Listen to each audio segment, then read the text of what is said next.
Ladies and gentlemen, keep applauding for our chief guest, Shri Chirag Paswan, Union Minister for Food Processing Industries of India. We have also been joined by Professor Chari Jeffrey, Vice Chancellor, University of York, and our group Vice Chancellor, Professor Dr. Gurinder Singh. Good afternoon and a very warm welcome to all the dignitaries, leaders, policymakers, academicians, researchers, industry, visionaries, global delegates, and future change makers. It is an honor to open the 26th International Business Horizon INBUSH World Summit 2026, a global union where ideas meet, impact and vision meets action. By the blessings of our respected founder president, Dr. Ashok K. Chauhan Sir, with our honorable chancellor, Dr. Atul Chauhan Sir, trustees, all stalwarts, and our group vice chancellor, Professor Dr. Gurinder Singh, we welcome our chief guest, Shri Chirag Paswan, Union Minister for Food Processing Industries of India. Over the coming days, this summit will bring together thought leaders from government, industry, academia, media, and healthcare to share insight, challenge perspectives, and co-create solutions for a smarter, safer, and more sustainable global future. As we begin this remarkable journey of dialogue and discover, let us open our minds, connect across disciplines, and commit ourselves to shaping future that truly matter. Welcome to INBUSH World Summit 2026, where the future is not just discussed, but forged. Before that, I request the dignitaries kindly to step forward towards the ceremonial lamp.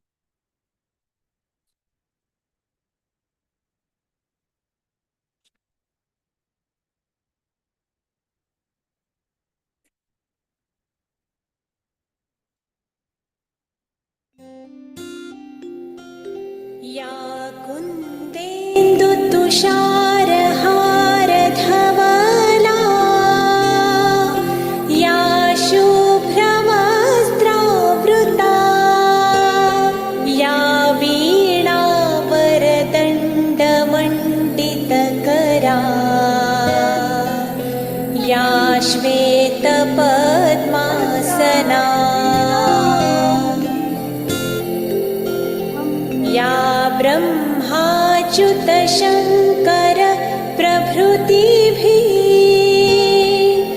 देवै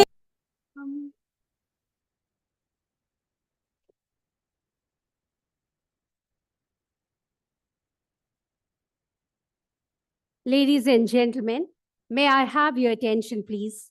To set the tone for the 26th International Business Horizon INBUSH World Summit 2026, it's our privilege to invite a leader who embodies academic excellence, global vision, and purpose-driven education, Professor Dr. Gurinder Singh, Group Vice Chancellor, Amity Universities, who is a distinguished academician, a visionary leader, who played a pivotal role in strengthening Amity's global academic footprint.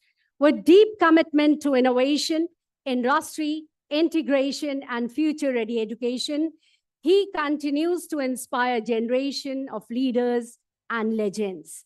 Today, he will deliver the welcome address and introduce the summit theme, Forging Futures, Fueling Frontiers, Powering Progress through Purpose, People, and Partnership. I invite Group Vice Chancellor for his welcome address.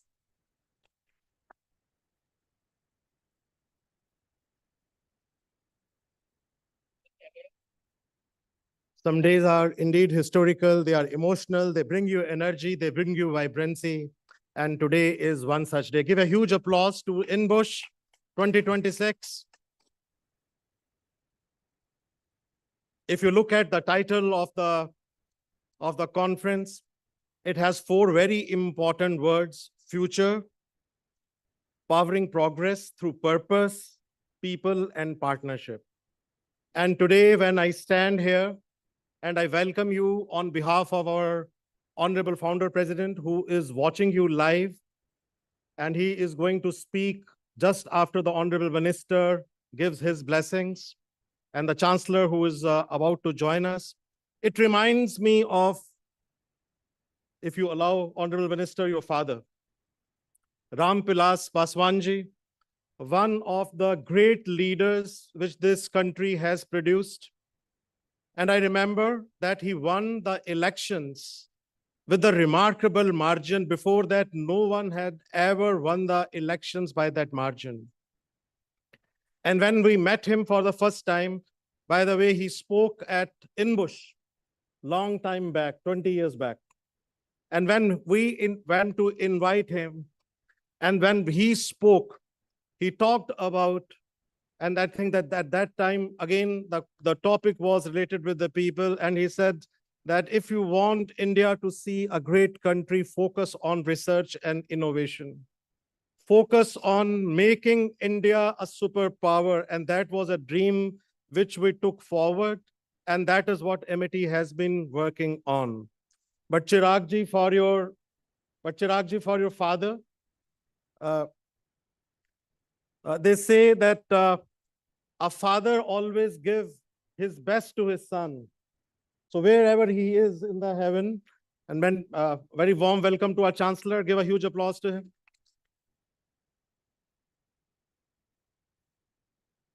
But he has given a fire, and we can see that Chirag in you. So your name is Chirag.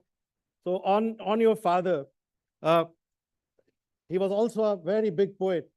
So 2 lines for your father. तू नहीं लेकिन तेरी उल्फत अभी तक दिल में है.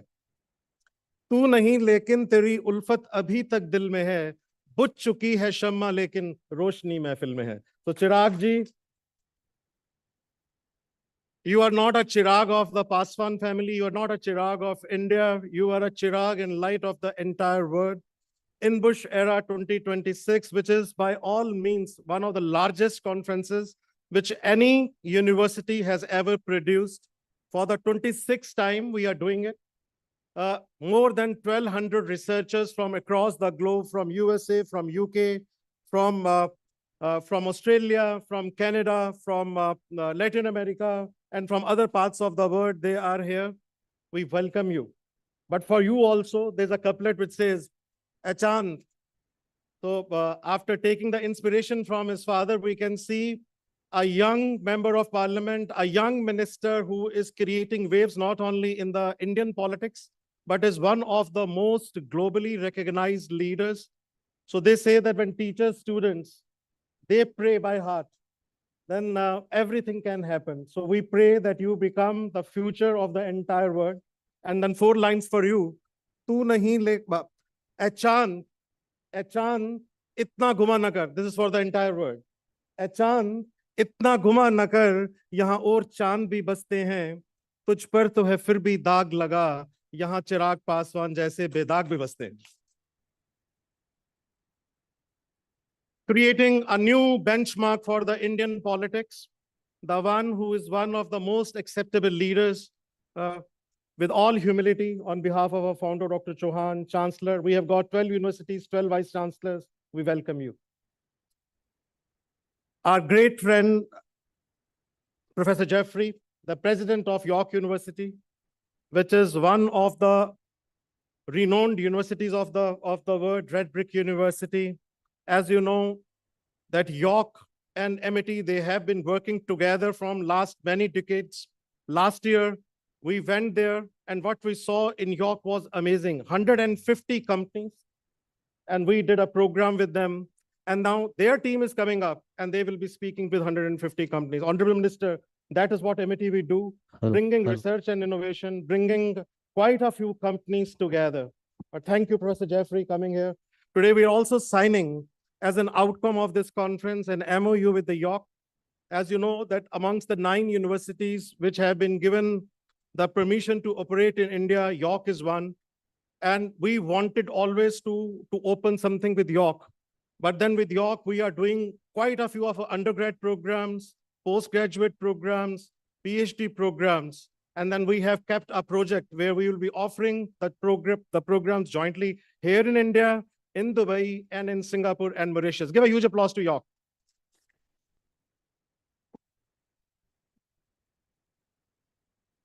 Also, when I stand here, I will like to share with you that for the 26th time when we are organizing this conference, we are creating a history by having more than 1,600 research scholars from across the globe who are participating in this conference and coming out with the 6 Scopus Index journals. The chancellor of this university, Dr. Atul Chauhan, has always focused on technology, on AI, on blockchain, on machine learning. And I think that what we have done at MIT is that we have tried that we should be able to create the programs which are not only the new programs, but which are the new age programs. We started up, Honorable Minister, the programs related with technology and related with AI when the world was thinking about it. So we created a program called AI with international business, AI with data analytics. We created a program of AI with business intelligence. And if you visit our AI lab, it is one of the most powerful labs which we have been able to create. Not only that, that when the whole world is talking about that whether AI is a bubble or whether it will survive, from this year, we are starting up with the very few universities, a specialization in gaming. So from 2026, and I will invite all of you, if you get some time, Acer, which is one of the leading company globally, they have come together with MIT, and we are starting up specialization in gaming. And already all those who will be taking specialization in gaming will be employed. So 100 internships, 100 research projects.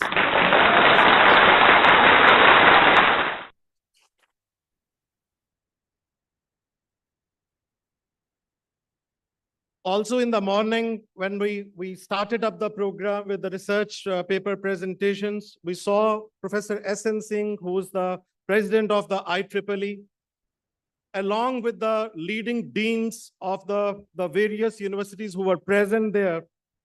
And we feel so proud to announce that through this conference, we are coming up with the IEEE proceedings, which will be Scopus indexed, with a Springer book, which is again one of the very high-powered research index book, a handbook on the computational intelligence for strategic decisions, technology and applications, dependability, sustainability and business analytics, which is by Springer, another book with the Case Center UK, with whom we have established a case center, the London Diaries, which is concentrating on IoT, blockchain, analytics and AI, and advancing healthcare through predictive analytics, which is a UKRI Spark project with York.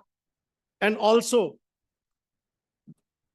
through this conference, we will be signing number of MOUs with leading universities across the globe who will be becoming the part of our ecosystem. In the morning when we were speaking, Professor S.N. Singh said a very big thing. He said that the place at the top is always very lonely. And I narrate what he told us. कोई दोस्त है ना रकीब है, तेरा शहर कितना अजीब है, मैं किसे कहूं मेरे साथ चल, यहाँ कौन इतना करीब है, वो जो इश्क था, वो जुनून था, ये जो हिज्र है, वो नसीब है. But I think that is what we try to inculcate, that whatever you do, the journey of everyone is alone, but whatever you do it with passion. And when I see number of alumni here, when we see number of people who are present here, when we see number of industrialists who are present here, we bow in front of each one of them, your success story, your story of excellence, and what you have contributed not only to India, but to your own countries is very inspiring. Give a huge applause to all those who are present here.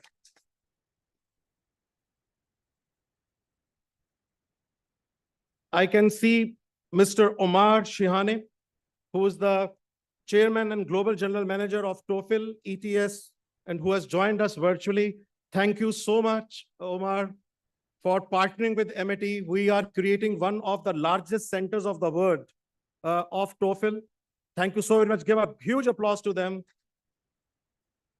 And they say that alumni plays a very important role.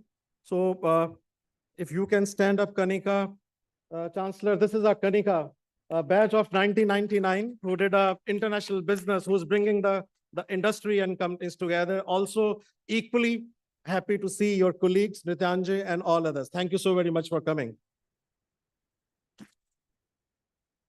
Very proud to see the chairman of Acer, who is not only sponsoring this conference, but has also sponsored our conferences, which we are going to organize in London and also in New York. Honorable Minister, as a part of our research conferences, Dr. Chauhan is taking conferences not only in all the parts of India, but we became the first university of India which has taken IEEE conferences from India abroad. So Acer, Microsoft, and University of Birmingham, along with York and Princeton, they are organizing the research conferences on May 14th in UK and then May 18th in the United States of America in New Jersey. And thank you so very much, Acer. Give a huge applause to Mr. Kohli.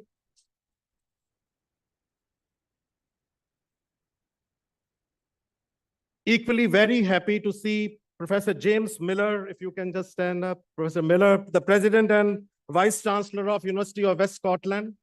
We are doing many research projects with them under the UKERI scheme and the Turing scheme. Large number of their students, Honorable Chancellor, they have been a part of our ecosystem. Thank you so very much for flying specially from London and becoming a part of our ecosystem. Professor Colin Riordan, who is the CEO of Association of Commonwealth Universities, who is joining us virtually. Professor Mr. Aditya Milkani, Secretary General of ACU, Mr. Tushar Chaudhary, who's the Director of UK India Business Council. Keep on applauding for all of them. The Vice Chancellor of Queen Mary University of London, Shrimati Mugdha Sinha, IAS and Managing Director of Indian Tourism Development Corporation. Mr. Chirag Stevens, who's the Executive Head of Clifton College of Clifton Education Group. Professor Mark Lee, Deputy Vice Chancellor of University of Birmingham. Mr. Parnab Kumar, who is here, National President of Yuva Shakti Jan Shakti Party. Thank you so very much, especially for coordinating with the Honorable Minister. Professor Mr. Sobrabji, Editor of Autocore India. Mr. Jyoti Malhotra, Managing Director of Volvo Cars. Mr. R. Radhakrishnan, President Group HR TVS Motor Company. Mr. Behram Kodiji, Group CEO, Ruby Hall Hospitals, Pune. Mr. Jagjit Singh, Dean of the International University of Leeds, Professor Sorabji, Mr. Jyoti Malhotra, Managing Director of Volvo Cars, Mr. Harish Kohli, President of Acer, along with Mr. Piyush Saxena, Mr. Sudarshan Venu, Chairman of TVS Motors, Mr. Behram Kodiji, Group CEO, Mr. Rohit, who is representing York, along with the Honorable Chancellor, Shri Nivas Singh, Director of the Atal Bihari Vajpayee Indian Institute of Information Technology and Management of Gwalior. I can't take names of everyone, but we have about 1,600 top researchers of the world. Give a huge applause to everyone.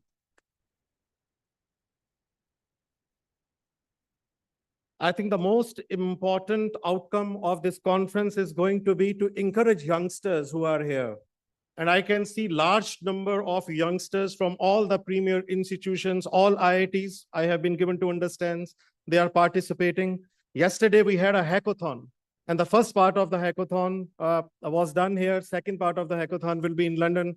Third part of the hackathon, which is being sponsored by IBM, will be in New Jersey this year. So thank you very much for those teams who are coming up, especially from IIT Delhi and from IIT Kanpur, who participated. Give a huge applause to all of them. As a part of the conference, we also did yesterday marketing and branding simulation games. So thank you so very much from all the business schools who are joining from India, from India and abroad. And also, we had the stock simulation games. Once again, congratulations to all of you. I will stop here, but with the words that all those who are present here, always remember them. And MIT, which is a young university, but which is thrusty, which is powerful, will remember your contribution, your participation, and supporting us for all times to come. I will stop here with the two lines which says, इन्हें भी याद रखें, इन्हें भी याद रखें, जब लिखें तारीफ गुलशन की, इन्होंने भी लुटाया था चमन में आशिया अपना. Thank you very much, ladies and gentlemen.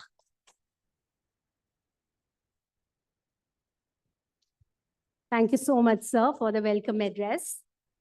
Now I take the honor to invite our Chancellor, sir, Dr. Atul Chauhan, sir, to come and address this great gathering. Ladies and gentlemen, a very inspiring leader, a motivator, and a mentor is live with you. Over to you, sir.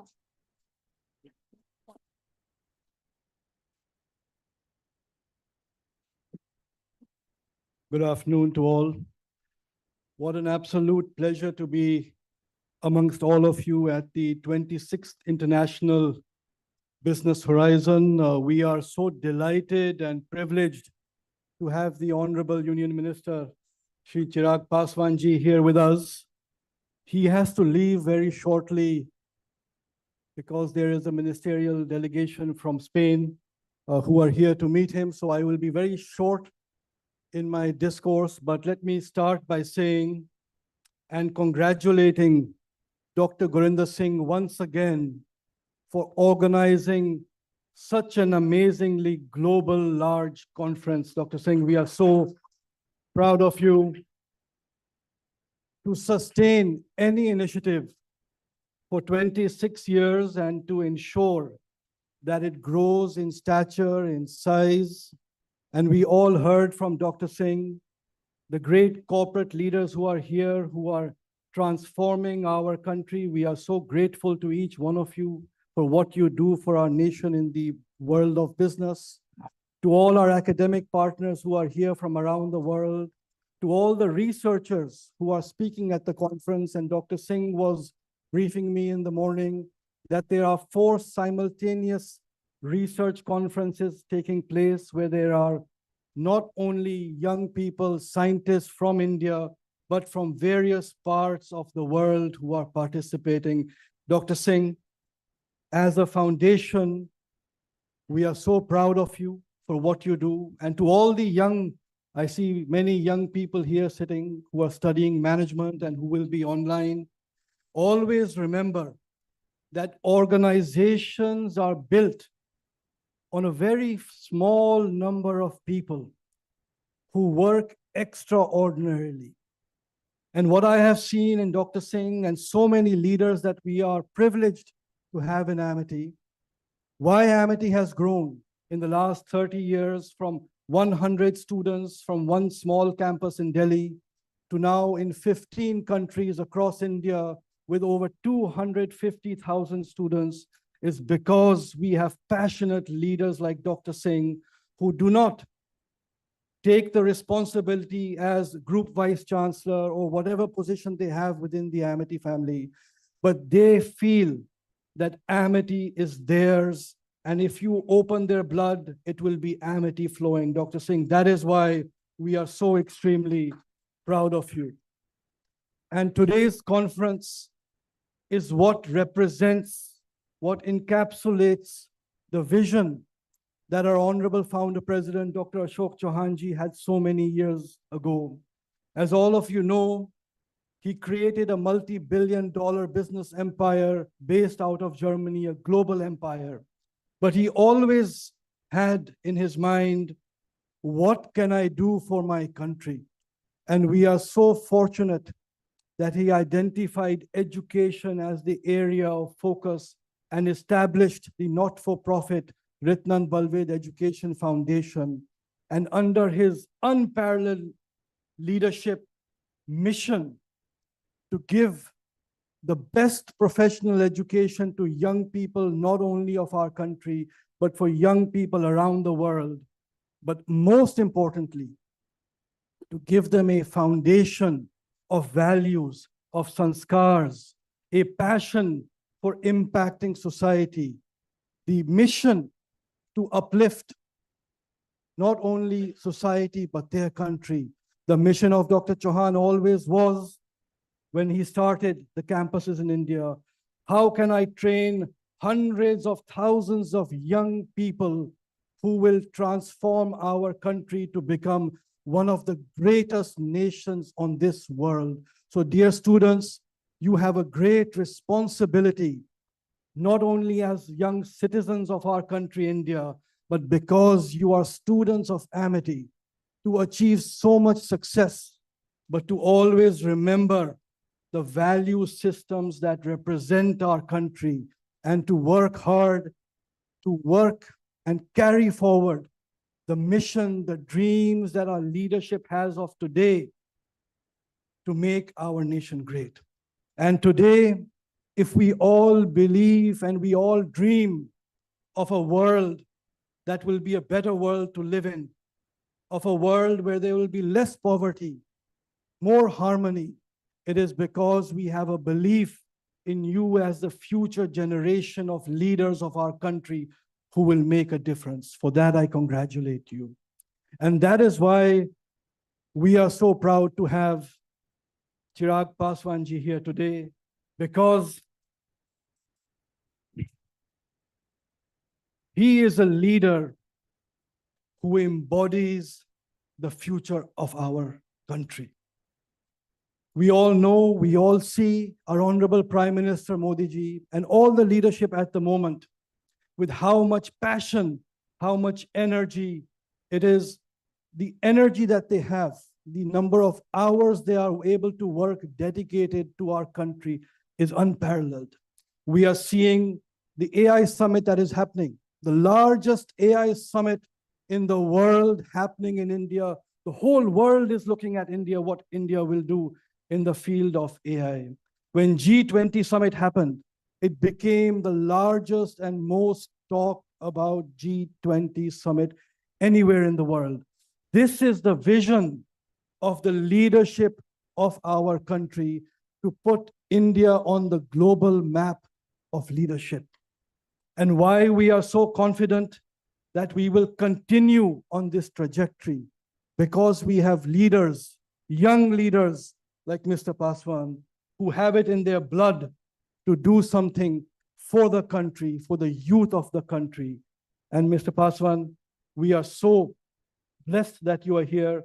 Our founder president, Dr. Ashok Chauhan ji, has a special love, special respect, and a deep bond with not only he had with your father, but with you from a very young age. And he has conveyed his blessings. Dr. Chauhan is listening online, conveyed his best wishes, not only to you, but to everyone here in the audience today. With that, Professor Jeffries, not only welcome to Amity, but welcome to India.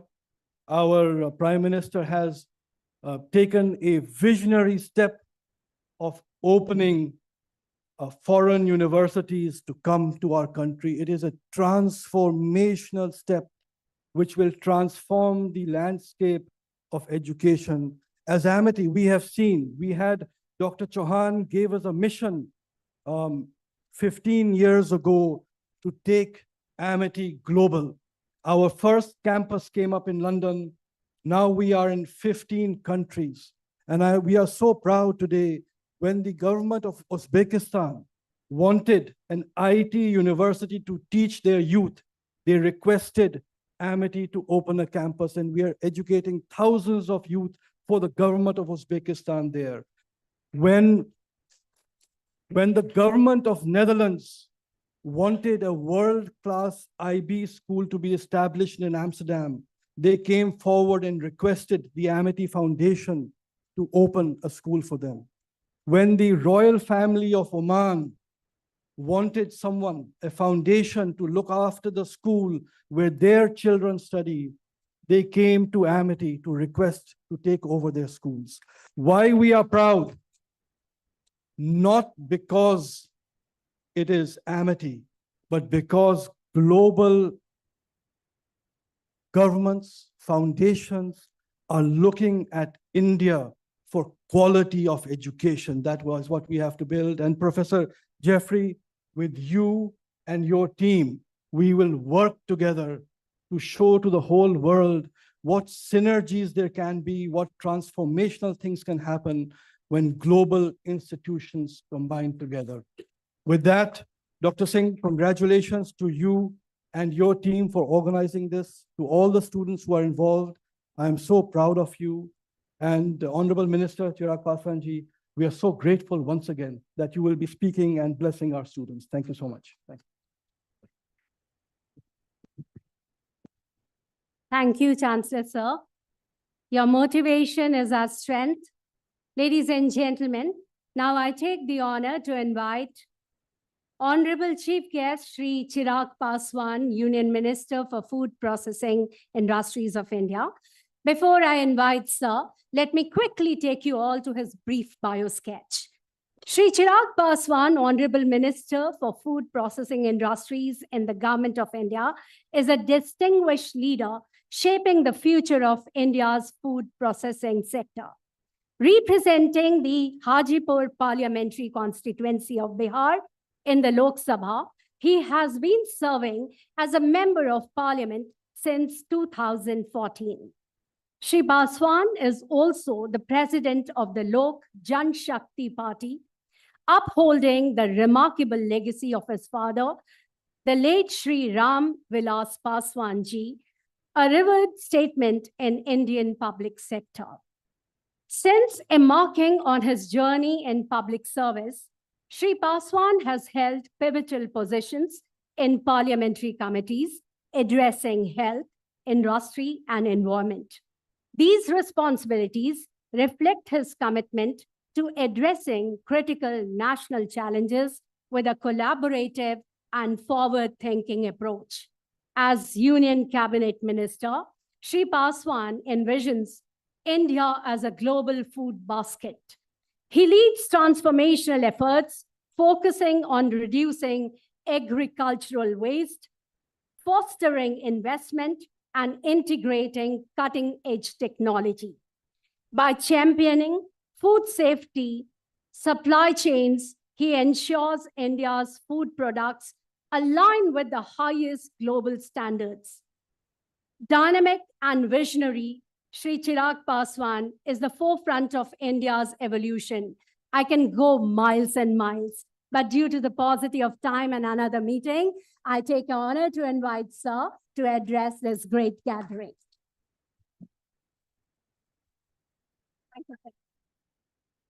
Well, good afternoon, everybody. One thing that ma'am missed in my bio sketch was that I could have been a proud alumni of Amity University. I got enrolled here. I couldn't continue for XYZ reason, but then yes, I remember being the part of this campus during the admission process and stuff. And this reminds me of Sir Dr. Ashok Chauhan ji, who's like a father figure to me, whose blessing has helped me becoming what I am today. So I mean, I can never forget him, his efforts shaping me up, shaping my personality up, and he's been a very, very, very close associate, friend, family to my father and my family, and is the reason why our connect goes long back with both the families, you know, working together for the betterment, of course, of our country. Yes, there is a time crunch. There's another bilateral, but then before I leave, I can't miss this opportunity to connect with the future of our country, and that is you guys. I'm a proud Indian. I would want to continue in my language so that I can reach out to millions. So I will prefer speaking in Hindi. आज जब मैं यहाँ आप सबके सामने मौजूद हूँ, जो बातें मैं कहूँगा वो सिर्फ कहने के लिए नहीं कह रहा हूँ. I mean every word that I say. You are the future. And today, when my Prime Minister talks about Viksit Bharat के निर्माण में ना उस वक्त मैं रहूंगा, ना मेरी जनरेशन के लोग रहेंगे. उस वक्त जो प्राइम पोजीशन पे होंगे वो आप सब लोग होंगे. और इसीलिए मैं मानता हूं कि आप सबकी जनरेशन के ऊपर सबसे बड़ी जिम्मेदारी है. इतिहास गवाह रहे हैं, समय समय पर पीढ़ियों ने बड़ी जिम्मेदारियां ली हैं, निभाई हैं, ताकि आने वाला भविष्य बेहतर रहे. स्वतंत्रता आंदोलन के दौरान उस पीढ़ी के उसके संघर्षों को, उनके बलिदानों को हम लोग कभी नहीं भूल सकते. और समय समय पर जब देश में विपदाएं आई हैं, संकट आए हैं, तो उस जनरेशन ने, उस पीढ़ी ने इस जिम्मेदारी को पूरी ईमानदारी से निभाने का काम किया है। ऐसी ही एक बड़ी जिम्मेदारी अब आप सबके ऊपर है। 21वीं सदी के 1/4 उसको हम लोग पूरा कर चुके हैं, from 2000 to 2025, the most important quarter of this century in terms of India's development, our growth and विकसित भारत के लक्ष्य को लेकर ये सेकेंड क्वार्टर एक बहुत अहम भूमिका निभाने जा रहा है, जिसकी शुरुआत हो चुकी है 2026 से लेके 2050 तक का ये क्वार्टर, जिसमें 2047 आता है और हमारे प्रधानमंत्री जी का लक्ष्य। और मैं I can't thank enough to give us this target, because as a youngster in my growing up years, I used to wonder that, why until when we going to be a developing nation. बचपन से हम लोग सुनते आ रहे थे कि हम लोग एक डेवलपिंग नेशन है। कब हम डेवलप नेशन बनेंगे, कब हम विकसित होंगे पूरी तरीके से, इस बारे में कोई बात नहीं करता था। और क्योंकि कोई लक्ष्य नहीं होता था, कोई दिशा नहीं होती थी, तो जिसका जो मन आता था वो उस हिसाब से करता था। Now every sector, every energy is being channelized and focused to make sure that by 2047 India becomes a विकसित भारत। और उस लक्ष्य की ओर जब हम लोग आगे बढ़ेंगे, आने वाले दशकों में नीति निर्माताओं की भूमिका में चिराग पासवान नहीं रहने वाला है, आप रहने वाले हैं। आने वाले दशकों में उन चेयर्स पे, उन महत्वपूर्ण पोजीशन में आप रहने वाले हैं, और इसीलिए आपके ऊपर ये बड़ी जिम्मेदारी है। और आज ये बातें आप लोगों के साथ मैं साझा सिर्फ इसीलिए कर रहा हूं कि जब आप उस जिम्मेदारी को निभाएं तो मेक श्योर करें कि लक्ष्य आपके भी बड़े होने चाहिए। जब आप इस कैंपस से निकलेंगे, स्कूल कॉलेज की दुनिया बहुत खूबसूरत होती है, बहुत मस्ती मजाक से भरी होती है, और ये होनी भी चाहिए, क्योंकि आने वाले दिनों में जीवन बहुत चुनौतियों का सामना करवाएगा। यहाँ से जब आप बाहर निकलेंगे, अलग अलग चैलेंजेस आपके सामने आएंगे, और उसके लिए आज से ही आपकी तैयारी का होना जरूरी है। जब ऐसे चैलेंजेस आते हैं, कई बार हम लोगों को समझ में नहीं आता कि हम उसका सामना कैसे करें, और इसके लिए कभी भी शायद आप पूरी तरीके से तैयार नहीं हो सकते हैं। बट स्कूल, कॉलेजेस, हमारे पेरेंट्स, हमारे टीचर्स लगातार अलग अलग सिचुएशन में हम लोग को तैयार ही इसीलिए करते हैं ताकि हम लोग सही मायनों में उस परीक्षा के लिए तैयार हो सके जो जीवन हमसे लेता है। और जब हम लोग उस परीक्षा को पार करते हैं, ये सेमेस्टर्स के एग्जाम, ये सारे प्रोसेस हैं आपको वहां तक लेके जाने के लिए, बट जब हम लोग उस परीक्षा को हम लोग पार करते हैं, and most of the time we are just left with 2 options. जब कोई ऐसा चैलेंजिंग टाइम हम लोग के पास आता है, या तो हम सकम करें और बोलें कि हमने क्या गलत किया, हमारे साथ क्यों इतना बुरा समय आ रहा है, हमें क्यों इतनी तकलीफें देखनी पड़ रही हैं, या तो हम सकम करें and be a cry baby and से कि मैंने क्या बुरा किया था कि मेरे साथ ये हो रहा है, या हम लोग उसको एक चुनौती की तरह, एक अवसर की तरह, टू प्रूव योरसेल्फ, अपने पोटेंशियल को दिखाने के लिए, अपनी काबिलियत को दिखाने के लिए हम उस परिस्थिति का सामना करें, डट कर सामना करें। आज ये बातें मैं इतने कॉन्फिडेंस से इसलिए बोल सकता हूं because I have gone through the same. I mean of course yes, being a nepo kid, ये मेरे बारे में कहना बहुत आसान और सहज रहा है कि मैं हमेशा सोने का चम्मच चांदी का पाला, एंड विच इज ट्रू, इसमें कुछ गलत नहीं है। मेरे पिता जिस पद पर थे, जिस पोजीशन पे थे, he made sure that I get all the सुख सुविधाएं जो भी संभव है, और उन्होंने हर वो सुख सुविधा मुझे दी। बट मेरी जिंदगी की शुरुआत सही मायनों में तब हुई when I lost him, and one after the other there was something or the other happening in my life, जिसने मेरे जीवन को काफी कठिन परिस्थितियों में लाके खड़ा कर दिया। एज एन एपोकेट, जब विरासत की बात होती है, लेगेसी की बात होती है, my party was snatched away, I was thrown out of my party, I was thrown out of my family, my luggage, I was thrown out of my house. That's from where I restarted. और जब आप ऐसी परिस्थितियों का सामना करते हैं, और यही आज आपसे बात करने में यहाँ पर आया कि जब विपरीत समय आता है, ये 2 विकल्प लेकर आता है, या तो आप फिर सकम करें और क्राई बेबी बने, या फिर एज माय प्राइम मिनिस्टर से कि आपदा को अवसर में बनाना। Every challenging time, every difficult times comes with an option of an opportunity. अगर आप उसको अपॉर्चुनिटी में कनेक्ट कर पाते हैं, अगर आप उसको ड्राइव कर पाते हैं as an opportunity to prove yourself, your potential, your talent, उससे बेहतर कुछ नहीं हो सकता। और यकीन मानिए, डिफिकल्ट टाइम हमेशा एक नई शुरुआत को लेकर आता है। Feel blessed, I do feel blessed. और मैं हकीकत से बोलता हूँ, पिछले 3-4 साल यकीनन मेरे लिए बहुत ज्यादा बुरे रहे, बट आज अगर मैं यहाँ पे खड़ा हूँ, यकीन मानिए बुरा समय आपको जितना सिखाता है, शायद ही, लोग बोलते हैं ना, कहावत है कि ठोकर खा के इंसान सीखता है, ये समय आपको बहुत कुछ सिखा के जाता है। और आने वाले दिनों में मैं मानता हूं जिस लक्ष्य के साथ हम लोग बढ़ रहे हैं, बहुत चैलेंजेस आएंगे, एंड मल्टीपल सेक्टर्स के, मल्टीपल वर्टिकल्स के चैलेंजेस हम लोग के सामने आएंगे। बट आज मेरा भारत पूरी तरीके से तैयार है उन चैलेंजेस को ना सिर्फ फेस करने के लिए, बल्कि उनको एंडोर्स करके उसमें अपनी लीडरशिप दिखाने के लिए। अभी अतुल जी ने जिक्र किया एआई समिट को लेकर।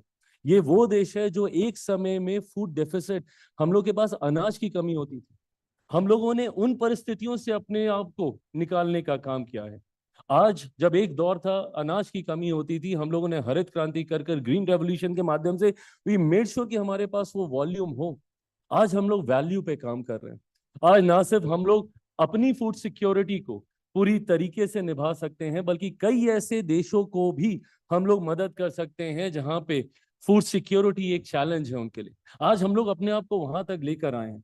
एक ऐसा देश जिसको टेक्नोलॉजी में पीछे माना जाता था, आज मेरे प्रधानमंत्री के नेतृत्व में हम लोग हर टेक्नोलॉजी को ना सिर्फ अपनाने का काम करने, बट उसमें लीडरशिप हम लोग कैसे डेवलप कर सकें, उसको लेकर R&D वो व्यवस्था हम लोग यहाँ पे तैयार कर रहे हैं।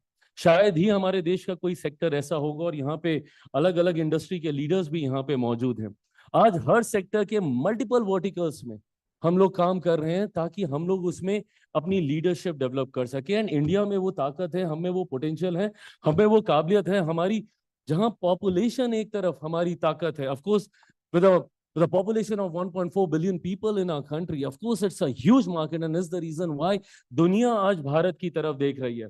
आज अगर हम लोग FTAs कर पा रहे हैं अलग अलग देशों के साथ, अगर हम लोग ट्रेड एग्रीमेंट्स कर पा रहे हैं, वैश्विक बाजार अगर आज भारत के लिए खोले जा रहे हैं, वो सिर्फ इसलिए क्योंकि भारत ने अपने आप को साबित करके दिखाया है।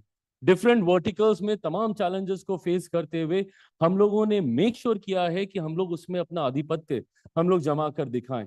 और यही कारण है कि आज वैश्विक बाजार सिर्फ इसलिए हम लोगों के लिए नहीं खुल रहे क्योंकि हमारे पास वो मार्केट है और वो यहाँ पे आके मार्केट को एक्सप्लोर करना चाहते हैं, बल्कि आज जिस तरीके से हम लोग एक दूसरे के साथ इंटरलिंक्ड होके हम लोग रिसर्च एंड डेवलपमेंट पे काम कर रहे हैं, अनुसंधान हम लोग यहाँ पे कर रहे हैं, क्योंकि हमारी ताकत हमारी पॉपुलेशन के साथ साथ हमारी बुद्धि भी है। हमारे पास वो दिमाग है, और हमारे पास look at the length and the breadth of the country. इतना बड़ा देश, हमारे पास डेमोग्राफिकली भी, हमारे पास जियोग्राफिकली भी हर वो संभावनाएं हैं जो कि आने वाले दिनों में दुनिया को हम लोग दिशा दिखा सकते हैं। और यही कारण है कि आज इतनी विपरीत परिस्थितियों के बावजूद, with all the global challenges that we see across, India is one of the fastest growing economy. ये सिर्फ और सिर्फ इसीलिए है क्योंकि हम लोगों ने हर चैलेंजेस को अपॉर्चुनिटी में बदलने का काम किया। पिछले 10-11 सालों में जिस तरीके से मेरे प्रधानमंत्री के नेतृत्व में हम लोगों ने देश को आगे लेकर जाने का काम किया, ऑफ कोर्स सवाल उठते हैं और उठने भी चाहिए। यही किसी भी लोकतंत्र की खूबसूरती होती है, सवाल जवाब होने चाहिए। बट ये भी हम लोग को समझना जरूरी है कि कहीं ना कहीं कुछ ना कुछ तो हम लोग सही कर रहे हैं, कि आज जहां बाकी देश चुनौतियों का सामना नहीं कर पा रहे, हम लोग फास्टेस्ट ग्रोइंग इकोनॉमी है। हम लोग कहां डबल डिजिट में होते थे, आज हम लोग 4th लार्जेस्ट इकोनॉमी है, दुनिया की 4थी सबसे बड़ी अर्थव्यवस्था है। ऑफ कोर्स लोग सवाल उठाएंगे, वो सवाल उठाएंगे जो आपको बढ़ते हुए नहीं देखना चाहते, बट ये हम लोग को सोचना है कि क्या हम लोग को भ्रमित होना है उनके सवालों में, या फोकस करना है विद अ पॉजिटिव माइंडसेट। क्या हम लोग को सकारात्मक ऊर्जा के साथ आगे बढ़ना है या उस नेगेटिविटी में घुसना है। मैं मानता हूं, और पुनः अपने पर्सनल एक्सपीरियंस से बोलूंगा, I believe a lot in the power of manifestation, and positive manifestation takes you to places. आपने जब जब जो चीजें शिद्दत से चाहते हैं वो होता है, और जरूरी है उसी शिद्दत से अपने देश को विकसित भारत बनते हुए देखना। आई can't thank Amity university enough. पिछले 26 साल से निरंतरता में INBUSH ने जिस तरीके से योगदान दिया है हमारी कंट्री के डेवलपमेंट में, हमारे देश की नीति निर्माण में, इन्होंने अलग अलग मंचों से जिस तरीके से इन सेशंस के माध्यम से जितना भी निष्कर्ष निकलता है, उसका लाभ यकीनन हमारे देश को मिला है। मैं डॉक्टर सिंह साहब का भी विशेष तौर पे धन्यवाद करूंगा। इन्होंने मेरे पिता के बारे में कई खूबसूरत बातें की। And I am a proud son. I remember my father coming here almost 2 decades back. और आज 2 दशकों के बाद जब मैं यहाँ पर आया हूँ तो वो यादें कौंधती हैं। I know my father also must be very proud, and because doctor Ashok ji is here, so I know कि इन दोनों का कनेक्ट कितना खूबसूरत था। और आज मेरे पिता के बाद इन्होंने मुझे यहाँ पे मौका दिया आप लोगों के बीच आने का, आप लोगों के बीच अपनी बातों को रखने का। बस हमेशा ये यकीन मानिएगा, विश्वास रखिएगा, मैं मेरी सरकार एक ईमानदार कोशिश कर रहे हैं हमारे देश को आगे लेकर जाने की। बट मैं ये मानता हूँ कि हमारी कोशिशें एक प्रयास है, बट उसको संकल्प को सिद्धि तक लेकर जाने का काम आप लोग करेंगे। So wishing you all the very best for your bright future. And everybody present in this room, thank you for giving me this opportunity. Thank you, Atulji. Thank you so much. Thank you, Mr. Jeffrey from University of York. Thank you so much for your presence. Thank you so much. Jai Hind, Jai Bharat. Namaskar.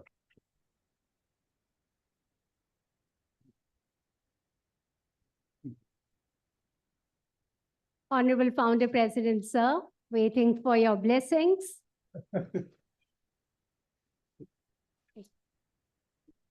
Dr. Gurinder Singh, what a wonderful session. Today morning, I got a call from a big industrialist. कि अरे चिराग जी आ रहे हैं. He is so busy and he has to give a reception to a delegation. कैसे time निकाला? आपकी वजह से नहीं, अतुल जी की वजह से नहीं, गुरिंदर की वजह से नहीं. तो कहता सर किसके लिए उन्होंने टाइम निकाला? मैंने कहा स्टूडेंट की वजह से. My dear student, what you heard from Chirag ji, कोई टेड स्पीकर सुनने की जरूरत नहीं है, कोई किताब पढ़ने की जरूरत नहीं है. You try to follow how he became such big person. The only thing was that he has this aspiration, he has the desire, and then he became such a big leader. When Modi sent him to Bihar, you know, if our honorable Prime Minister, who is a very distinguished personality, you cannot describe him, has a favorable eye for somebody, then that person must be most capable, worthy, and having interest for nation. So Chirag ji, my students will be highly motivated. And before I stop, I would say that for Ramvilas Paswan ji, for quite some time, I was thinking to have a shield which will give at every convocation to a student, girl or boy who has the qualities of Ramvilas ji, and we will invite you or any other family member. Atul ji, I think we should do it because so that Ramvilas ji was he rightly told, इतने close थे मेरे, इतना प्यार था उनसे. एक बार घर पे गए अमिता जी और हम लंच के लिए, 3 कमरों में तो उनके अवार्ड और सर्टिफिकेट और मेडल्स टंगे हुए थे. तो I tell you to my people, if we see Chirag ji, we remember his father. If you see Atul ji, I am amazed. He is manifold time better than me. अभी मोदी जी विदेश जा रहे थे. अतुल जी कहाँ जा रहे थे विदेश में? तो पीएम हाउस से आया कि आप भी डेलीगेशन में साथ जाइए. तो that way he's proving it. And the same is with Chirag ji. We remember his father that he has made with the sanskars and values. So my dear students, you will be in 47, 2040, these are my aim, about 35, 40 years old, and we will make India, विकसित भारत तो बनाएंगे ही, उसके साथ एक global superpower, number 1 in science, technology, innovation, and also number 1 in economic power. I have no doubt. When I came from West Germany in 1947 back, that day in the school was my lecture held. I told we will make a global superpower. That time I told 1930, but there are a few years more. And my dear student, you will be of the right age that time. In 2047, you will be around 35, 40 years old, and you will be the right fighter to make India a global superpower. Chirag ji, आपके आने से मेरे student को वो प्रोत्साहन मिला. They are motivated, and I will tell to Gurinder Singh ji, speak to Chirag ji, that sometime a batch of 10, 15 students can come to his office when he has a half an hour, 1 hour time and sit with him and have a chat with him, because He is the right age to tell you how to become to the pinnacle of a name and aim. He is also having a society where he is looking for the employment of some unemployed students. And I would say, my dear student, also join hands in that society. That is a good cause, because there are good young people, but they are looking for employment and they don't have not always the right guidance and right opportunity. So, Chiragji, my student will also associate you with that, your society, and because this is a very noble cause. Atulji, I'm so grateful. You were to speak in the afternoon, but when you heard Chiragji is coming and he rushed, leaving other meeting, I told, where you are going? He told, Chiragji is coming, I am going now instead of my 3:30 or so program. To all my worthy guests here, Jeffrey ji, Mr. Jeffrey, I am so proud of you. I have been hearing about New York, University of New York for long times, long years. And I will in the afternoon again come and address you people, meet you people. And also, Dr. Arvind Lalji, I think you are there. You are also example how you made your labs. We'll tell to your student how a person develops to the biggest level: desire, determination, sacrifice. And my dear student, you can achieve all what you want. You tell me what you want. If you don't achieve, it is my failure, and I don't want to fail. अब चिराग जी ने जो बातें कही हैं, what he has told, take it to your heart, and we will see that you get the chance to meet quite often to Chirag ji. Even he doesn't have time to come here, you can go to his office, sit for half an hour, 1 hour between the meetings. Chirag ji, I'm so grateful to you. And all my other guests sitting here in dais and also in the hall, I'm so grateful to you. I'll meet you again in the afternoon. लोग कहते थे, आप तो इतने मेरे student, मेरे सामने 5 laptop लगे हुए हैं। और कुछ लोग कहते थे, आप ये क्या बात है कि जब गुरिंदर बुलाते हैं तो आते नहीं। मैंने कहा, कौन कहता है गुरिंदर बुलाए तो मैं आऊं नहीं? Gurinder ji, your programme is running very well. Calling Chirag ji, you have really helped my students to be motivated from him, to know about his that how he rose to this status. So, my dear student, if you have determination, if you have a desire, if you have hard work, then God will help you.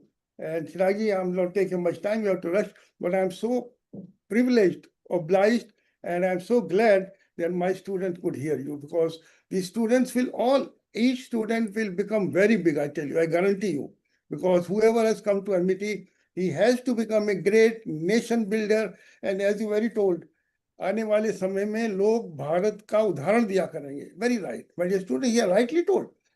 India will be always quoted now also from all over the world. The Prime Minister, presidents are coming and meeting Modi ji and other stalwarts, other leaders. Why do they come? They make the treaties. Why do they do it? Because they know that 140 crore, 1.4 billion people of India are in an age where they will change not only India, they will change the world. And that pride I have on all of you, all students sitting over here. All my students in this 2.5 lakh students studying with me here in India, and 8 lakh alumni all over the world. So we will help in changing the world, making India into the global superpower, economic power, and in science technology, #1 power. I have full faith. Chirag ji, aapke aane se, they are all very motivated, very inspired. I'm so grateful to you. And please give some more time for us so that my students hear you, get motivated from you. Atul ji, thank you very much. Dr. Chauhan, thank you Thank- so much for your vision. Thank you. Thank you, Founder President, sir, for your love and blessings.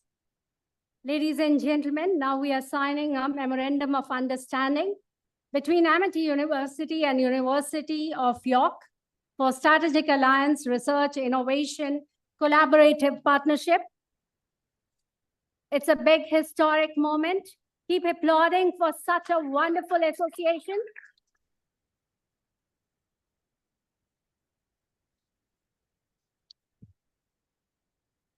Now I will request the dignitaries to kindly step forward.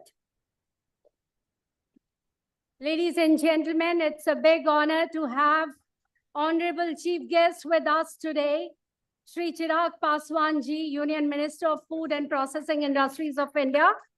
Amity is proud to confer Amity Excellence Award for Political Leadership and Governance to Mr. Chirag Paswan, Union Minister for Food Processing Industries of India. It's a proud moment. Thank you so much, sir, for your time, your support.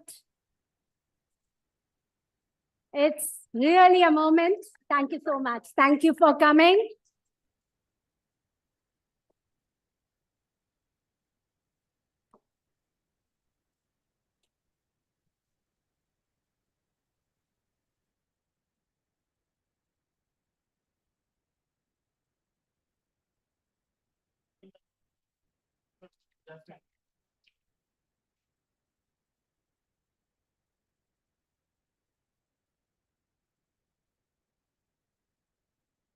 Ladies and gentlemen, now the time have come for the special address by Professor Charlie Jeffrey, Vice Chancellor, University of York. Before I invite him, let me quickly take you all to his brief bio sketch. Professor Charlie Jeffrey is an internationally acclaimed scholar and academic administrator, widely known for his work in public policy, governance, and comparative politics. As Vice Chancellor of the University of York, he has led the institution's global engagement strategy, research excellence, and societal impact initiatives. He has served in several national and international advisory roles in higher education and public policy. His address brings a global academic perspective and how universities serves as a catalyst for innovation, public good, and international cooperation. It's time to invite Sir to address this gathering and to take the insight of his rich experience. Over to you, sir.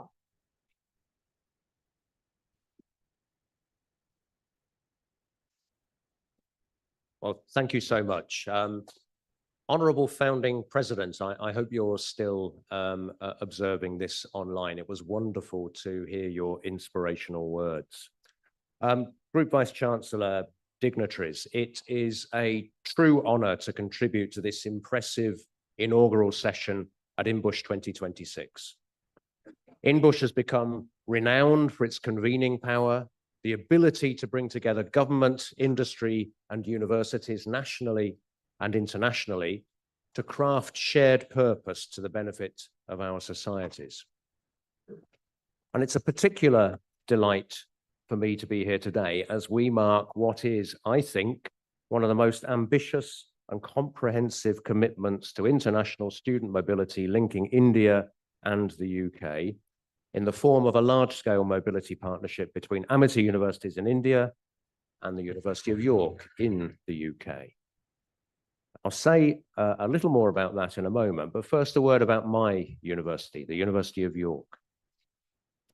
Now, for UK standards, we are a young university, founded 63 years ago in 1963. We're one of only two universities that young in the esteemed Russell Group. We are one of only 3 universities to hold a top 10 position in the UK's National Research Ranking, and at the same time to hold the UK's top-level Gold Award for Teaching Excellence.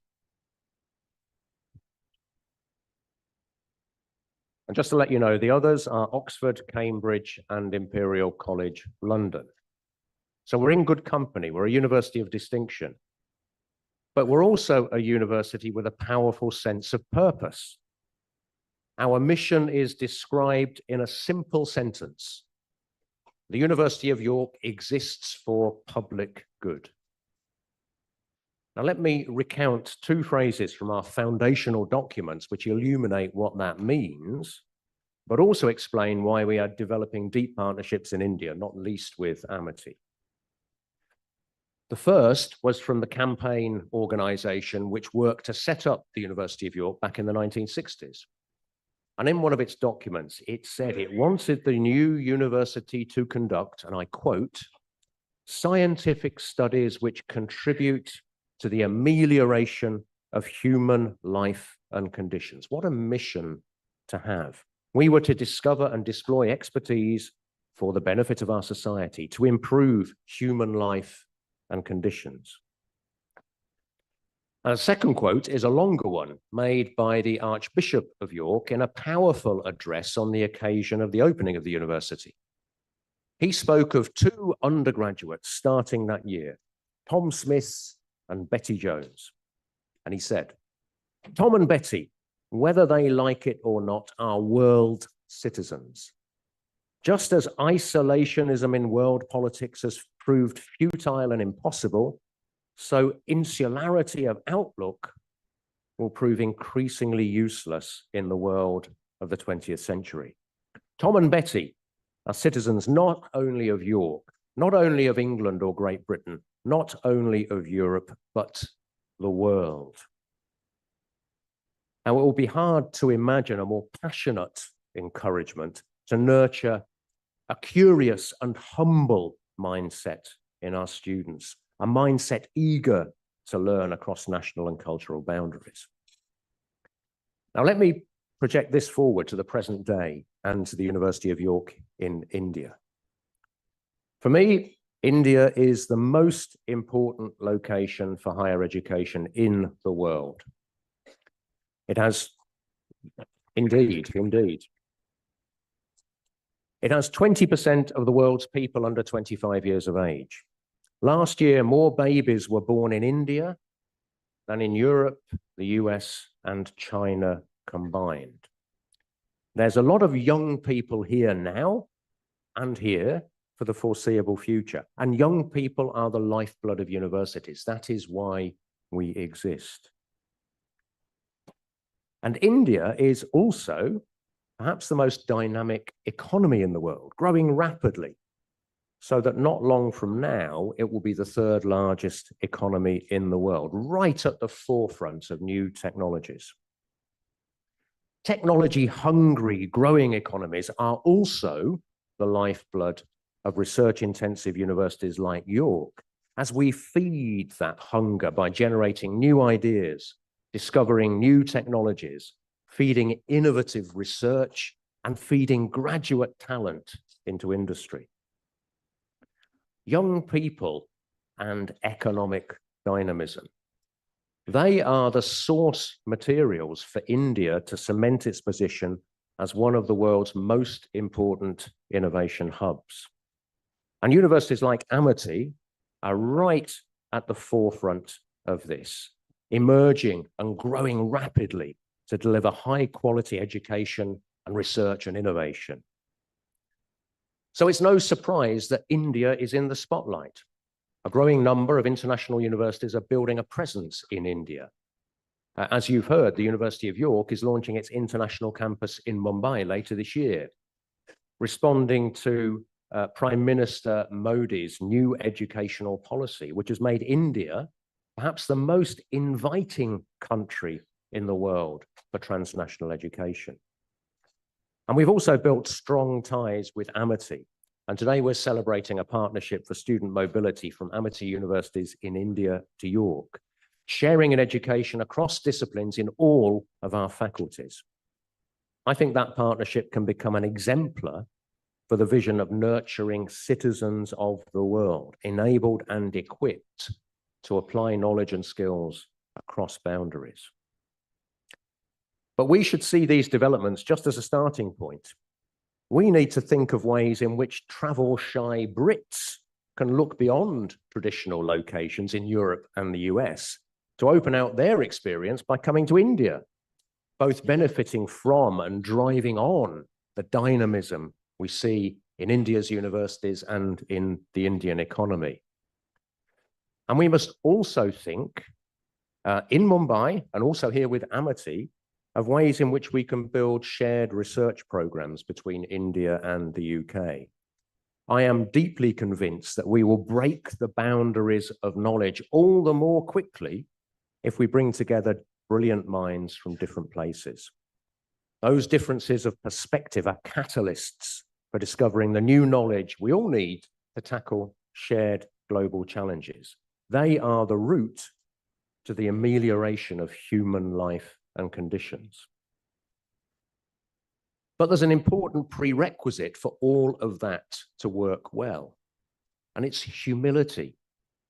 The humility to learn together and to share in true partnership. And that requires good partners. I'm sure York is that, and I know Amity is that. An extraordinary system of universities in India and internationally. A system of universities with a powerful commitment to quality in student education and research. A system that has grown with great rapidity in fulfilling the extraordinary vision of its founder, Dr. Ashok Chalan. I also know we in York have much to learn from what Amity has achieved. And if we learn well together, we will push on yet further and even more quickly a shared commitment to nurture citizens of the world, a shared commitment to ameliorate human life and conditions, a shared commitment to public good. I can think of nothing more apt in an event whose strapline is powering progress through purpose, people, and partnerships. Thank you.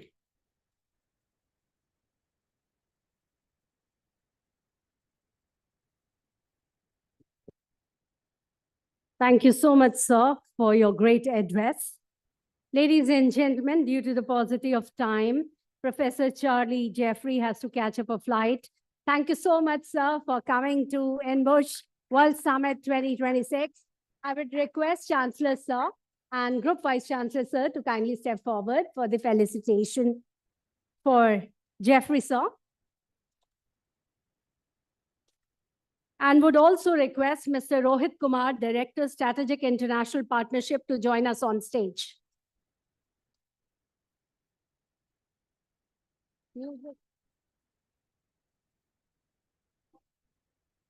Amity is proud to confer Amity Academic Excellence Award for Global Leadership in Higher Education to Professor Charlie Jeffrey, Vice Chancellor, University of York. Amity is also proud to confer Amity Excellence Award in Global Academic Partnership to Mr. Rohit Kumar, Director, Strategic International Partnership, External Relations, University of York. It's immense proud moment to each one of us. Professor Charlie Jeffrey, thank you so much for coming to the INBUSH Era World Summit 2026. Your presence have added a delight to this great show.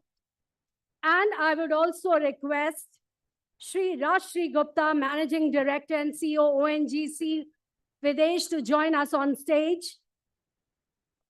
To Mr. Shri K. Satish Nambudripad, Director General, Doordarshan, to join us on stage.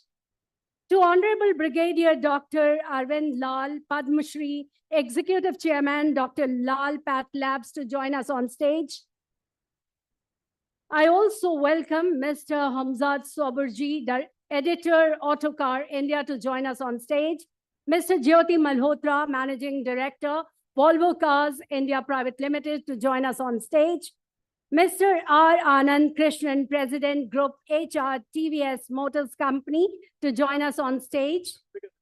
Mr. Behram Kodiji, Group CEO, Ruby Hall Hospitals, to join us on stage, please.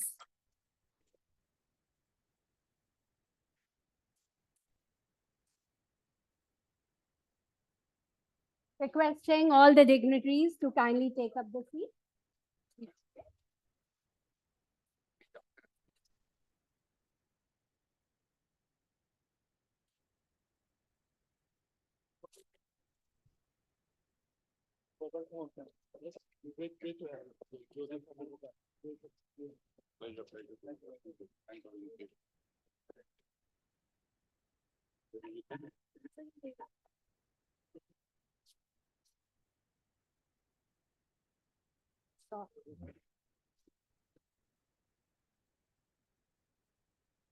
Thank you so much.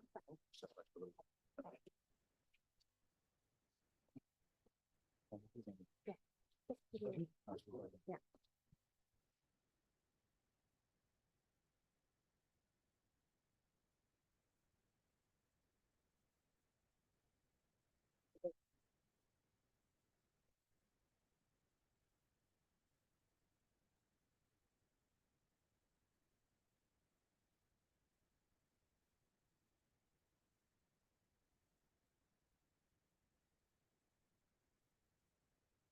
Ladies and gentlemen, we have been joined by Mr. Omar Shiane, Group General Manager, TOEFL ETS, who has joined us virtually.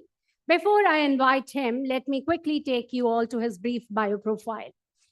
Mr. Omar Chahane leads global operations of TOEFL and ETS, one of the world's most trusted education and assessment organizations. His work focuses on enabling global mobility, fair assessment, and language proficiency, benchmarking for millions of leaders worldwide. He brings strategic insight into the future of global talent, cross-border education, and employability, key pillars in building public-centric global ecosystem. I hand over the mic to you. Over to you, and welcome to this INBUSH World Summit. All right. Hello, everyone. Can you hear me? Some thumbs up. I don't see everybody in the room, but can you guys hear me? Yes, excellent. All right. Good afternoon, everybody. My name is Omar Shihan. And can you guys hear me? Still good? Okay, great. I'm the Global General Manager at TOEFL at ETS. It's a real honor to join you virtually for this 2026 INBUSH World Summit. Unfortunately, I couldn't make it today, but hopefully I'll be there with you physically next year. I'd like to begin by acknowledging the Honorable Founder President, Dr. Ashok Chauhan, Chancellor Sir Dr. Atul Chauhan, and Group Vice Chancellor Sir Gurinder Singh, who I had the pleasure to meet last week, for building not only just one university, but one of the most globally connected education systems, ecosystems in India. And thank you to Mr. Chirag Paswan, who opened today's session, and to the distinguished leaders from industry, academia, government sharing this stage. Most importantly, thank you for the 2,000 plus students here today. You're the reason this gathering and gatherings like this matter. The fact that you're here at this gathering today means that you're stepping into a world defined by rapid technological change, AI transformation, geopolitical shifts, and sustainability challenges. In this environment, growth alone is not enough. Progress today is driven by three things: purpose, people, and partnerships. And that's exactly why INBUSH is so important, because it moves beyond conversation and towards collaboration. So let's start with purpose. Leadership in the next decade will not be defined by position. It will be defined by values. Purpose-driven leaders ask questions like, how do I grow responsibly? How do I create impact beyond profit? How do I include others in opportunity? India has a unique role here. With one of the youngest populations on Earth and rapidly expanding digital economy, India is not just participating in global transformation, it is shaping it. And institutions like Amity are helping ensure that growth is aligned with responsibility and global impact.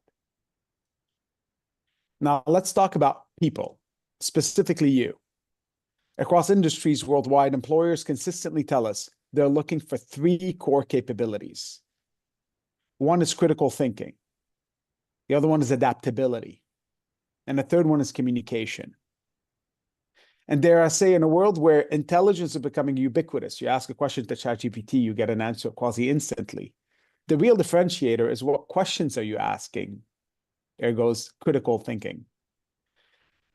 And so critical thinking, adaptability, communication are all incredibly important, not just technical fluency, not just coding or finance or engineering skills, but really the ability to collaborate across cultures, present ideas clearly, and work in global teams. And I want to share something personal with you here today. Some of you may know, many of you don't. I'm not a native English speaker. As a matter of fact, I was French educated. I was a beginner in English throughout high school. I never even made it to intermediate. I learned it at 18 onwards. I struggled with confidence, obviously. I worried about my accent at first. And I wondered if people would take me seriously. And I realized something really important. Fluency is not perfection. It's about connection. And learning English didn't give me access, didn't just give me access, sorry, to global opportunities. It gave me access to people, to ideas, experiences I would have never encountered otherwise. And if any of you ever feel held back by language, by background, or by doubt, remember this: your voice really matters. And progress comes from participation, not perfection. Finally, the third driver of progress is partnerships. No single institution can solve today's global challenges alone. Real resilience comes from collaboration between universities and industry, as you could see on stage, government and innovation hubs, students and employers. This is what makes INBUSH so powerful. It brings leaders from government, from multinational corporations, healthcare, media, academia into one conversation. At ETS, we see firsthand that the strongest education systems are built on alignment, aligning what students learn with what employers need, aligning national ambitions with global opportunity. This alignment creates mobility, innovation, and economic resilience. So let me speak directly to the students in this room. Your career will not be linear. You'll likely change roles, industries, maybe even countries. This is not instability. That is opportunity. Remember, adaptability is one of the key traits. And what will stay constant is your ability to learn continuously, to communicate confidently, to collaborate across cultures, and lead with purpose. So build skills that travel with you, build networks beyond borders, and never underestimate the power of your perspective. India's future as a global talent and innovation hub depends on leaders who can bridge local ambition with global impact. And those leaders can be you. INBUSH today, I hear, celebrates 20 years of global impact. The next 20 years will belong to those who combine purpose with performance, people with progress, partnerships with action. Use your education not just to build careers, but build solutions. Use your voice, use your values, and use your skills to create impact that reaches far beyond this campus. I want to take a moment to thank Amity University for this invitation. Thank you to the organizers and fellow speakers. And thank you to the students for stepping into the future with courage. I wish you all an inspiring INBUSH 2026. Thank you very much. Thank you, Mr. Omar. Your valuable insight have created a new dimension to this INBUSH World Summit. Thank you so much for joining us live. Ladies and gentlemen, put your hand together to welcome D.D. Puru, Kayastha Sir, Executive Director on Board APP Group, who have joined us. It's a proud moment to have such luminaries on the dais. And now I take the privilege to invite Shri Rajshri Gupta, Managing Director and CEO, ONGC Videsh, to address you. Before I invite him, let me quickly take you all to his brief bio sketch. Mr. Rajshri Gupta leads India's flagship overseas energy exploration company, managing strategic oil and gas assets across multiple continents, with deep expertise in international energy markets, project development, and geopolitical energy dynamics. He plays a vital role in securing India's long-term energy interests. His leadership is particularly significant in context of energy transition, sustainability, and international partnerships, making his insight highly relevant to the summit theme, and I can go miles and miles for these lessons. But they are here to talk to you about their experience, and let's hear him live on this great session. Over to you, sir. And before he speaks, Mr. Gupta is one of the most distinguished leaders. And we have a very strong partnership with ONGC, Mr. Gupta. When Mr. Subir Raha was the CMD, at that point of time, he was the one who sat with us and we conceptualized INBUSH. But thank you so very much for coming and always helping Amity. Thank you so very much. Give a huge applause to him.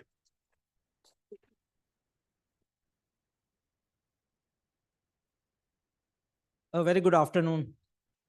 Great to be back in the midst of young minds.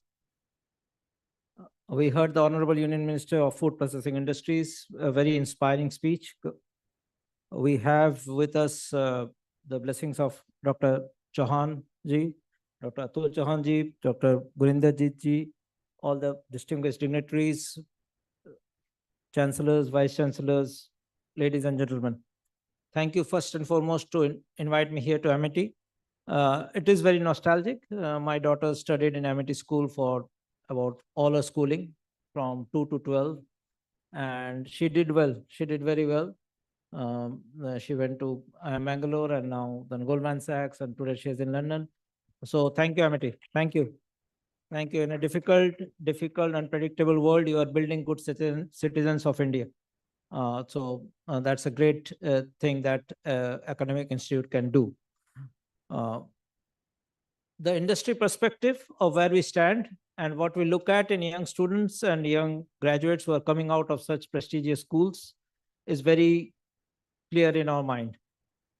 We do not want people who are status quoist. We do not want people who want to just get a job and be happy. You have to be unsatisfied. You have to challenge the status quo. You have to ask the right questions. You have to feel that we can do things better. And be ready, as it was being told just now, that your life will definitely not be where you just start your career after you finish your education, because education will be continuous. It will only be those who survive in the industry who are ready to unlearn, reskill, continuously learn, go out for making those networks, partnerships. Those will be the people who distinguish themselves. Kindly do remember that career is not a 100-meter sprint. It is a marathon. You'll have your ups and downs, but you'll have to be resilient. You'll have to be clear on your purpose, what you want from life, what you want to contribute to the society, what you want to contribute to the country. Today, I find myself in an organization which is very similar to Amity. We are in 19 countries, ONGC Videsh. We are the flag bearers of the government of India in the oil and gas industry in these 19 countries. We have contributed to each of these host countries. We have become the champions of India there. We have become the champions of industry there. We have become the good corporate citizens of those countries. We are working in temperatures from plus 50 degree to minus 50 degree. We are working in different language situations, different cultural situations, different political situations. The less said, the better about geopolitics today. There is upending of relationship. There is upending of the geo order. The South-South alliance is getting stronger by the day. Some statistics which may surprise you, but also challenge you on the energy sector is, today, India has about 100,000 retail outlets all over India, 100,000 retail outlets. And every day, about more than 7 crore Indian citizens reach these outlets with the conviction that they will get their desired source of energy, be it petrol, diesel, CNG, or a charging of a EV battery, from these retail outlets at an affordable price, at a sustainable way, and in the remotest of location, whatever be the local situation there. So that's the mandate that the government of India is fulfilling in this turmoil all across the world. Today, India stands at a defining moment in its development journey. Today, we are among the world leaders. We are the fastest growing large economy. We are today fourth largest. Very quickly, we should be the third. And as we move forward in this journey, it is not simply how fast we grow. It is also how meaningfully we grow, whom we take along in our process. Because we believe that progress without purpose can not be sustainable. We believe that growth without people can only be for a small measure. If we have to create the right opportunity for everyone, then only the growth happens. And an ambition without partnership will have very limited impact and very limited pathway. Today, it is not about a zero-sum game. It is also about win-win situation for each one of us. In any sphere of life that you go into, my friends, please do remember that the risks are high, the predictability is almost zero. So if you believe that at the end of your academic career, whoever starts where will be there and will be a leader and others will follow, it will not be so. I've seen in my 36 years of journey that many good people have fallen behind, not because they were not knowledgeable, not because they didn't have the qualification, not because they were not toppers, but also only because they lacked the intent, only because they lacked the team membership capability, only because they lacked the purpose, and they were not ready to adapt. Only those students will remain, those will be successful organizations, institutes, individuals who can adapt, who can build partnerships, who can learn repeatedly. If you look at the market cap of the 25 top organizations of the world in 2001, in 2025, you'll see that in the top 100, only one is there. What happened to the 99? So this turmoil is going to be there. Even the biggest of the biggest can fall down the way. We saw in COVID what can happen. Many new startups have come. Many new established players have shown the way to the newer players. As we look at our economy, it's growing at 7 to 8%, and it feeds on energy. Honorable Prime Minister from the ramparts of the Red Fort on 15th August announced the Sagar Samudra Manthan project, which is deep water exploration. And we do believe that many of our projects, basins which are in the deep water, does have potential for huge oil and gas. And that's why we are concentrating as we speak, because that can change the face of India's energy production, India's import, and how we look at further growing in the economic business. India as a country is also doing a lot on renewables. We have actually met all our NDC targets of climate change, as was given willingly by us, and it has been met before time. We do believe that among the fossil fuels, gas is the transformative fuel. It is not only the fuel which gives the least combustion effect or the least emissions, but it is a transformative fuel. And as we go ahead, you will see more of gas in the energy basket. Today, we are only at 6-7%, but it will definitely increase.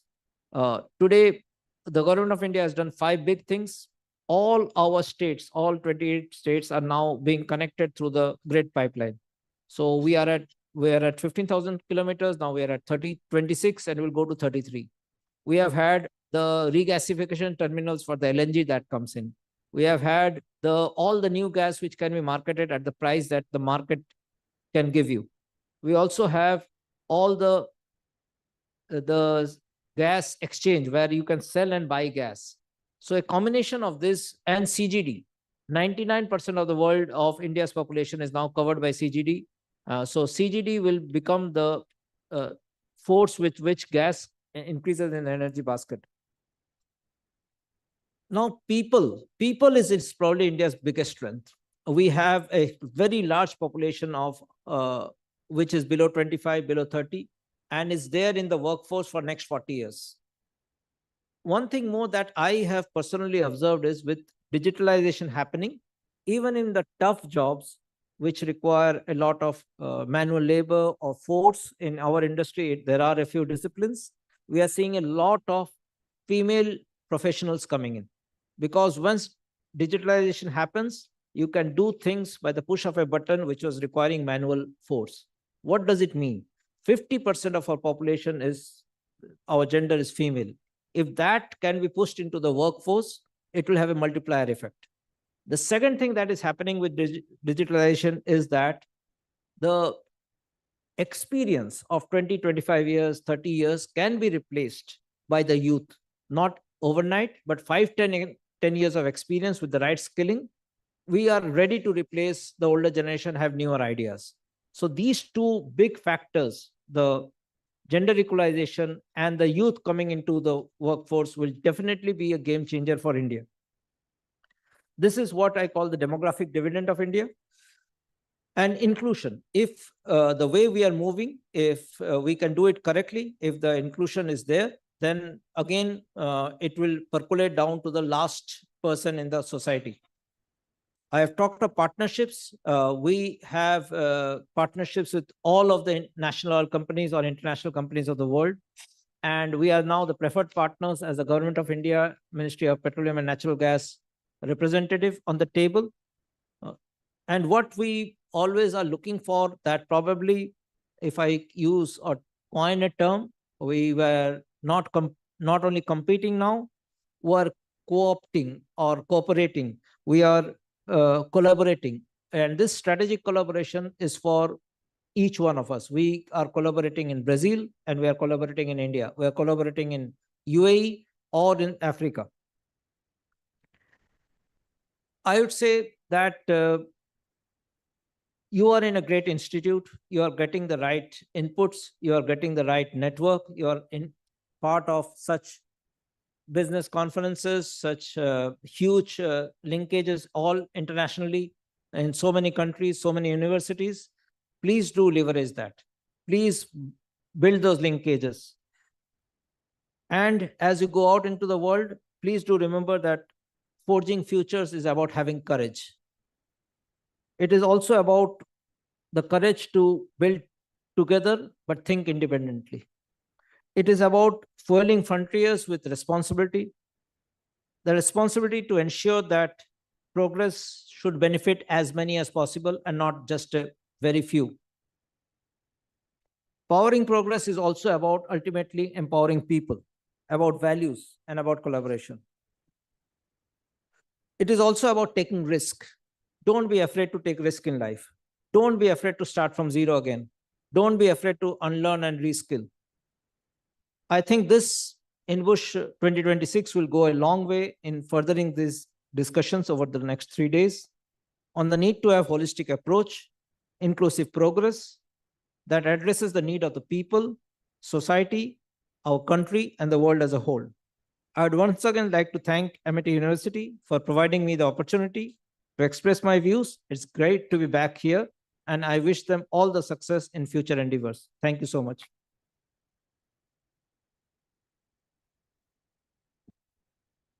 Thank you so much, sir. Your words of wisdom.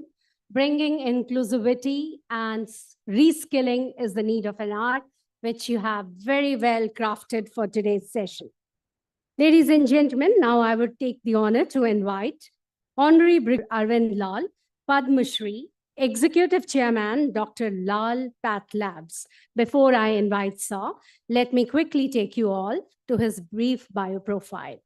Dr. Arvind Lal is a legendary name in India's healthcare diagnostic sector. A Padma Shri awardee, he transformed Dr. Lal Path Labs into one of South Asia's largest and most trusted diagnostic networks. Known for his uncompromising focus on quality, ethics, and affordability, Dr. Lal's work has significantly strengthened preventive healthcare in India. His journey exemplifies purpose-driven leadership in healthcare, and today he is going to talk about the theme and how healthcare is important in today's time. Over to you, sir.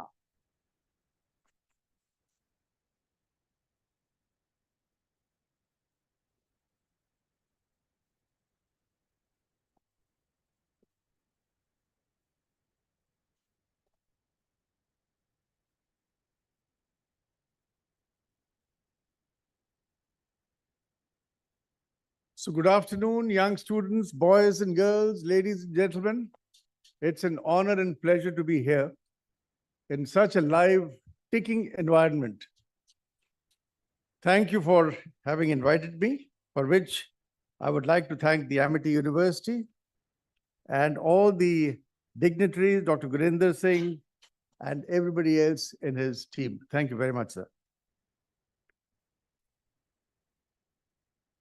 So again, it's my honor and privilege to be a part of the inaugural session of Amity University INBUSH World Summit 2026 with the Honorable Minister of Food Processing, who's just left, Mr. Chirag Paswan, whose family I had known for many years. I vividly remember meeting the great Indian comedian, Mr. Johnny Walker, at their house. And I extend my sincere gratitude to the Amity Group, especially its founder, President Dr. Ashok Chauhan, whom I have also known for more than 3 decades now, the Chancellor, and Dr. Atul Chauhan, Group Vice Chancellor, and especially Dr. Gurinder Singh. The theme of INBUSH World Summit 2026, as you all know, forging futures, fueling frontiers, powering progress through purpose, people, and partnerships, is very apt in the current context for India as we aspire to build a Viksit Bharat, as you've already heard. The path forward will not be shaped by economic growth alone, but by how effectively we align our national purpose, empower our people, and create strong partnerships across governments, industry, academia, and civil society to address the challenge of our time. Having spent nearly 5 decades in the health sector, I would like to talk to you today about the most pressing healthcare challenge our nation, that is the rising burden of non-communicable diseases, or NCDs. And this word you please never forget in your life. They're also known as lifestyle diseases. Across India and much of the world, NCDs include diabetes, high blood pressure, heart attacks, strokes, cancers, and chronic diseases of the lungs, liver, and kidney. And these account for majority of deaths and disability. In India, NCDs are responsible for nearly 65% of our deaths, killing around 15,000 people every day. What is particularly concerning is that the NCDs hit Indians almost a decade earlier than their counterparts in Western countries. So imagine, it is said in Hindi, Jaan hai, Jahan hai, and you can forget about your Viksit Bharat and what you have to do, as you've just heard from various speakers, if you don't take care of your health and you die even before you're in 40s. And that is the actual truth now. We are increasingly witnessing reports of young celebrities, entrepreneurs, and corporate leaders in their 40s and even late 30s succumbing to heart attacks, strokes, and other NCDs. The economic consequences of NCDs are equally staggering, as they account for 2% of our annual GDP loss in India.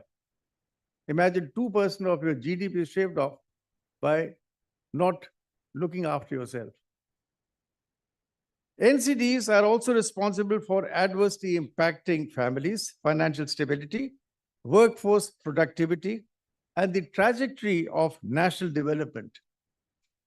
Thus, NCDs are not merely medical conditions. They are developmental challenges that require systemic, collaborative, and sustained responses. Effective NCD prevention reduces costly late-stage treatments and hospitalizations, lowering public and private health spending. According to World Health Organization, or WHO, countries that invest in prevention tend to see higher savings on future healthcare costs. If we want to truly forge a Viksit Bharat for the future, we must make the control of these lifestyle diseases our national purpose, because 80% of NCDs related deaths are preventable, which means 12,000 lives out of 15,000 dying every day can be saved. Just imagine, you can save 12,000 out of 15,000 who die every day. In other words, you can imagine that more than 40 lakh people can be stopped from dying prematurely in a year, and the economic benefit or benefits that shall accrue can make India GDP to the next level in a short span of time. Jaan hai, jahan hai. NCDs result from interplay of genetics, lifestyle, and specific environmental factors. The genetic element of non-communicable diseases or NCDs, I am repeating this because this must get embedded in your mind. NCDs or lifestyle diseases broadly mean that your parents pass on the genes to make you prone to these diseases. The first is the genetic factor. But latest research suggests that poor lifestyle is a greater contributor to NCDs than genetics. You can't keep on blaming parents for everything. Please remember that. While you cannot do anything about the genes you inherit from your parents, you can significantly control the activity of NCDs by adopting healthy lifestyles. Public health experts have predominantly linked lifestyle diseases to a few common factors that include unhealthy diet, lack of physical activity, use of tobacco in the form of cigarettes, bidis, gutkas, etc., and excessive alcohol consumption. A huge contributor to NCDs, which even our Honorable Prime Minister Narendra Modi has urged citizens to guard against, is the growing crisis of obesity in India. This is the next problem. Obesity is a result of unhealthy food choices, large-scale advertising, and easy availability of high-fat and high-sugar junk foods, lack of outdoor activity, and a sedentary lifestyle with people glued to their mobiles, tablets, and of course, TV. I would like to take this opportunity to especially request our Honorable, who is not here now, Mr. Chirag Paswan, sir, to help reduce the availability and consumption of ultra-processed junk food in India. These include sugary soft drinks, packaged snacks like chips, cookies, crackers, candy, ice cream, mass-produced bread, breakfast cereals, reconstituted meat, instant noodles, and ready-to-eat meals. So, reh kya gaya? It's only healthy food which is left now. And please adopt that. Traditionally, our healthcare systems have been designed to treat illness rather than wellness, and illness only after it occurs. So we wait illness to take place, and then we said we went to so-and-so doctor, and he was a great doctor, he saved my father's life, my uncle's life, etc., etc. But NCDs demand a paradigm shift, one that prioritizes early detection, risk reduction, and making people responsible towards their health.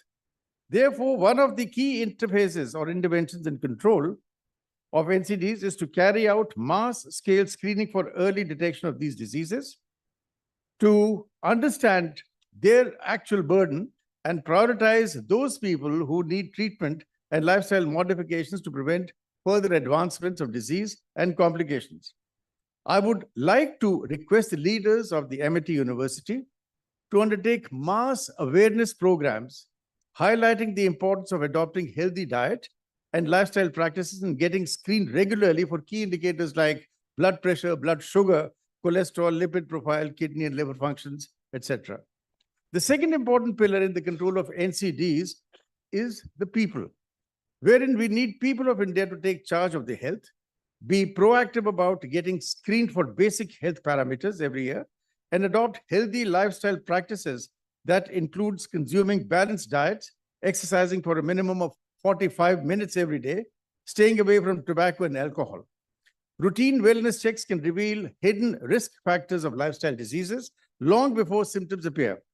Testing today can truly save tomorrow. So we should think of getting tested in wellness rather than waiting for illness. On a lighter note, I've always maintained and told people that it is better to be Dr. Lal's patient than to becoming Dr. Naresh Trehal's patient. With periodic preventive screenings, one can know which parameters to control, what they need to increase or decrease in their diet, and modify their lifestyle accordingly. Modern diagnostics shifting from reactive treatment to proactive wellness, and we should all take advantage of that. The third pillar in this strategy is partnership, as you've already heard, which is most critical enabler of large-scale impact. No single person, institution, or sector can address the NCD challenge alone. The government needs to accord political commitment, provide policy direction, and strengthen public health infrastructure. The private sector can contribute innovation, technology, diagnostics, and mass-scale service delivery capacity. Academic institutions can generate evidence, and civil society can strengthen community engagement. Where these actors work together, transformation will become possible. Public-private partnerships can play a decisive role in expanding screening coverage, strengthening of diagnostic capacity, supporting digital health systems, and improving supply chain efficiencies for essential medicines. For example, integrating private laboratories and hospitals into state-level NCD registries can significantly improve surveillance and continuity of care. Similar collaboration with technology partners can enable digital platforms that track patients across the care continuum, from screening to diagnosis and treatment and follow-up, ensuring that no patient is left behind. In the end, there is also a compelling economic case for action. Investing in NCD prevention and management is not merely a health expenditure, it is an economic growth strategy. Better health is fundamental to sustain GDP growth. Healthier populations are more productive. Healthcare costs are reduced over time, and the long-term sustainability of social protection system is strengthened. When we power progress through purposeful investments in prevention and early detection, we are effectively investing in nation building. Thank you very much. Thank you very much, sir, for these erudite remarks. Ladies and gentlemen, Mr. Arvind Lal Padmashi, Executive Chairman, Dr. Lal Pathlabs. On this note, we take the discussions forward, and we are proud to call upon the dais Mr. D.D. Purkayastha, the Executive Director on board for ABP Group. Mr. Purkayastha is a veteran media professional with decades of experience in journalism, broadcasting, and media management. I'll keep it short and hand it over to our next illuminati. Over to you, sir. Amidst your claps.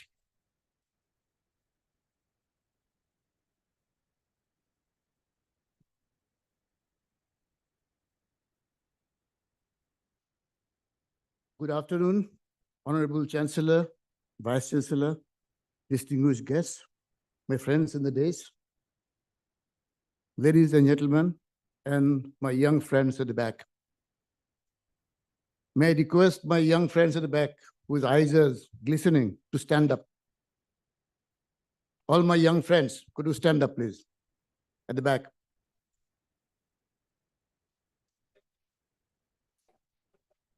My salute goes to you. You are the people who would carve the nation, carve the future of India. My address today is primarily towards you. Please take your seat now. Thank you very much. There was a time when a single innovator, a single company, or a single nation could conquer a frontier. Those days are over. Today's frontiers, from the ethics of artificial intelligence to the sustainability of our planet, are too vast for any one of us to face alone. To cross these frontiers, we must trade the map of individual for the blueprint of collective. Today, I shall talk very briefly on the theme of the conference, Forging Frontiers, Powering Progress through Purpose, People, and Partnerships. It is a very bold and expansive theme. It will be difficult for me to do justice to the theme by summarizing it in the next 10 minutes, but let me try. We often speak of the future as if it is a destination we are traveling toward, a fixed point on a map. But the truth is more demanding. The future is not somewhere we reach. It is something we forge together. History is rarely a chronicle of accidental success. Rather, it is a record of those who possessed the audacity to look at a horizon and see not a boundary, but a beginning of something new. Today, we convene under the banner of a significant mandate, forging futures and fueling frontiers. We occupy a unique moment in the human timeline, an era defined by rapid disruption and unprecedented complexity. In such time, a passive observation is a luxury we can no more afford. To forge implies a deliberate act of creation. It requires us to apply the power of innovation to the raw materials of ambition. But as we stand in the threshold of these new frontiers, we must ask a question. What should be our engine of ascent? I can resonate with the organizers of this conference that sustainable progress is powered by a trinity of essential forces: purpose, people, and partnerships. In the pursuit of progress, the force of acceleration is often mistaken for achievement. However, movement without direction is a merely waste of energy. This is where purpose serves as an indispensable anchor. Purpose is the fundamental why that justifies the how. Purpose provides the strategic clarity required to navigate in this volatile world. It ensures that our advancements in technology and commerce are calibrated toward solving the existential challenges of our time, whether these are environmental stewardship, economic equity, or ethical innovation. When we move ahead with purpose, we build resilient institutions. We move beyond the ephemeral pursuit of short-term gains and toward the creation of long-term value. Purpose ensures that as we forge our future, we do so with conscience. I shall now delve upon the most important arm of the Trinity, the people. If purpose provides the direction, people provide the pulse. If purpose is the brain, people is the heart. We live in an era of sophisticated algorithms and transformative robotics. Yet, we must not believe that technology is our biggest asset. To fuel the frontier, we must prioritize the cultivation of human potential. It means fostering cultures of meritocracy, inclusivity, and lifelong learning. I believe that the most disruptive ideas emerge from down below the hierarchy, not necessarily from the top.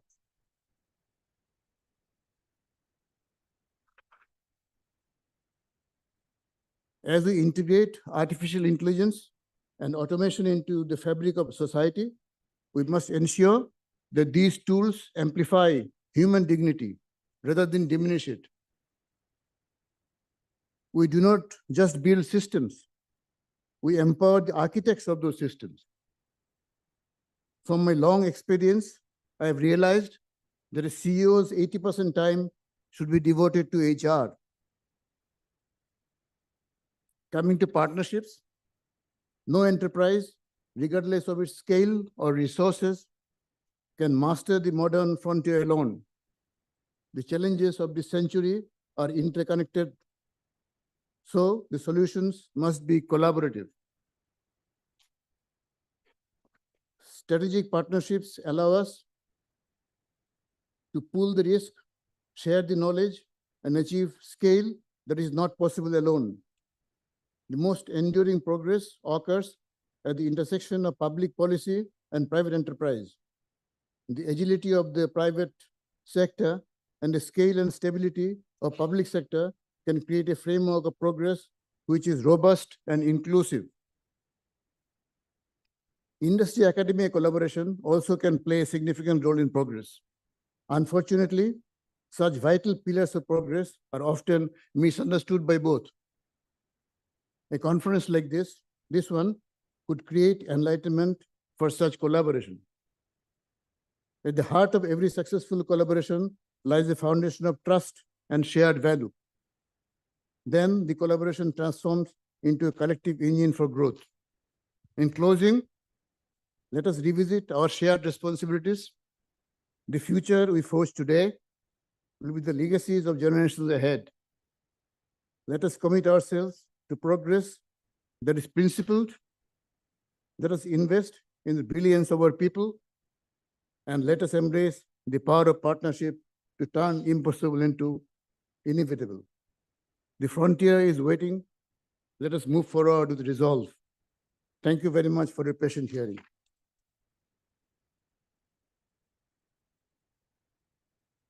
Thank you so much, sir, for connecting the dot with the theme for INBUSH inaugural part.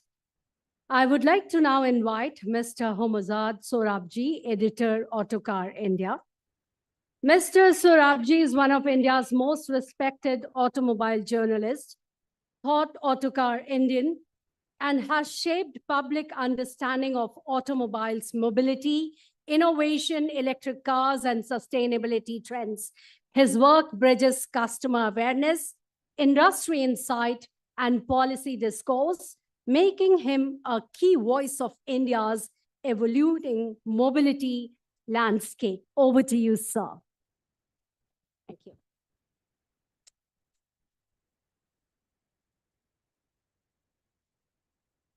Thank you. Good afternoon, everyone. A real honor and pleasure to be here. Thank you, Amity, for inviting me to INBUSH 2026. I thought I'd just give a little bit of background. I drive cars for a living. I work with the auto industry very closely. Jyoti is a good friend of mine. We keep meeting. And it's great to see all of you all over here. And I think one thing's for sure is that you're all going to leave with a fantastic education. But that's a given. And I don't want to talk about education because, frankly, I don't have that. I don't know if I should say this, but I'm a college dropout. And what I did was absolutely by coincidence. Do I regret not having an education? Definitely, yes. But I think what goes beyond education, and this is really what I would like to talk about, is the sense of purpose and to find something that you really like, and also the passion behind it. So the way I got into cars was actually quite accidental. I used to work in a garage, fix cars, race cars, rally cars, used to do that 24/7. And I think I was able to convert my passion into a job. But I think the point why I'm talking to you all over here is that, you all are very, very fortunate. You kind of enter, let's say, life after this university with, let's say, strong credentials. And I think with that, you have the opportunity to really go after what you really want to do. So when I started out, it was really difficult, almost 40 years back. The auto industry hadn't even developed. The only cars around were really Padminis and Ambassadors, and we really struggled to write about them. But I think slowly the auto industry evolved, and today it's a completely different scene altogether. But I think what I learned at that time, and I think, in addition to having a degree, what you need to have are skills and nothing also beats the experience which you derive from that. And I think that's something which everyone has to work on. And I think because it's finally that nuanced understanding of your subject, the desire to be an absolute expert on it, that really is what makes a difference. I think looking at it, I think, critical thinking, as one of the earlier speakers said, super important. Challenging the status quo, again, very, very critical going forward. That's what I look for in people working for us.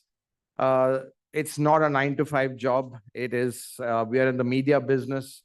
As my media friend will say, bear me out, it is a 24/7 kind of a job over here. So I think all this is really what kind of defines what we do.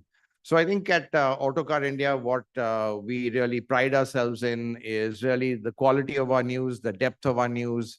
And right now, still so far, we've been able to beat AI with the kind of depth we give. We know that what we have, you won't find it on the internet. And again, that boils down to what I think is very, very critical in whatever we do, and that is people. Interacting with people, having our relationships, getting to know, let's say, learning from them. I think learning is a constant in our business. You're constantly learning every day. I mean, today I might have a conversation with Jyoti on the sidelines of this event and learn a lot about the luxury car market. And I think clearly that's what it's at, is to learn from the experts. One may think one's an expert, but there's always someone who's a bit more expert than you. And that's where I kind of derive my learning from. Let's talk a little bit on the auto industry in India, which is what we cover. It's actually an absolutely fascinating time to be a part of it, not just in India, but globally. It's going through the biggest disruption it's ever seen since the car was invented in 1886. So I think we've seen what is happening, this whole transition to electrification. It's not been easy. It's been difficult because on one hand, to reduce our carbon emissions, government policymakers are literally forcing it down, but at another point, customers are resisting it. So you've got this real tension over there. And really, there's a lot of clever minds out there figuring out how do we reduce our carbon emissions and yet get consumers to buy into it. So talking about the car, I mean, I love cars, but one has to also acknowledge that the car brings about some serious issues, safety for one, congestion for another, and other one is emissions. And today they do emit, let's say, pollutants and emissions, which have to be controlled. But I think right now the main focus is on CO2 or carbon dioxide. That is public enemy number one. And that is what I think everyone is focusing on limiting, because our planet is heating up. And really, it's to protect the planet for future generations like yourself, to kind of live in an equitable atmosphere that is absolutely super critical. So I think it's this whole drive to reduce carbon emissions that has upended the auto industry. And really, this push for electrification has really kind of challenged people and come up with some very, very innovative ways of really meeting these regulations and requirements. Now, coming to India, India again has just been a phenomenal success story as far as the auto industry goes. I mean, who would have believed that we could be the third largest auto market in the world? Last year, we sold about 4.3 million cars. So we are behind China and the US, but ahead of other, let's say, mature markets like Japan, all of Europe, or countries in Europe. So really, I think India is on the rise. People want mobility. People are in love with cars. And if you look at how cars are also shaping up right now, they are absolute gadgets on wheels. And really, this is, again, driven by how consumers are viewing them, especially in India. Earlier, it was all about horsepower. It was all about handling. Today, it's all about tech. It's all about the screens in your cars, how they're performing. And I think this is really where I have to say and give credit to some of our Indian companies which have seen this trend and really adapted to it and really been huge successes. So last year, if you look at what the car sales were, obviously number one is Maruti Suzuki. It's been like that for the last 40 years, absolutely dominant, but its market share is coming down. It's hovering around 40%, which seems high in absolute terms, but relative to what Maruti had at one point at its peak, it was almost 80%. But obviously with competition, it has come down. But really the big story is that the number two player was Mahindra and Mahindra. Now, again, for a company that made tractors and old utilitarian vehicles, they just kind of in, let's say in the last 5-6 years, have just zoomed to the second spot. And following them is Tata Motors, which has beaten Hyundai, a big Korean auto company, as you know. So what is it that's made these Indian companies really kind of beat such global giants? Not only Hyundai, they're ahead of Toyota, Volkswagen, Renault, Nissan, the whole gamut of them. And I think one thing is that their absolute focus and their understanding of the Indian consumer. And really it's down again to the people and the leadership which these organizations have had. And understanding, how to get the best out of their engineers, how to adapt fast, and even how to kind of, let's say, make some of their weaknesses, I would say they would reduce their weaknesses and play to certain strengths. So overall, for the customer, you get a very compelling proposition. And I think what's happened is that a lot of these cars have had a lot more onboard tech than a lot of cars in Europe or in other markets, which the other global manufacturers haven't been able to bring fast enough. So really, it's become a features arm race. That's what it is. That's what's selling cars today. It's no longer the old traditional way of engine performance or handling, as I said earlier. And I think the Indian companies have done an outstanding job in this. So really, I think it makes one feel very proud that two Indian automakers, which around the early 90s, when the whole auto industry was delicensed after 40 years of isolation, everyone thought they wouldn't survive. But here they are, they have fought back, and they are now challenging even global players. And now with the FTA, they might even be able to challenge them abroad. That will be some time, of course, because clearly that is a completely different arena for them. But I think the point really is that the fitness for purpose of the car is, or the fitness of purpose is what these car makers have been looking at. Design the car exactly to what the customer wants. You may have a certain view, and that's the way we judge cars also. We may like certain cars, but we have to look at it from the customer's standpoint. And I think that's what some of these OEMs have done. Again, going forward, the future, again, very tech heavy. I think what excites me is the possibility of autonomous driving.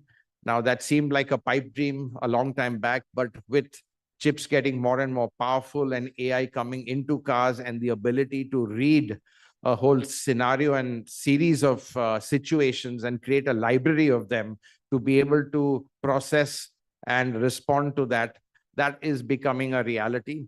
I've heard that Tesla might be rolling out its FSD, or full self-driving, in Thailand. Now, in a market like Thailand, which doesn't have the same orderly traffic conditions as in Europe, it shows that, if it can operate there, the next step could be India. So I think that's one thing that really excites me. And I think, I can say over here that it really seems crazy that in our chaotic conditions, you could imagine a car driving itself. But I think that day will come sooner rather than later.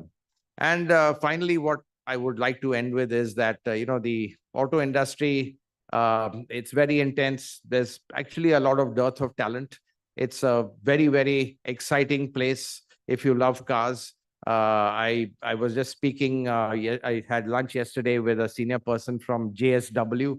So we know them for steel. They're getting into the car business, and they're just completely blown away by how different a sector and how exciting a sector and how glamorous a sector the auto industry is compared to other industries. So really, it's all about passion at the end of it. That's what's it's about. Cars are hugely emotional. And honestly, it's a dream job. For me, it's been a dream job. And what I'd like to end with is that, if you find a job that you love, you'll never work a day in your life. Thank you very much. Thank you so much, sir. I know there are many passionate car lovers sitting across me, and how with the pace they drive today is also marvelous. Time has come to invite Mr. Jyoti Malhotra, Managing Director, Volvo Cars India Private Limited. Mr. Jyoti Malhotra is a seasoned automotive industry leader with deep expertise in premium mobility and brand leadership. At Volvo Cars India, he champions safety, innovation, sustainability, and responsible luxury. His perspective underscores how the automotive industry is transiting towards cleaner, safer, and smarter mobility solutions. Over to you, Mr. Jyoti.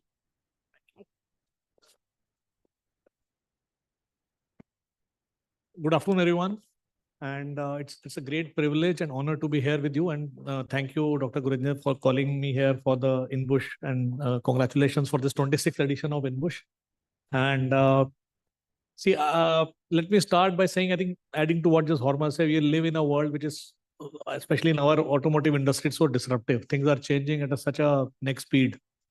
So I think if we look from an India perspective, and I see coming from Volvo Cars, I think what is the strong connection I see.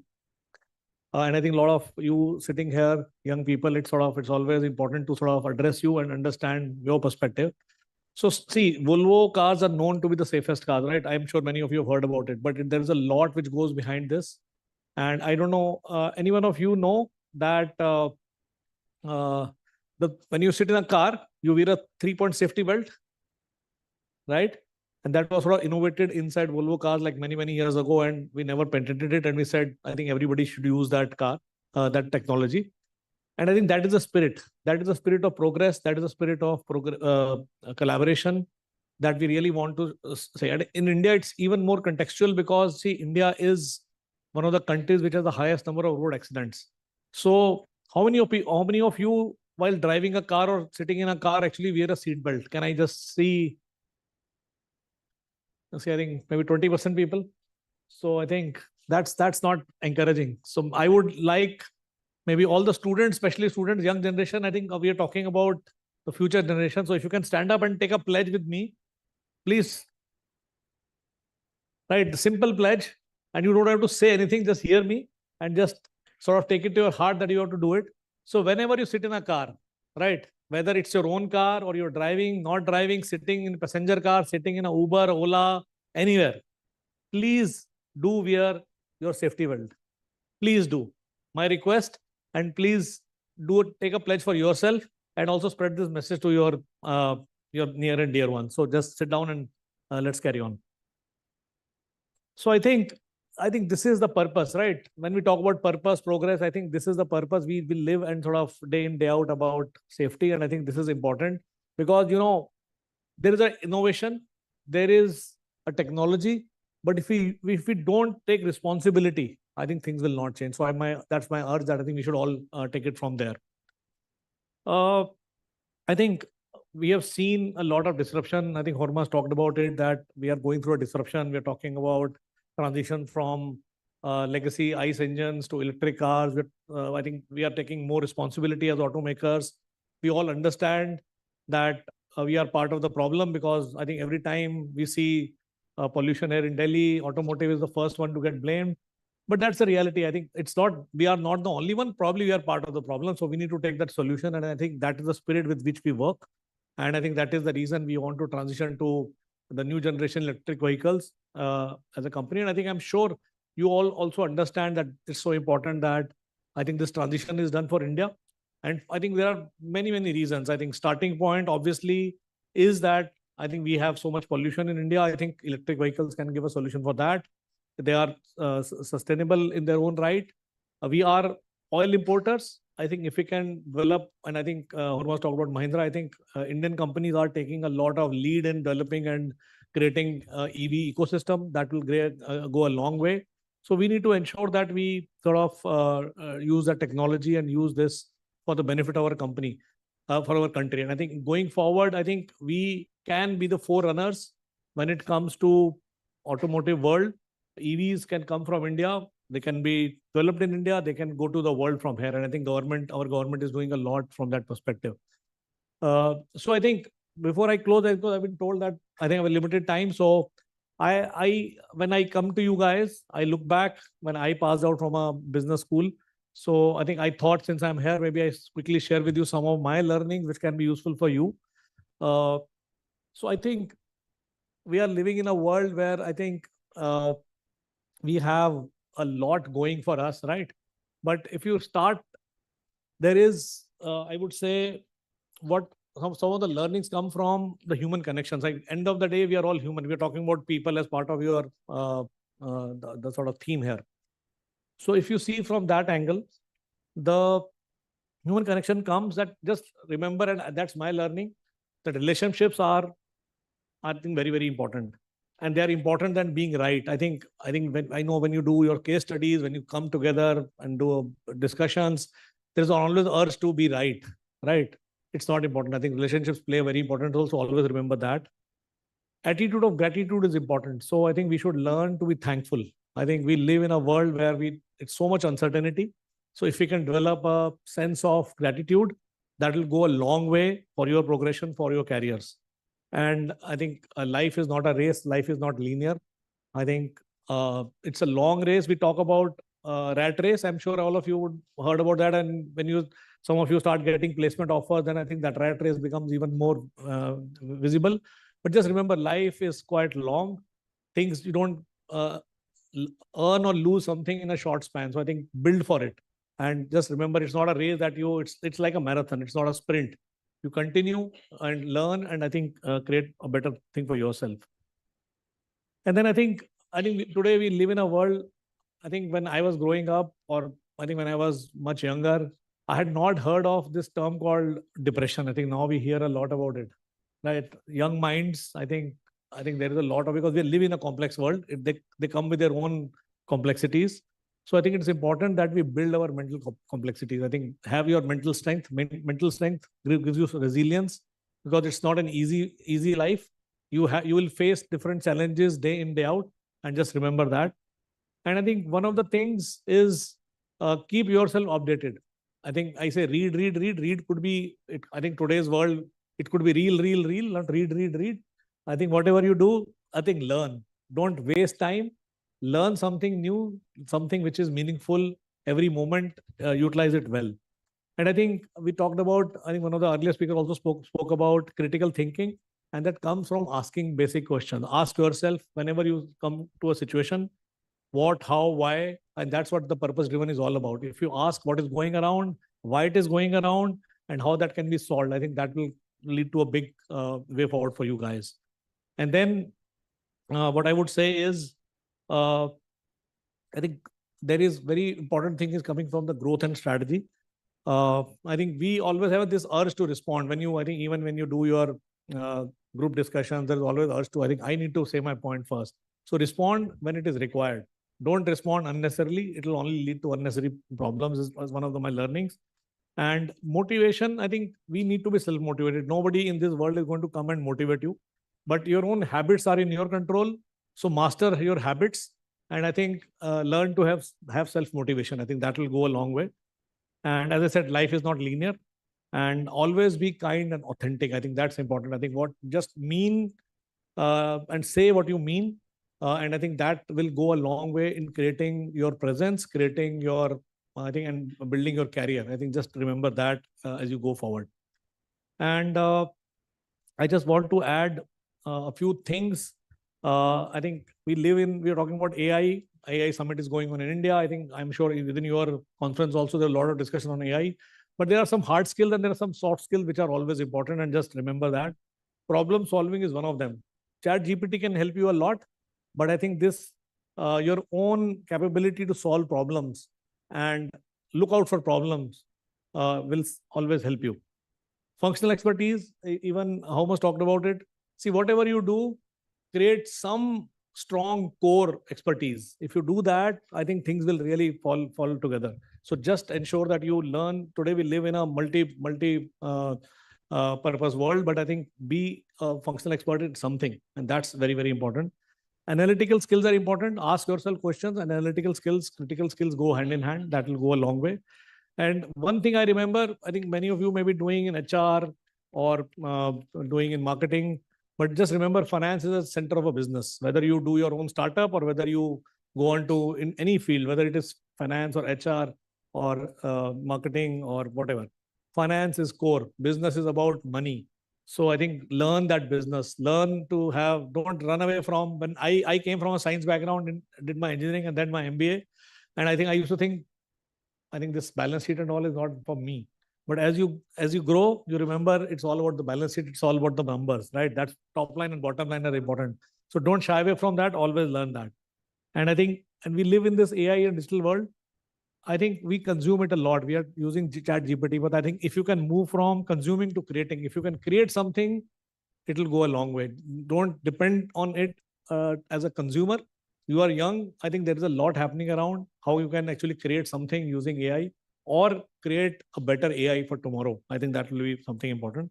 And then in this world, softer skills just don't go away. I think grit and determination are very important. As I said, I think we are living in a very difficult world, but I think always stay true to yourself.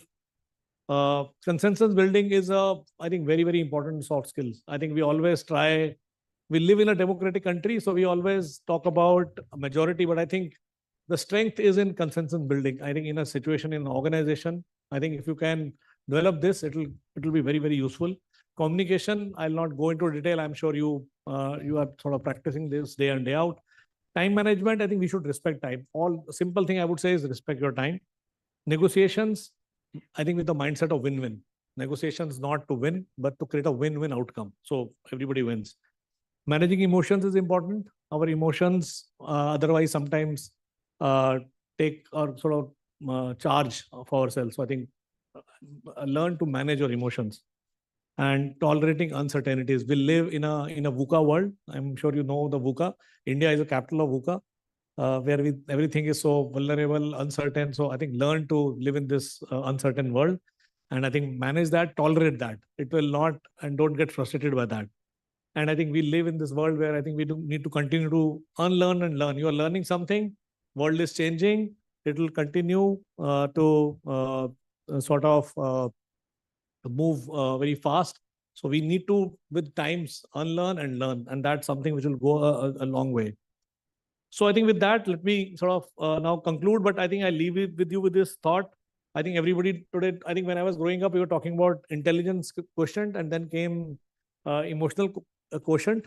I think now there are other things, if you sort of look around it, but there are two more things which play a very important role. One is a strategy quotient. I think for long term, don't think what I need to do tomorrow. And also think of execution quotient, which is basically we can strategize a lot, we can plan a lot, but if we don't create that execution excellence, it will not go a long way. So with that, thank you so much. It was a privilege to be with you. I'm sure you will take away some learning from me. Thank you. Thank you so much, sir, for blending the hard skills and the soft skills together, which is the need of an hour. Moving forward, ladies and gentlemen, for this session, the last but not the least speaker, Mr. Behram Koraji. Before I invite him, let me quickly take you all to his brief introduction. Mr. Behram Koraji, Group CEO, Ruby Hall Hospitals, is one of India's leading and very dynamic leader in the healthcare institution, known for clinical excellence and patient trust. His leadership focuses on quality, care delivery, operational efficiency, and healthcare innovation. He represents how healthcare organizations balance compassion with scale and excellence. Without further ado, let me invite you to address you all. Over to you, sir. Thank you for those very flattering words. Good afternoon, everyone. Distinguished guests, colleagues, and eminent thought leaders on the dais, and of course, all my dear students. And thank you, Amity University, for providing me with this opportunity to highlight the emerging trends in the healthcare space in India. In India, we stand at a unique crossroad in 2026. For decades, the story of Indian healthcare has been one of catching up, building beds, increasing doctors, and managing crises. But today, that narrative has shifted. We are no longer just catching up, we are leapfrogging. We have moved past the era of mere expansion. We are no longer just counting hospital beds, we are making these beds smart. We are no longer just treating disease, we are decoding health at a genomic level. India is currently witnessing a healthcare renaissance. The convergence of deep tech innovation, robust digital policy, and a new spirit of true collaboration is turning our hospitals from centers of sick care into hubs of wellness and precision medicine. So what are the emerging trends? When we look at the wards and clinics of today, the trends are very, very clear. AI is part of the new workforce. In 2026, artificial intelligence has moved from being a cool experiment to a semi-autonomous colleague. We are seeing AI agents manage clinical workflows, triage, scheduling, and even real-time risk flagging for ICU patients, reducing unplanned admissions by nearly 40%. We are also seeing the rise of biopharma and GLP-1s drugs. A monumental shift is happening in chronic disease management. With the Biopharma Shakti initiative of the Government of India, India is tailoring breakthrough therapies like GLP-1s for metabolic health, specifically for the Indian physiology. Genomic testing has moved from a niche luxury to a primary triage tool. By integrating genetic markers with routine blood work, Dr. Lal will of course bear me out on that, we are shifting the needle from treating chronic diabetes and hypertension to prevent them from happening decades before they actually manifest. We are also witnessing the growth of a lot of clinical wearables. The watch on your wrist is no longer just a step counter. It is a clinical grade monitor tracking AFib, glucose trends, and early cardiac and respiratory warnings, allowing us to treat patients long before they even reach the hospital doors. But innovation without a framework is a chaos. This is where India's policy landscape has become our greatest competitive advantage. The Ayushman Bharat digital mission has achieved a milestone that many developed nations still struggle with, which is interoperability at scale. With over 84 crore Aadhaar accounts and counting, we have built the UPI of healthcare. This digital public infrastructure ensures that a patient's medical history follows them from a village clinic in Bihar to a specialty hospital in Mumbai, eliminating diagnostic redundancy and saving precious time. Furthermore, the Union Budget of 2026 has signaled a shift from service expansion to system resilience. By recognizing hospitals as core national infrastructure and funding NIMHANS 2.0 for mental health, the government is acknowledging that a substantial future requires a healthy mind as much as a healthy body. In July 2025, India launched its first sector-specific ESG, which is environmental, social, and governance framework. Our hospitals are now benchmarked on 107 indicators, from biomedical waste management to antimicrobial resistance. Sustainability is no longer a PR statement. It is a measurable, investable standard. But what are the challenges we face? A rising burden of non-communicable diseases, as my eminent speaker before me just described, and a growing elderly and geriatric population. These are too large for any one entity to resolve. The future is also through public-private partnerships, PPPs.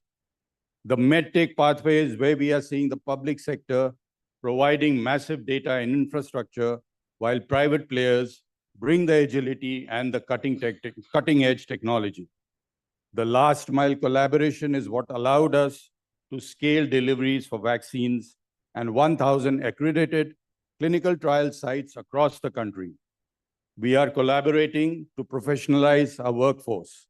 Through digital certifications and AI-assisted trainings, we are empowering ASHA workers and nurses to perform high-level screenings, effectively democratizing expertise. We are also positioning ourselves as medical tourism centers. By collaborating on regional medical hubs, we are positioning India not just as the pharmacy of the world, which we already are, but as an international care provider. We can provide the best of treatments at a fraction of the global costs. And as I conclude, I want to leave you with one thought. Sustainability in healthcare is not just about green buildings or paperless hospitals. True sustainability is the ability of our system to provide value over volume. It is about moving from episodic care to lifelong management. It is about ensuring that a farmer in a tier 3 city or in a rural area has the same access to AI-driven diagnostics as a CEO in Bengaluru or Bombay or Delhi. The tools are in our hands, the policies at our disposals, collaborations are in our control. Let us build a future where healthcare is not just a privilege of the few, but a promise for every Indian. Thank you, everyone, and have a very wonderful evening.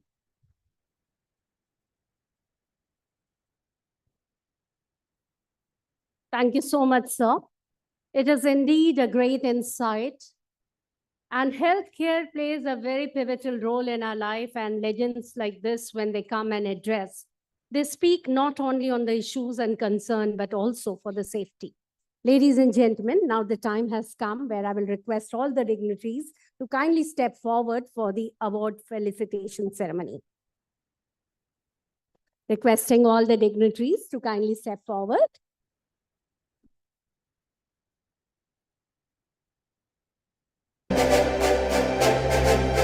Amity is proud to confer Amity Industry Excellence Award for Visionary and Business Innovation to Sri Rashri Gupta, Managing Director and CEO, ONGC.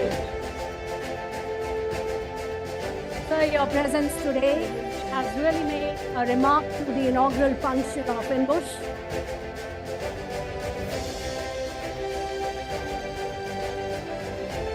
Amity is proud to confer Amity Healthcare Excellence Award for lifetime contribution to diagnostic services to Honorary Brigadier Dr. Arvind Lal, Padma Shri Executive Chairman Dr. Lal Patlaus.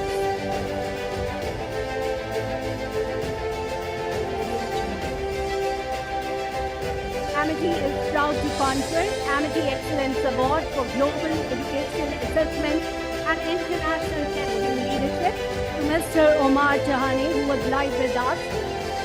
This award will reach to you very soon, sir.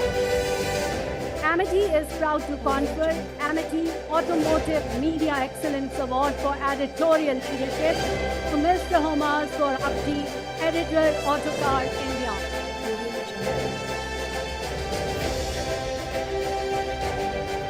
Amity is proud to confer Mr. Omar Sorabji, Editor, Autocar India.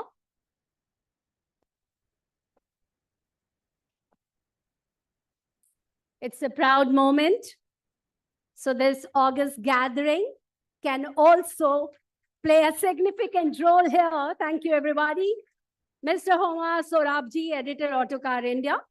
Amity is proud to confer Amity Automotive Excellence Award for Leadership in Sustainable Mobility to Mr. Jyoti Malhotra, Managing Director, Volvo Cars India Private Limited.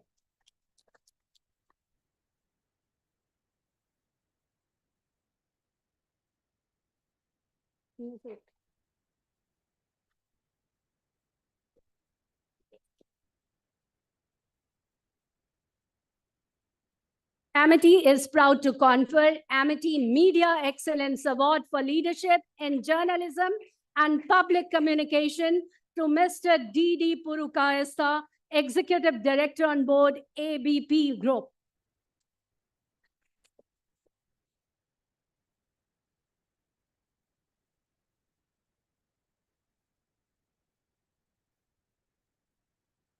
Amity is proud to confer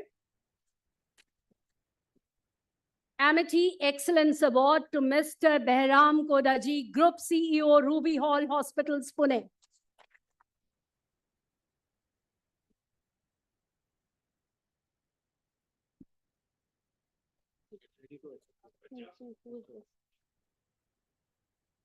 Amity is proud to confer Amity Industry Excellence Award for Innovation in Mobility and Manufacturing to Mr. Sudarshan Venu, Chairman, TVS Group.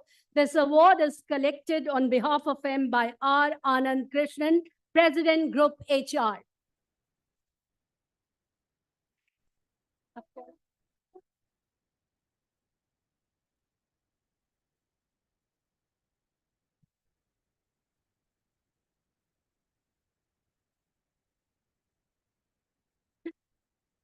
So the crew members and the delegates are reminding us that they are a part of Amity and they belong to Amity.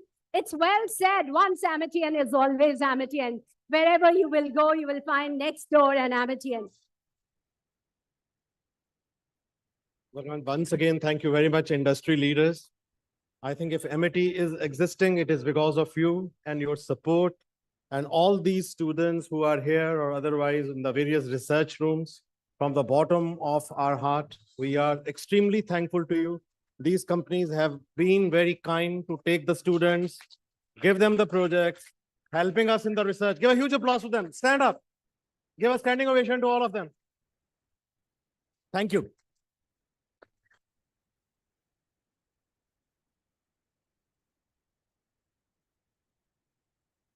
Thank you, everybody. A big round of applause to our students, to all the volunteers, to faculty members, to GVC office, to IAD, to the IT support, to the security, to everybody to make this big impact on the inaugural day. There can never be a better day when such luminaries join to bless you all, to guide you and navigate the path with excellence. And very shortly, we will be personally meeting them in their offices to take this as an outcome exercise and to build up industry-academia relations further. So I would request the green room volunteers to kindly support the guest.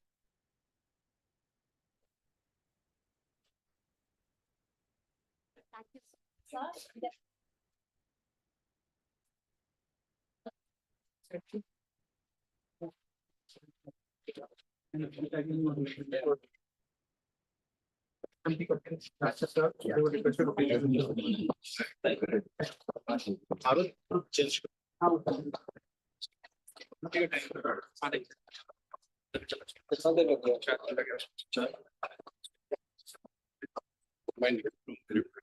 you, sir. Thank you so much. Thank you.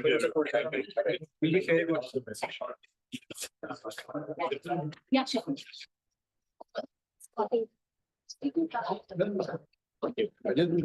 Ladies and gentlemen, after a powerful inaugural, we are now heading forward to a very, very strategic dialogue. The UK-India session, there are some stalwarts from the UK, education landscape, industry, and also diplomacy who will be joining us. So students are requested to please remain seated and call your colleagues also to get the best benefit out of these discussions. Otherwise, bringing these luminaries under one roof is not a possibility at all. So we would request each one of you to please wait and derive the best benefits in terms of student grooming, opportunities for placements, higher education in the UK. I would also request the teams to please change the setup at the dais.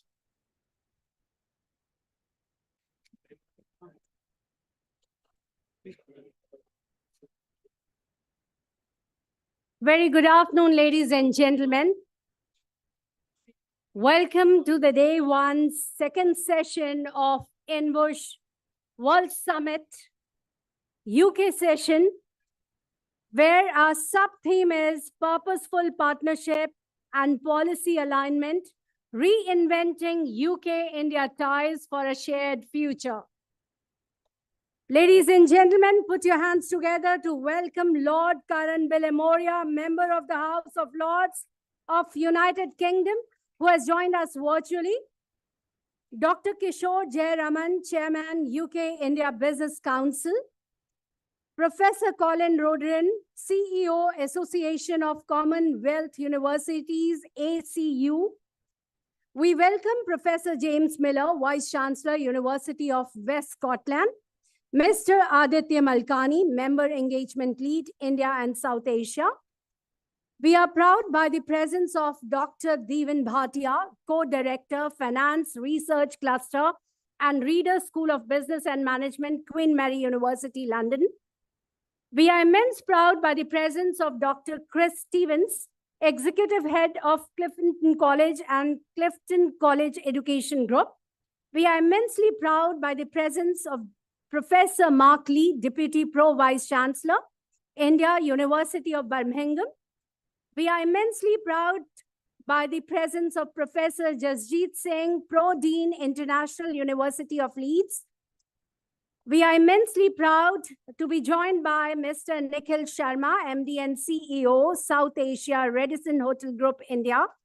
Ladies and gentlemen, it's a great honor and welcome to the Session 2 UK session INBUSH World Summit 2026. Good afternoon, distinguished guests, dignitaries. Welcome to the UK session at INBUSH 2026, aligned with our overarching theme for forging futures through purpose, people, and partnership.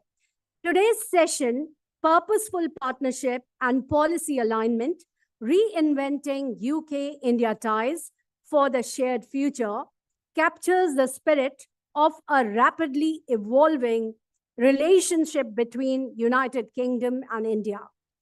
At the time when global growth depends on collaboration, UK-India ties are being reshaped through forward-looking trade frameworks, talent mobility, innovation-led education, and aligned public policies. These developments signal a shift from transition engagement to purpose-driven partnership, where governments, industry, academia, and internationalization play a pivotal role. Ladies and gentlemen, the Sutradhar of this entire INBUSH, Professor Dr. Gurinder Singh, is a pioneer leader, a motivator, a guru and mentor, and who redefined the internationalization of education to Amity Universe. I would take the honor to invite him to introduce the second theme of the day, INBUSH, where India and UK collaborative partnerships and legends are live with us. Over to you, sir, to give the theme introduction.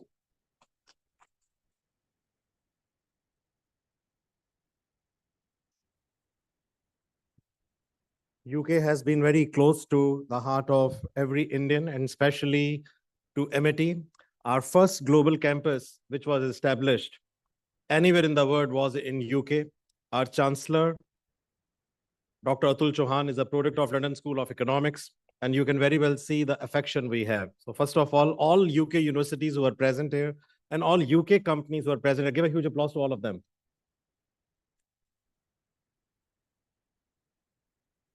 I'm particularly very delighted to see some of our friends who are going to speak today.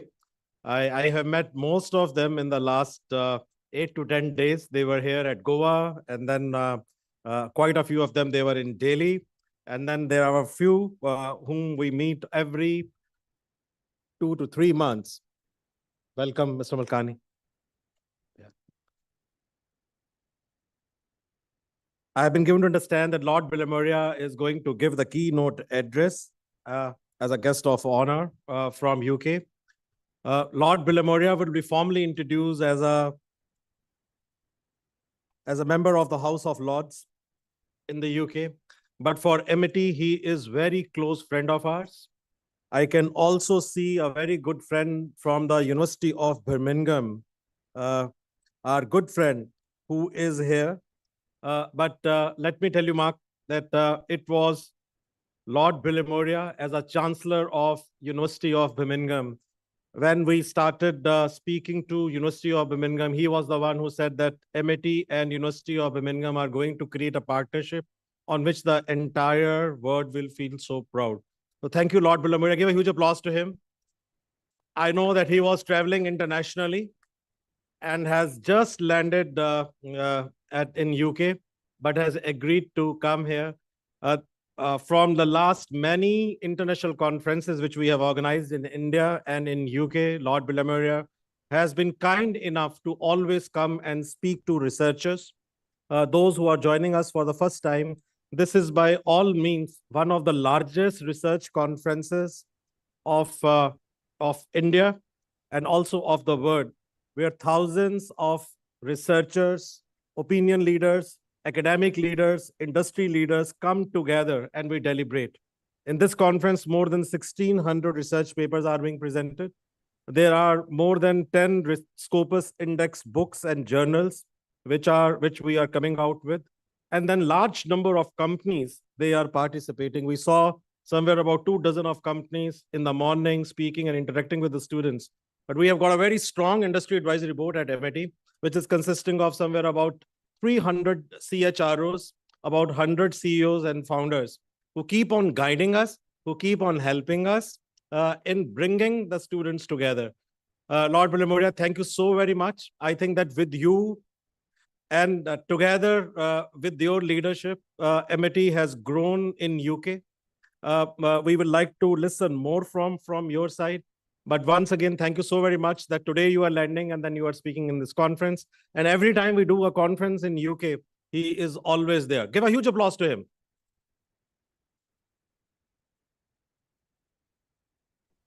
Right. Also, I can see our good friend, Dr. Kishore Jayaraman, who's the chairman of the UK India Business Council at MIT. We try that whatever we do, we should be able to do something with the industry. So Mr.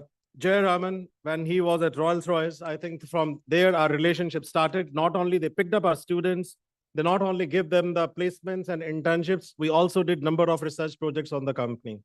Today, when we are talking to them and we can see Tushar, who's representing UK IBC, we want to create a very meaningful outcome-based relationship with you, where any research work you feel that we can do, we will be more than happy to assist you. Give a huge applause to both of them.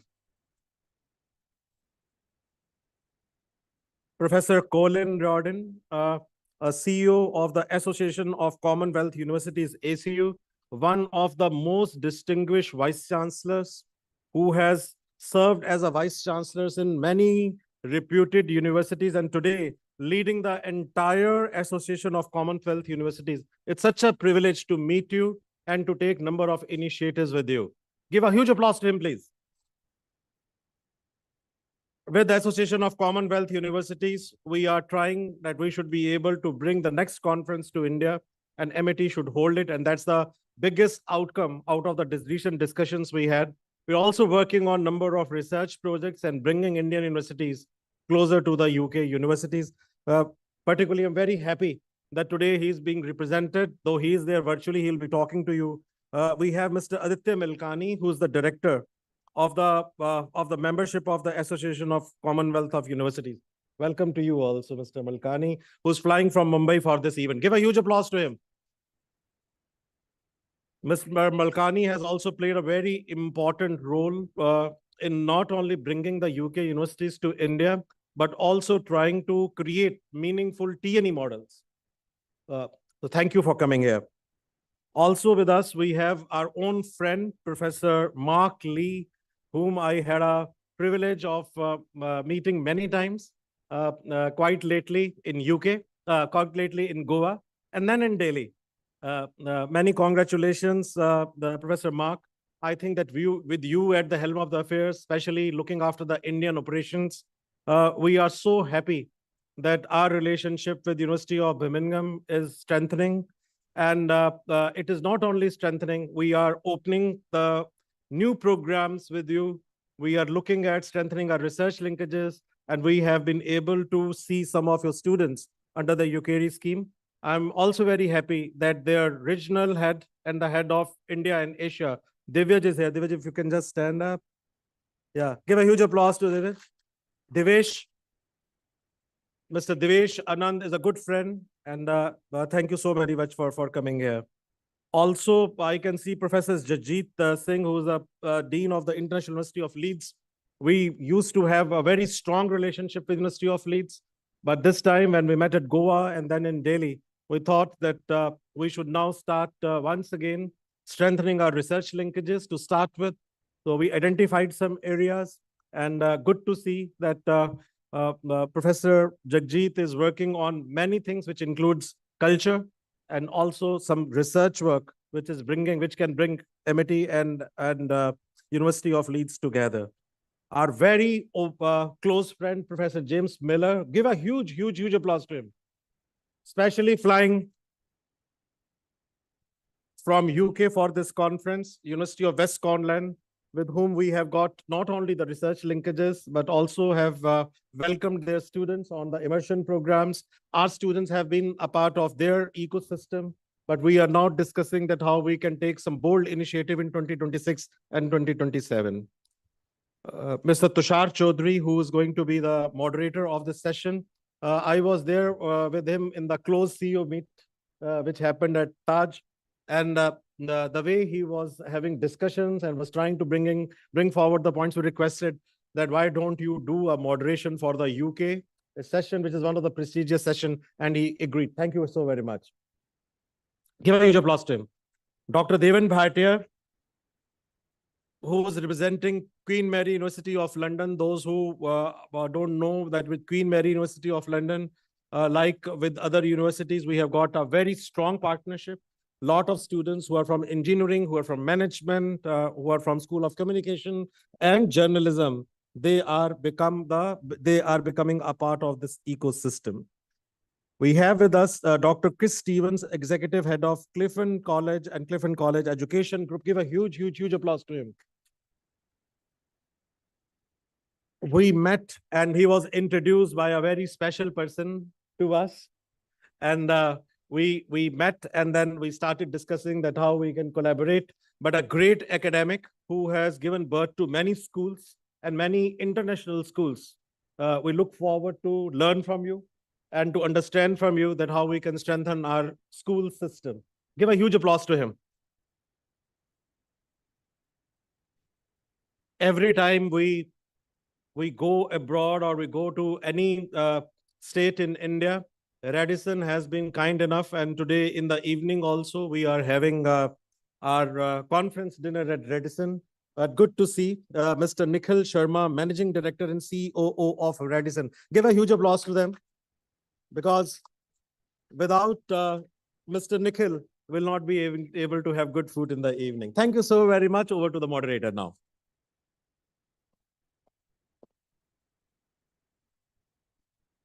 Thank you so much, sir, for setting the tone for the second session for the first day of INBUSH era.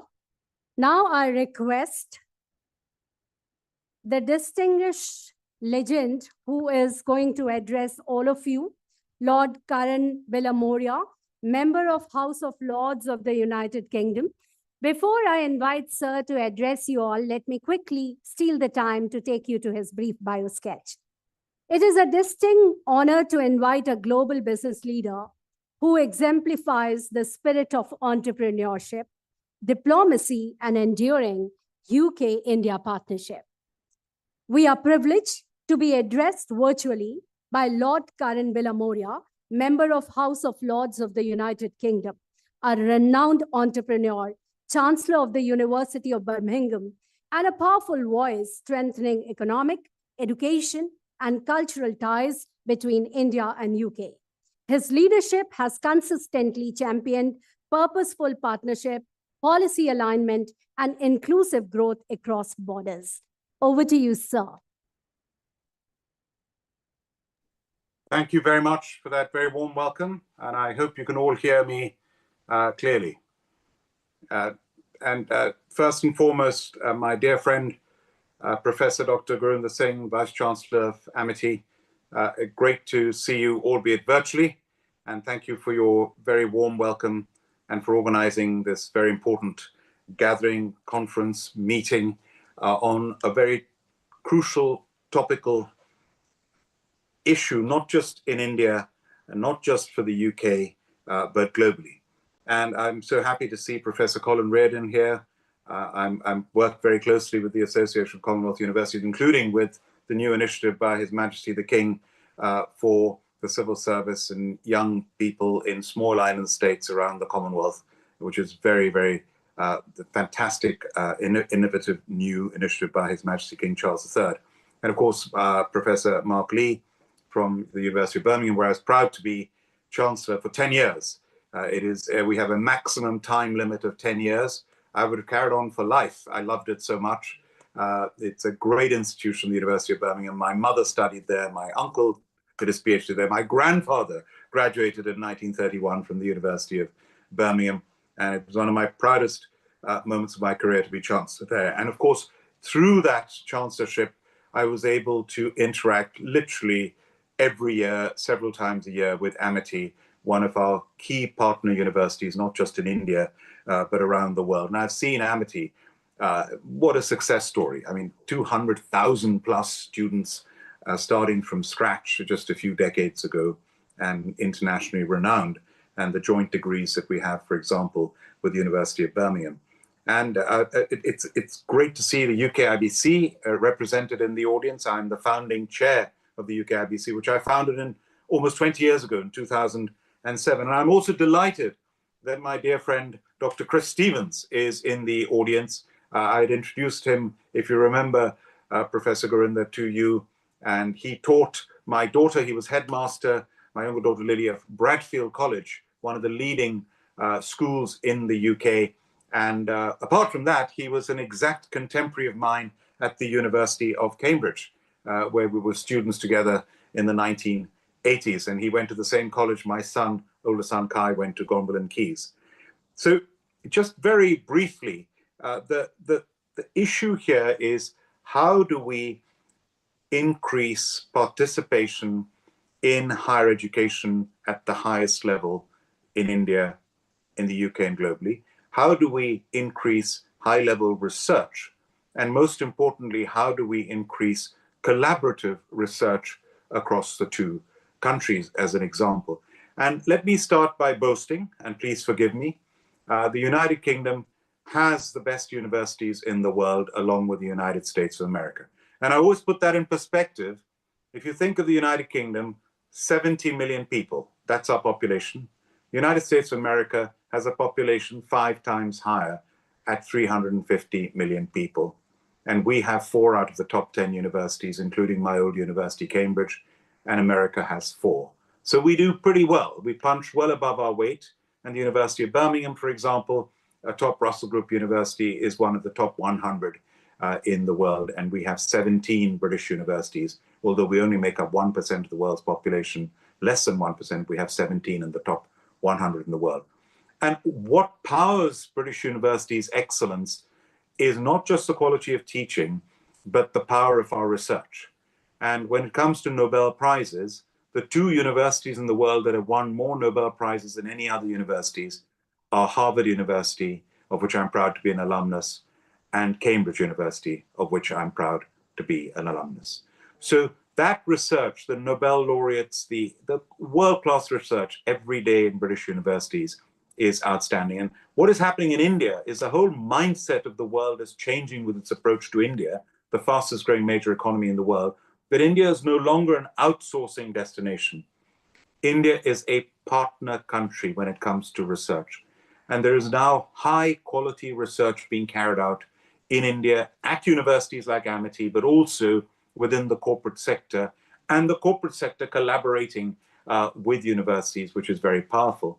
But if I tell you how powerful cross-border collaboration is, when the University of Birmingham had an event at the British Council a few years ago, I remember being there, and we showcased that if you do research on your own as a university, your field-weighted impact, and you do research collaboratively with another university across in another country, and we used an example, I remember then, of Punjab University in Chandigarh. And the field-weighted impact of each one of us was over 2%, let's say 2.7, 2.8. Together, it was 5. And the same goes if we do Birmingham and Harvard. Together, it would be over 5, when individually you might be 2 and 3. So that cross-border research is very powerful and proven to be so. And in the opening speech, Dr. Gurinder, you mentioned UKERI. I was proud to be a member of the UK-India Roundtable, which sadly was disbanded in 2014. And it is the UK-India Roundtable that came up with the initiative of UKERI, the UK-India Research Initiative, which is now in phase 4, where academics at an Indian university, academics at a UK university work together on a cross-border collaborative research project, which often is just funded with a few £1,000s. And the power of each one of those thousands of projects is absolutely incredible. And we need to encourage more and more of that sort of collaborative research within our 2 countries. I would like to give you another example. I'm proud to be a fellow of the Chartered Association of Business Schools in the UK, which over 120 business schools at our universities are members. And I'm also patron of the Small Business Charter, which certifies our universities to be able to teach small and medium-sized enterprises. And we have a program called the Help to Grow Management Program, a mini MBA for SMEs around the UK, where they attend this at a university of their choice, usually one close to where their business is. That has now had 10,000 alumni going through that program alone. And we should have a program like that in India, which I would like to promote. And to start it, last year, I was proud to help lead the first delegation of UK business schools to India. And Dr. Gurinder, you attended the program, you spoke at the program. Over 33 UK business schools for the first time in history came to India and collaborated with Indian business schools and universities like Amity, the Indian Institute of Management, Ahmedabad. It was fantastic. And now this year, I'm proud to say we're coming again in September. This time it'll be even bigger and even better. And what is the #1 subject that students from India study at our UK universities? It is business. And let us have more business at the highest level and more business collaboration. And before I conclude, the other area, of course, is international students. And I'm proud to be the founding co-chair of the all-party parliamentary group on international students, both the House of Commons and the House of Lords. And I'm very proud of the work that we've done, which has led to the British government setting a target for 600,000 international students, which we have exceeded. It went up to 750,000 international students. And what was the #1 country out of those? India, and Indian students, which I'm very proud about. And now, of course, we have the 2-year post-graduation work visa.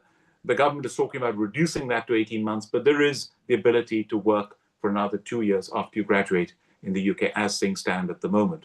So all in all, the UK is a very attractive destination for Indian students. And once you get a UK degree, you get a globally recognized qualification and you can work anywhere in the world. But of course, most people come back to India because the biggest opportunity in the world as we speak, as a country, is India, the fastest growing major economy in the world, soon to be the 3rd largest economy in the world. And there are opportunities in India in every sector, including in Professor Mark Lee's sector, which is AI. And he is a world authority in the subject. And I know Amity is doing huge work on AI, and India is doing phenomenal work with the AI conference taking place as we speak in India right now. So this is a very exciting time for all of us to be together, talking about this hugely important topic of higher education. And of course, I came with Prime Minister Keir Starmer last October, and I was proud to be a member of his delegation. And there we had 9 university leaders from the UK who had announced and had already, some of them, opened up campuses in India, including Southampton, Gurgaon, Bristol University in Bombay. I could go on. Phenomenal universities, Gift City, Queen's University from Belfast. We've got, it's just exciting, Surrey University opening up there as well. And more British universities are going to be opening up. But when it comes to schools, and Dr. Chris Stevens being there already, Wellington College, one of the top schools in the world, which I'm a governor of, where my older daughter studied, has opened up in Pune. Harrow School, one of the top schools where Jawaharlal Nehru studied as a student, as a schoolboy, has opened up in Bangalore in India already. And more of the top schools from the UK will be opening up in India. So India is going to keep growing, keep needing the best higher education, the best schools. And you have one of the best, the top private university in India, Amity, right here. I congratulate you on your success. Thank you for all that you're doing, and it's a privilege for me to speak to all of you. And I say this as a concluding remark. I feel very proud as an Indian, born in Hyderabad, brought up in India. My first degree was from Osmania University in India. I then graduated in law from Cambridge. I'm a qualified chartered accountant with Ernst & Young in London. I'm now in the midst of my doctorate at the University of Cambridge in leadership at the Cambridge Judge Business School. So I'm very proud of my Indian heritage and my Indian education. And I'm also very proud to be a British, Asian, and an Indian in the UK. And I say this without exaggeration. The cleverest people in the world are Indians. And let's be proud of that. Our potential is unlimited. Thank you very much.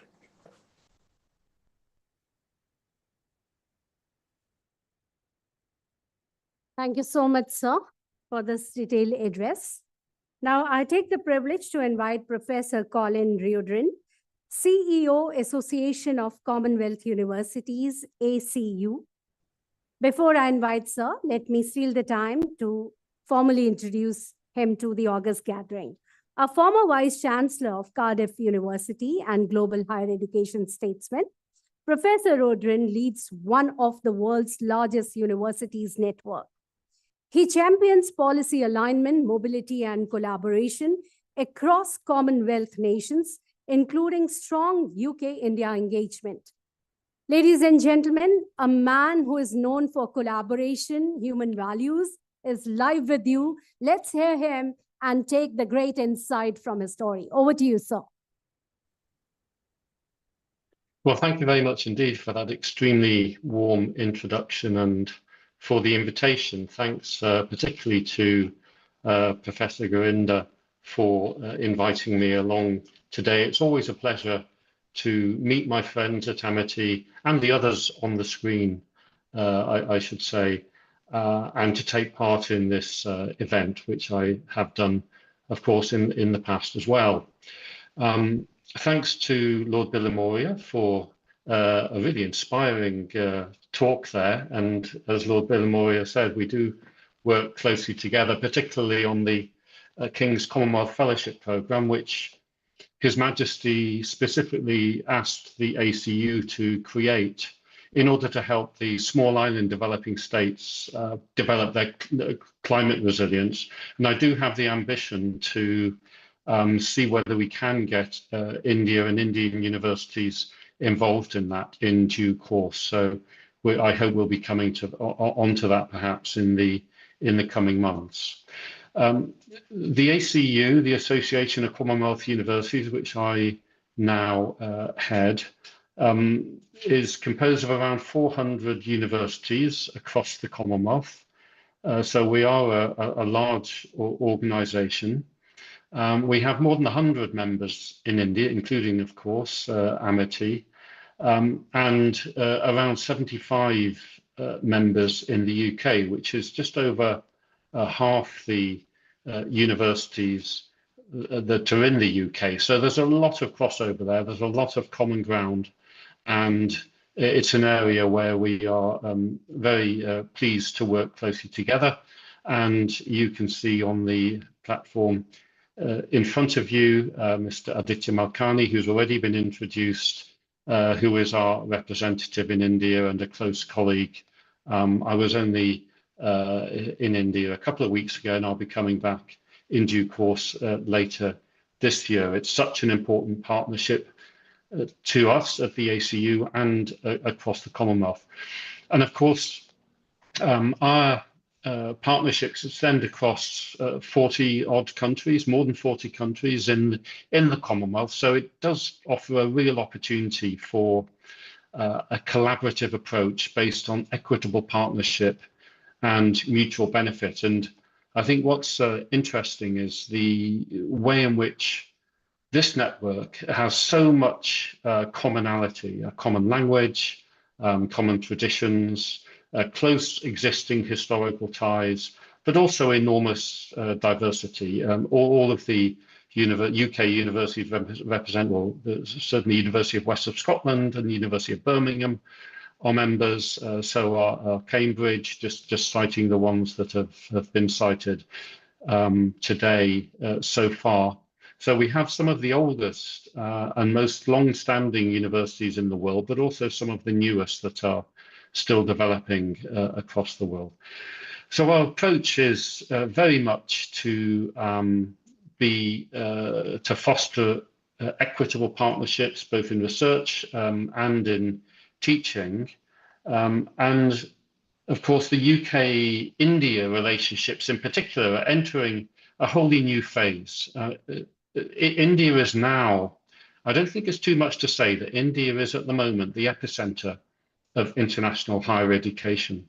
It's an accessible country that wants to internationalize, has an extraordinarily ambitious and achievable policy for education and, of course, for the whole country through Viksit Bharat. And I think that does offer great opportunities for UK and India universities.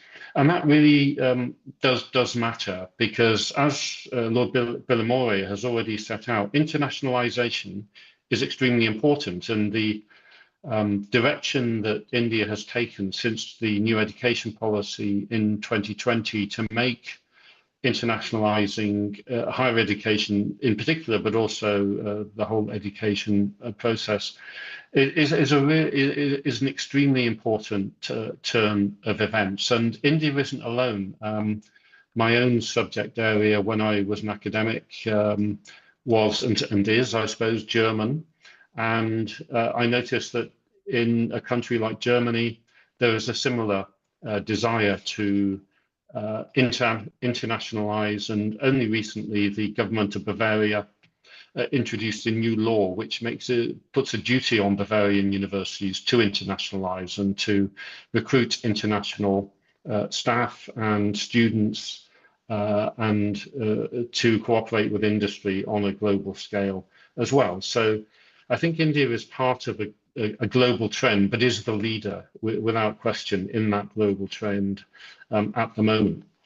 And of course, this is not confined to international universities coming and locating in India, which they certainly are doing, as you're very well aware, that quite a number of UK universities are doing that, and so are others from other countries. But Amity is the university that has given the lead in Indian universities actually locating across the world as well and being genuinely a global group. So this is a strong trend. Now, why are people doing it? You know, I mean, what's that all about? It's not something one observed so strongly in the past, although I would say that the ACU has been going since the early part of the 20th century and has been involved in that really for many, many years. So we were ahead of the game as well. But what's the reason? Well, as far as students are concerned, there is now, and I know there's an audience of students in the hall today, there is now some really strong longitudinal evidence that study abroad and having an international approach, but particularly for students spending time abroad studying, it could even be working or volunteering, but as part of their studies, actually results in, on average, an improvement in grades achieved during their study period. And it also results in students getting a better job that's higher paid. And there are many, many data points. We have now, over a number of years, conducted these types of studies. There's been one in the United States, which took place over more than 10 years. And in the UK, we have several years of data to indicate this. So I would absolutely encourage, as Lord Bilimoria did, students to spend some time studying abroad. Now, it could be degree seeking, it could be doing a master's or a PhD, but it could also be short term. And the effects of short term mobility are just as strong. And there are opportunities across our network for students to spend short periods abroad. I'm sure that your university facilitates that. Other universities in the network do as well. So I have long argued for outward mobility from the UK, for students from the UK to study in India. And when I was a Vice Chancellor, I was very closely involved in that and led on that. So I'd certainly recommend you to take any opportunities you can. And of course, India UK is a really good candidate for this because there are such strong ties, as we can see today, from the people who are represented on this call. Now, there is a great alignment with the new education policy's approach to internationalization, which includes international at home. That is actually, in many ways, what we're doing right now is internationalization at home. So you don't have to travel to get the benefits of internationalization, particularly with the kind of technology that we now have available. And we at the ACU are in a great position to support this. And on a recent trip to India, I actually found myself visiting member universities in India. I found myself speaking German on 3 separate occasions, and I've been very, very impressed with the way that Indian universities are internationalizing. And there are many hundreds of students at the universities that I've been attending who are learning other languages, world languages, which is deeply impressive and certainly puts the UK in the shade somewhat. Now, the other aspect of all this is transnational education. There are inevitably, and that means universities setting up campuses abroad. Amity, as I say, is an absolute leader in this. This is something that the UK, Australia, other countries have pursued also for many years. And there is a now new opportunity for this to happen. The point that I would make on that as we go down this route of international campuses setting up in India is, first of all, you do need the appropriate governance frameworks for that to work well. But you also need, I think, as an international universities with international campuses, are very aware of the need not only to think about research and education, but also industry links, civic mission, that is carrying out the obligations of a university to its local community. As it were, the sort of selfless activity that universities like Amity are so well known for. So that, I think, is an important part of TNE that's often overlooked.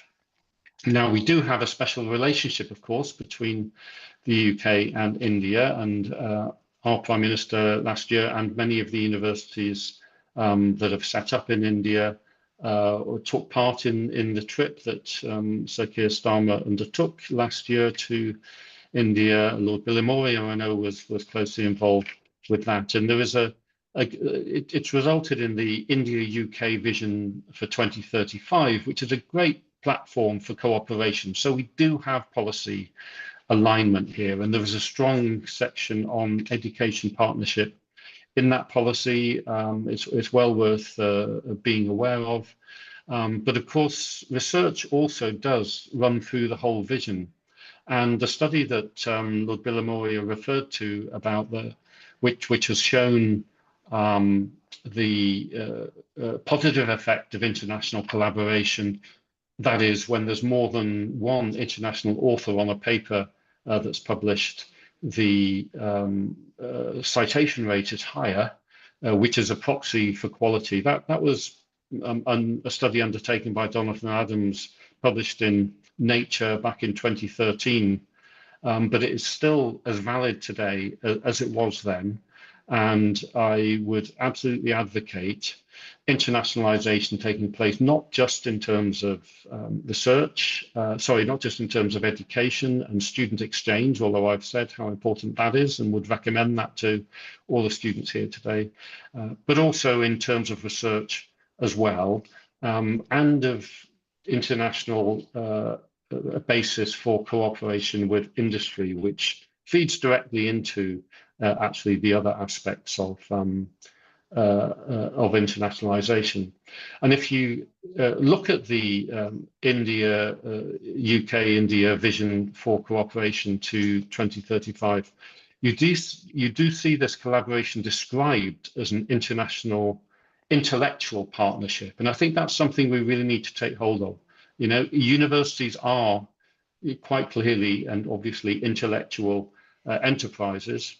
And that's where we should really focus on. We should remember that this is an intellectual partnership. It's not a transactional one in that sense. It's one in which we engage in a shared endeavor to broaden and deepen the fund of human knowledge and pass the benefits onto others.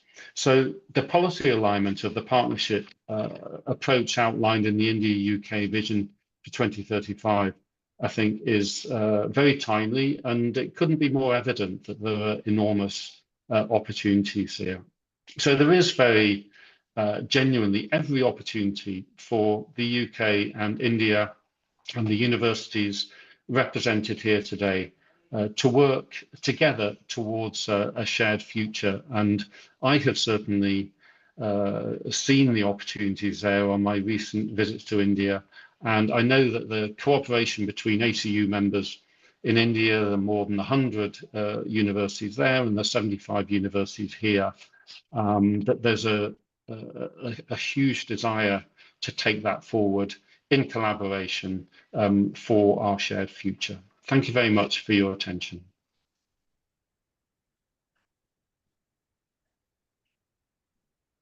Thank you, Professor Colin, for your great insight, and we look forward to meet and greet you soon at Amity. Thank you. To offer strategic insight into the evolving landscape of UK-India economic collaboration, it is a privilege to invite a leader who stands at the forefront of strengthening bilateral trade, investment, and policy dialogue. We are honored to be joined virtually by Dr. Kishore Jayaraman, Chairman, UK-India Business Council, a respected industry veteran and an influential voice shaping business-led cooperation between the United Kingdom and India. Without further ado, sir, I hand over the show to you. Over to you. Okay. Good morning, everyone. I am with a little bad throat, so if I end up with a coughing spell, my apologies right at the beginning. Professor Gurinder Singh, it's a real privilege to see you again, sir, from Amity, Group Vice Chancellor. It's an honor to be here with you all again. Professor Riordan, Professor Mark Lee, it's a pleasure to see you again, sir. Professor Jasjit Singh, great to see you all after the QS Summit. And one of the founding members of UKIBC, Lord Karan Villamoria, pleasure to see you, sir. It's really great to be here with you all. And at the most opportune time, to be here with you all in terms of the UK-India relationships. I think both countries have experienced a relatively stable government on both sides, which has led to more economic cooperation and the signing of the FTA, which is a really big event that happened last year. But I think by around April timeframe, the FTA will be ratified in the UK, and hopefully that will set the path for our trade and economy to grow more than 8% and hopefully into the double-digit realms. And having said that, there's also the industrial strategy roadmap that has been established for 2030 with 7 different sectors where the focus area is going to be for the UK and India. The AI summit that's happening right now, represented by the ministers, David Lammy and Karthik and Kanishka Narayan. Both of them are in India at this particular time, visiting for the tech conference, the AI conference. And I think, as we look at it, AI, digital, education, innovation, sustainability, the roadmap for what UK and India can do together is tremendous and has a lot of potential. What we don't talk about is agri-tech. We don't talk about capital goods. We don't talk about logistics.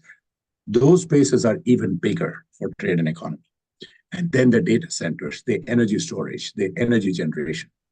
And it's just incredible amount of opportunities that exist between these two nations. But now, having said that, what does it mean on real today efforts? The space where it exists in order for UK and India to partner is not going to be in the space of just saying, let us both try to sell to each other. We have to look at what are the things that are existing on both sides that are going very well. What are the things that are gaps for each of the nations? And what are the things that needs to be done as we go forward? When we look at it in those terms, I look at it as the 3 C's. The 3 C's for me are capacity, capability, and creativity. And in the journey of capacity, India beats the world. UK's population is still, I think, about 75 million people. India is at about 1.4 billion people. So outright, the capacity exists in India. What form, what fashion, regardless, however we peel the onion, the capacity exists in it. And over the last decade, I won't go further than that. Over the last decade, the amount of capability that has been built in India is very tangible, is very visible. It is there. But what has not been there in terms of the capability building is the pace at which it needs to be built for India. It has the capacity of 1 million graduates a month. But the capability of those 1 million graduates is not equal to, it's not 1:1. Right? So there is a gap in terms of the capability that comes into the market after the education. That needs to be addressed. Now, that is the employability factor that will come in. The most important space for India to really work on will be how to enhance the creativity within India. And what is very, very important right now is you look at the speech that Prime Minister Modi gave. And he basically said, we need to be, creating it in India. We need to be inventing it in India. A lot of the products and services, a lot of adoption of these have happened in India beautifully. The next step is joint IP.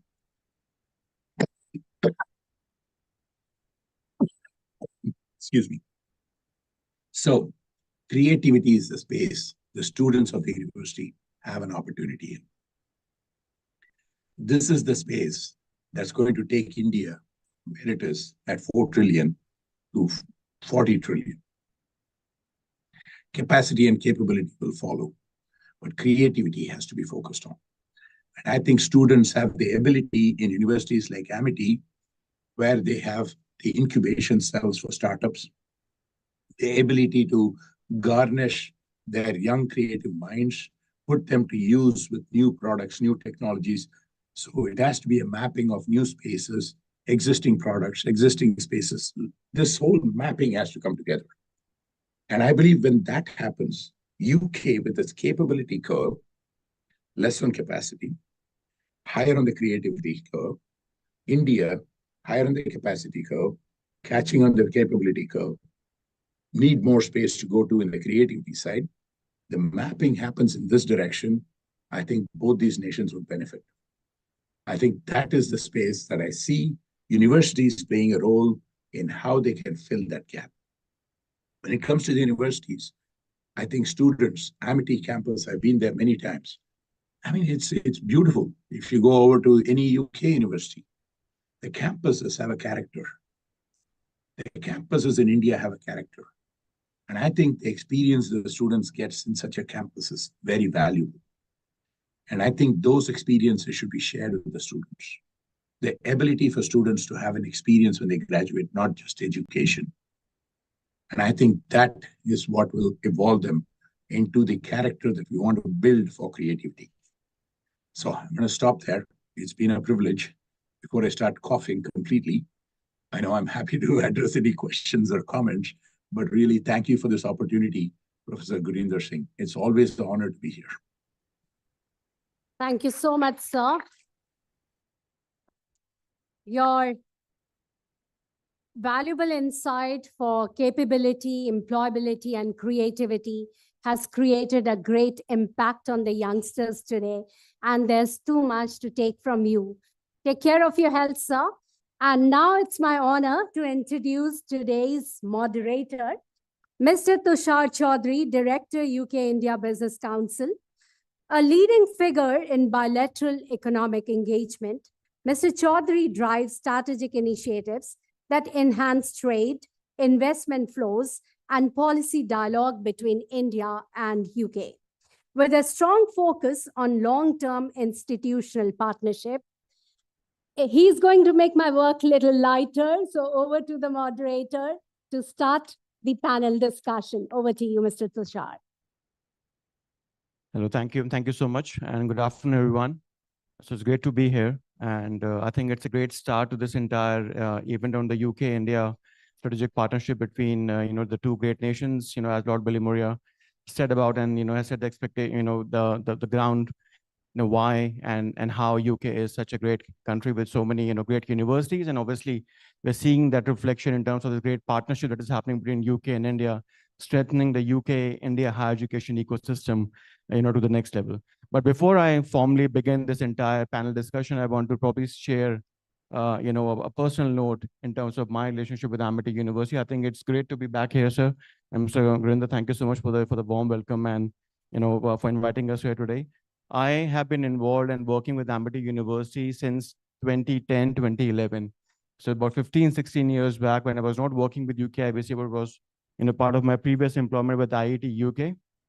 I was involved to get Amity IIT International accreditation for 4 of its campuses.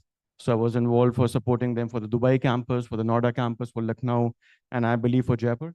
So I think that has been my journey since Amity for so many years. And I think I've continued to be engaging at Amity University for various in various capacity whenever I get the opportunity. So I think what I could say is I've seen Amity University involved as a nationally important university and an institution to a globally connected academic ecosystem.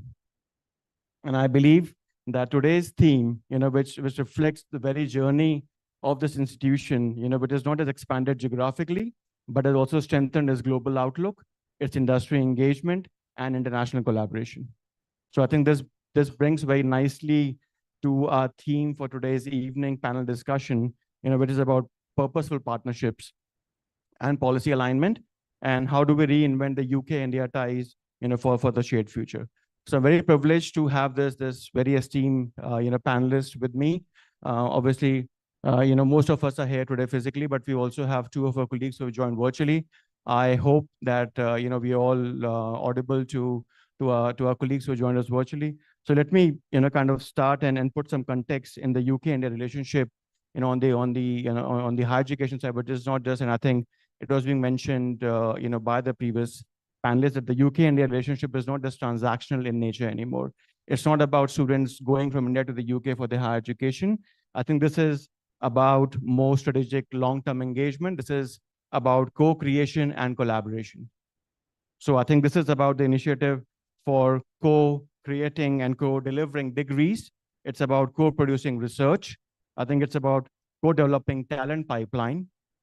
At the same time, it's about co-sharing and co-shaping the global innovation ecosystem. So I think with that context and with that perspective in mind, I think what we're trying to do is transform this entire collaboration of UK-India economic, UK-India academic engagement from a long, to a more strategic and a long-term, institutional partnerships. So I think I'll structure my discussion around 3 or 4 key themes and about 3 or 4 areas, starting with transnational education, which I believe is the most important aspect since the NEP national education policy got launched. We have seen a number of engagements, collaboration happening between UK and India. I'll focus on the research and the innovation aspect. I think that's what Lord Billy Moria also focused about, why it brings a lot of strength and why UK is so important to have those kind of engagement relationship with number of, leading research, research-led universities from the UK. Focusing on the skills and employability. I see a lot of young students here in this audience, and I'm sure all of you who are here today are about to, enter into the real world. So you would like to know and understand what does it take to, from the employer perspective, what skills are the employers looking from you? And obviously you are the right institution, which offers you that skill and that capability to perhaps be successful in your own professional career. So I think let's talk about the skill and the employability roadmap. At the same time, let's also look at what is the UK-India, this entire engagement looks like in the future.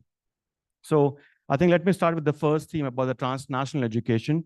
And, and I think we all believe and we understand that the conversation around TNE has shifted from articulation arrangements now to having international branch campus. And I'm sure all of you are aware There are about 19 universities who have announced to set up their branch campus in India, out of which 9 are from the UK, which is the highest number of universities from any destination who have committed a long-term presence engagement to have a presence in India.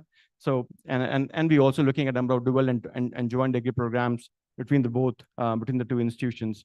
So I believe, but you also understand it's also important for us to debate and to look at which of these models, whether it's an IBC or a dual degree or a joint degree, is the most sustainable model in the long run. So what we believe is the model which is working for most of our universities over here, and I've got a number of universities from the UK.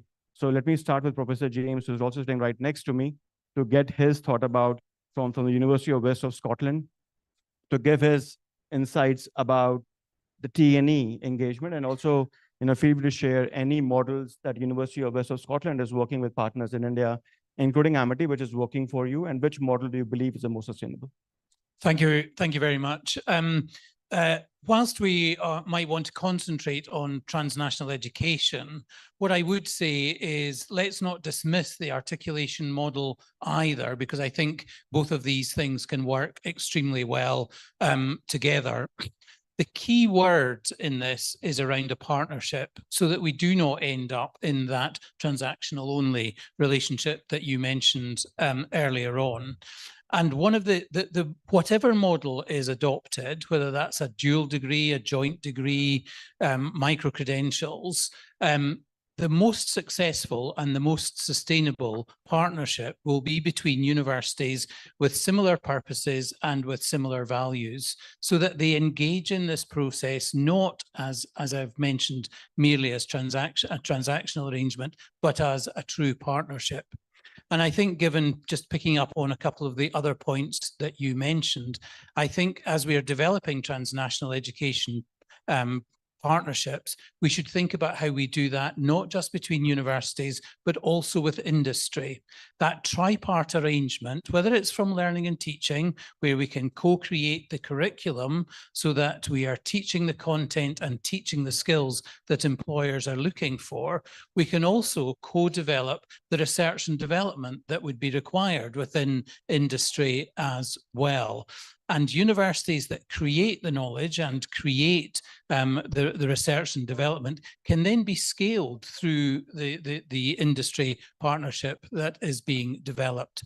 So what is right in terms of the model might be joint degrees, it might be dual degrees, it might be a branch partnership, a branch campus, but actually the underpinning success will be on shared values, shared purpose, and making sure that, as we all do, keeping at the heart of what we want to achieve is that ambition for students. Students coming to India and students coming from India to the United Kingdom, as has been mentioned by a number of the speakers already, is such an important part of the lived experience of students. It's not just about learning facts and figures from an academic discipline. It's about developing those life skills. It's about developing that intercultural competence. And we can only do that by the kind of engagement that we have been mentioning. And the ability to hear the stories of students is a really important one. Professor Singh mentioned earlier on that some of our students have been here, and one of those individuals' stories of our time here in an immersion program at Amity was, in her words, life-changing. And she would never have had that opportunity had we not had the true partnership between University of the West of Scotland and Amity. Thank you so much, Professor James. I think that's absolutely relevant and important, and see how partnership can actually result into something which is quite tangible at the same time, which is can really impact the life in the society. Can I extend the similar to other colleagues to try and share their insights about their model, what they believe is working for their university, which is the most sustainable model, and then give some examples of what's working. Maybe can I start with Queen Mary, since we have Dr. Debain over here, and then I'll also come to colleagues who are online with us virtually. Thank you.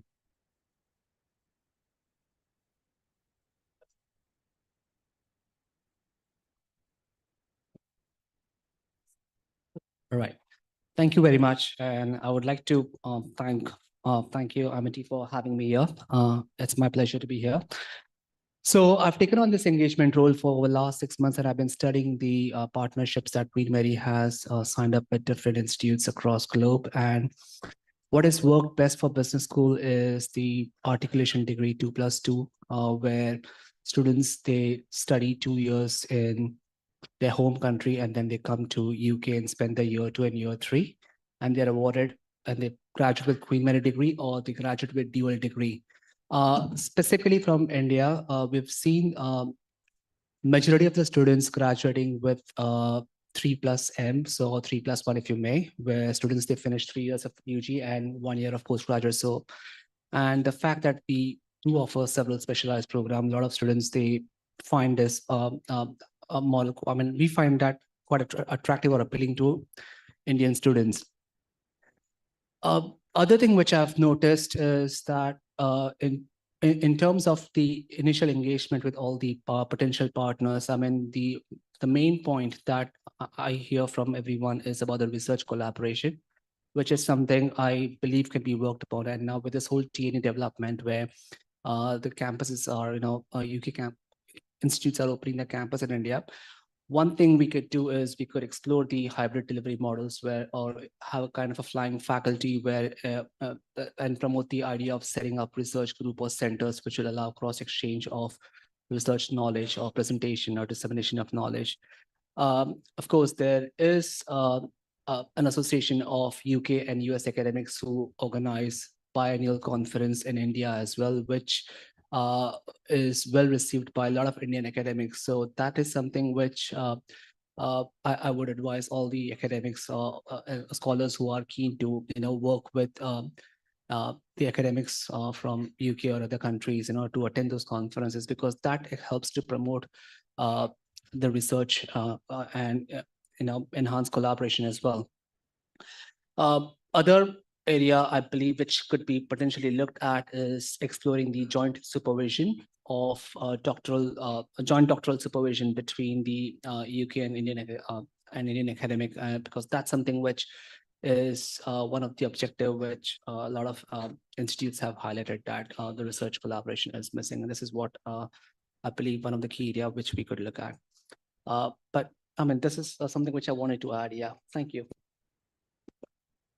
Thank you. Thank you so much, Dr. Devane. And before I come to Mark and, who've been waiting quite patiently, can I also quickly also check with Dr. Gurinder to perhaps, kind of share your insights? You've been working with a number of UK universities, not just from the UK, but all over the world. But what is your take in terms of what do you believe is the most sustainable model for Amity University, which has worked successfully in your field?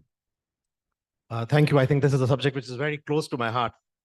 Because we are not only working with the UK universities, we are trying to see that how to create models which are good for every Indian institution, and which is as per the new education policy, which has been so nicely crafted by under the vision of our Honorable Prime Minister and Education Minister. I think that if we look at the past, the students who are going to UK or to USA or to other parts of the world in 90s were those that they wanted to do their PhD.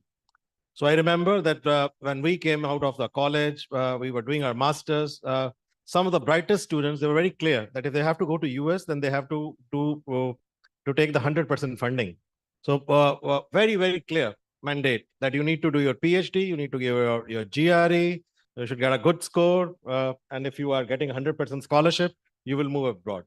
And quite a few of them, they are now teaching in some of the leading institutions in UK and also in USA. By the way, statistics shows that 29% of the world academics, they are from my country, India. So which shows that how the institutions, they were driving it. Then we saw in 2000s that the students who were going, they were going for their masters. So the model which you were saying, the 3+1, that the students who were doing their graduation, and after that, they wanted that they should go for their post-graduation. So quite a few of them, then they were going for the post-graduation market. So if you ask anyone who is into the higher education, they will see that a large number of students, they were not going for the undergrad programs, but they were going for the post-graduation programs. Then we saw that in the last 10 years, the trend changed. Students started going for the undergrad program. So we saw students going for the engineering. Students started going for the BBA and their BS programs. But then lately, in the last 2 years, after COVID especially, we have seen that the generation which is in front of us, they are a very different generation. They have started asking questions that if I am there in UK, or if I'm in Australia, or if I'm in US or any other part of the world, what that value which the foreign university is giving me, will it be able to give me the career? So the focus is now on skills. So most of the youngsters who are sitting here or with whom we interact, they are the ones who are focusing more on the skills. And I think that there was a time when the Indian students were very happy that if they're getting the job, 60,000 US dollars, or let's say about 30,000 UK pounds, they will be very happy. Today, they are asking for the salaries which are internationally competitive. So if a US has a average of about 70,000 US dollars, an Indian student who is studying here, he has started comparing I get 70,000 sitting in India.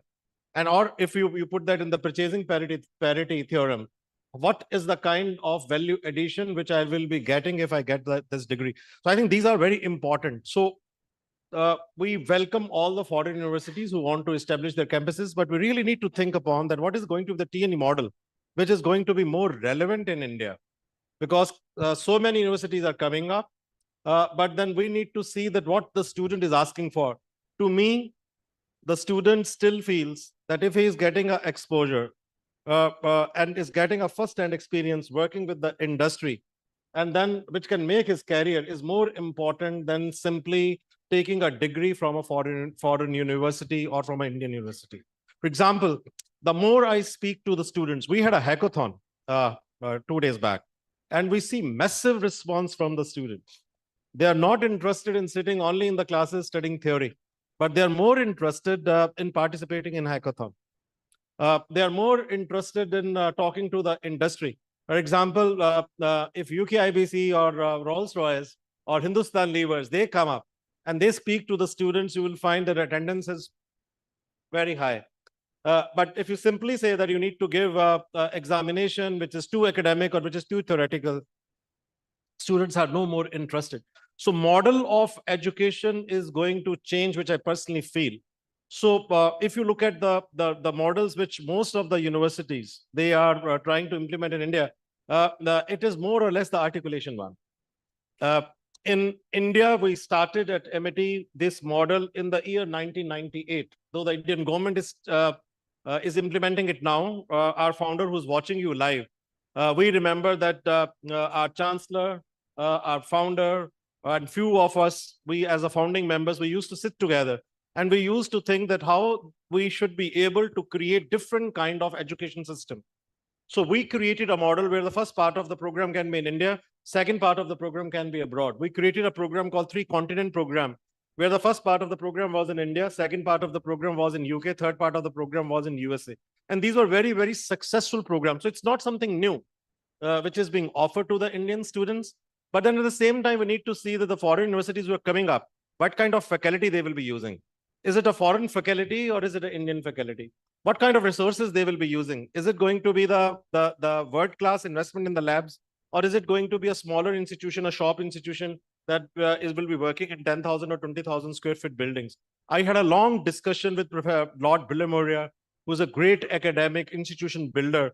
And I think that we all agree that universities which will be successful in India are going to be the universities which are going to promise a wonderful career to the students. Engagement with the industry, the salaries which are internationally competitive, world-class labs, world-class facility, world-class research facilities. And Professor Miller pointed out, the students came on the India immersion program.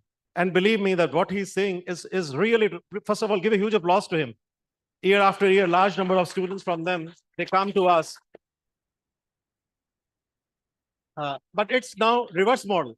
That earlier only Indian students were going to UK. Now the UK students are coming to us. We have created a program called India Immersion Program, where the students, they stay with us for 15 days. They go to industry. They work with the industry. We teach them the research methods, how we do research. But at the same time, we also take them to the different parts of India. For example, they go to Chandni Chowk. It's old Delhi. And then we say that, well, you look at Chandni Chowk from your perspective. But then we also take them to some of the modern malls, DLF in Gurgaon or here in Delhi. And then they write an article or give a presentation how India has evolved. We show them the Indian theater. And then we say that compare it with the British theater. But they compare the music. They look at the opportunities. They look at how the IT sector is working. And we also tell them that how you can create businesses. So I think that formula is going to be different. I foresee in the next 3 years, India is going to play a very important role in the education sector. Career, what the universities will be offering. Whether a degree is in India or in UK or in USA or any part of the world will matter less. The opportunities to work abroad and especially to get the international salaries in the various parts of the world and how to make a person globally competitive, it's going to be the most important one. Thank you. Thank you. Thank you so much, Dr. Gurinder. Dr. Chris, do you want to add something? Yeah, I'd just like to add a thought to that from the perspective purely of an educator. I'm not going to suggest one model is the right model, but transnational must not be transactional. Transnational, if it is only transactional, if it's only delivering a qualification, you know that's not enough. Now, the young people sitting in this audience, you're continually being told you are going to do jobs that haven't yet been invented. But university isn't about preparing you to do a job that hasn't yet been invented, because university is also research-based. University is also about entrepreneurialism. Who here is going to invent the jobs that haven't yet been invented? That's a higher aspiration for young people, and that aspiration only comes through universities that have a research base, that have that entrepreneurial link with industry, that are not effectively schools for older people. So it is about not just giving people the qualifications, but the dispositions, the qualities, and the mindset to go and do the invention of those jobs, not to land a job, but to create jobs. Again, it's a much higher aspiration. So I hope that the young people here are looking to invent jobs that haven't been invented and to create jobs, not just to land them when they finish and get their qualifications. I think this is absolutely a vital point. I think let's try and also use the objective. Let's not go for job hunting or job seeking. Let's be a job creator rather than a job seeker. And Dr. Gurinder, I think your point well taken in terms of the paradigm shift, how the students were earlier looking at going for international education because of the research expertise and the ecosystem which was there, in other countries. But now they see, okay, the success parameter and the metrics is changing from the employability and the ROI. Factor which we're going to talk about in our panel discussion in a while. But because I have got, Mark from University of Birmingham and Professor Jasmeet from Leeds, I also know to, use the opportunity to also check, while there have been so many active engagements from University of Birmingham across industry and government and academia, so Professor Mark, starting with you, then coming to Professor Jasmeet in terms of what you believe is the most sustainable model which has been working quite effectively for University of Birmingham. Thank you. So I think that all of the options have a space in transnational education, from articulations to branch campuses. We have a campus in Dubai. We've been in Dubai for the past 9 years. The world of work is changing, and I think that the majority of students in the auditorium will be working across the world. I think the economy has become a global economy. Technology is now global, and actually to prepare yourself for the world of work in the next 5 to 10 years, you need to have global experience. You need to be able to work in different environments. You need to keep up with the latest technologies, and that means that any university which is providing an education needs to have a global outlook. One thing stuck from Lord Billimoria's speech. India is the fastest growing economy in the world, and therefore, if you want to prepare students, they need to engage with India. We need to have UK students coming to India. We need to have faculty mobility. It can't be a transactional relationship. It needs to be a relationship built on mutual respect. Everything we do needs to be authentic. So we need to have, all universities have our own values, our own principles. We need to be able to provide these in any transnational education opportunity. So if you're building a branch campus, it needs to be authentically your university, with your university's values, with the university's principles and intellectual rigor. I've already talked about transnational education as a process of moving stuff from both directions. So rather than just taking students from India or importing a campus into India, we need to have a healthy exchange of staff, students in both directions. I think one way of doing that is actually using research to drive relationships. And so we often talk about education, but actually education and research go hand in hand. And the best way to build a relationship between two universities is to have a healthy educational partnership and a healthy research partnership. I'm very proud of the relationship we built with Amnesty University. I believe I first visited Amnesty 10 years ago. I always look forward to visiting your campus and of course meeting Professor Singh. He's a very good friend of the University of Birmingham, also a very good friend to me. So I'm sorry I'm here virtually, but I hope to visit your campus in May when I next come to India. Thank you. Thank you so much, Professor Mark. Thanks for those comments. I would now also invite Professor Jasmeet to share his remarks on this. Sure, thank you very much, sir. And just to say thank you very much for the invitation. It's a real privilege to be part of such an esteemed group of colleagues. So I was in India earlier this month where I met many of you, and I had the pleasure of meeting Professor Dr. Gurinder Singh there too. And you can really tell when a conversation is going to have a significant impact on your life. And the thing I took away, as Mark just said, really, is that as educators in the UK, we would be doing our students in the UK a disservice if we didn't engage them with India too. So again, completely supporting those points that transnational education really does need to be two-way. In that the Indian students can obviously engage with different perspectives abroad, but also British students, again, following on from the idea that people need to be global going forward, need to have exposure to India too, particularly in the 21st century. And in terms of TNE models, obviously all the models that have been discussed already work, we have them too. I think also the fact is that certainly in Leeds, universities often act as anchor institutions in their localities and therefore have links to policymakers, media, community groups, community organizations. And I think what universities could do working together is actually allow students from one locality to engage with a similar ecosystem from another locality. So you actually get engagement and understanding of how things work in different parts of the world, because that's the way and that's the role that really only universities can play if you think about it. Which other institutions have the capability to engage students of a particular age group with other students from other parts of the world and also help them engage with other models of existing? So I think that's a really significant way. So in answer to the points being raised already, although the TNE model has been quite traditional, let's say, in the past, and it's always been about degree courses and years, I think, as colleagues have already said, the education model is going to change going forward, and part of that is going to be about how transnational education isn't just about university to university links, but about, as people have said, industry, creative industries, for example, policymakers, media, on the whole ecosystem.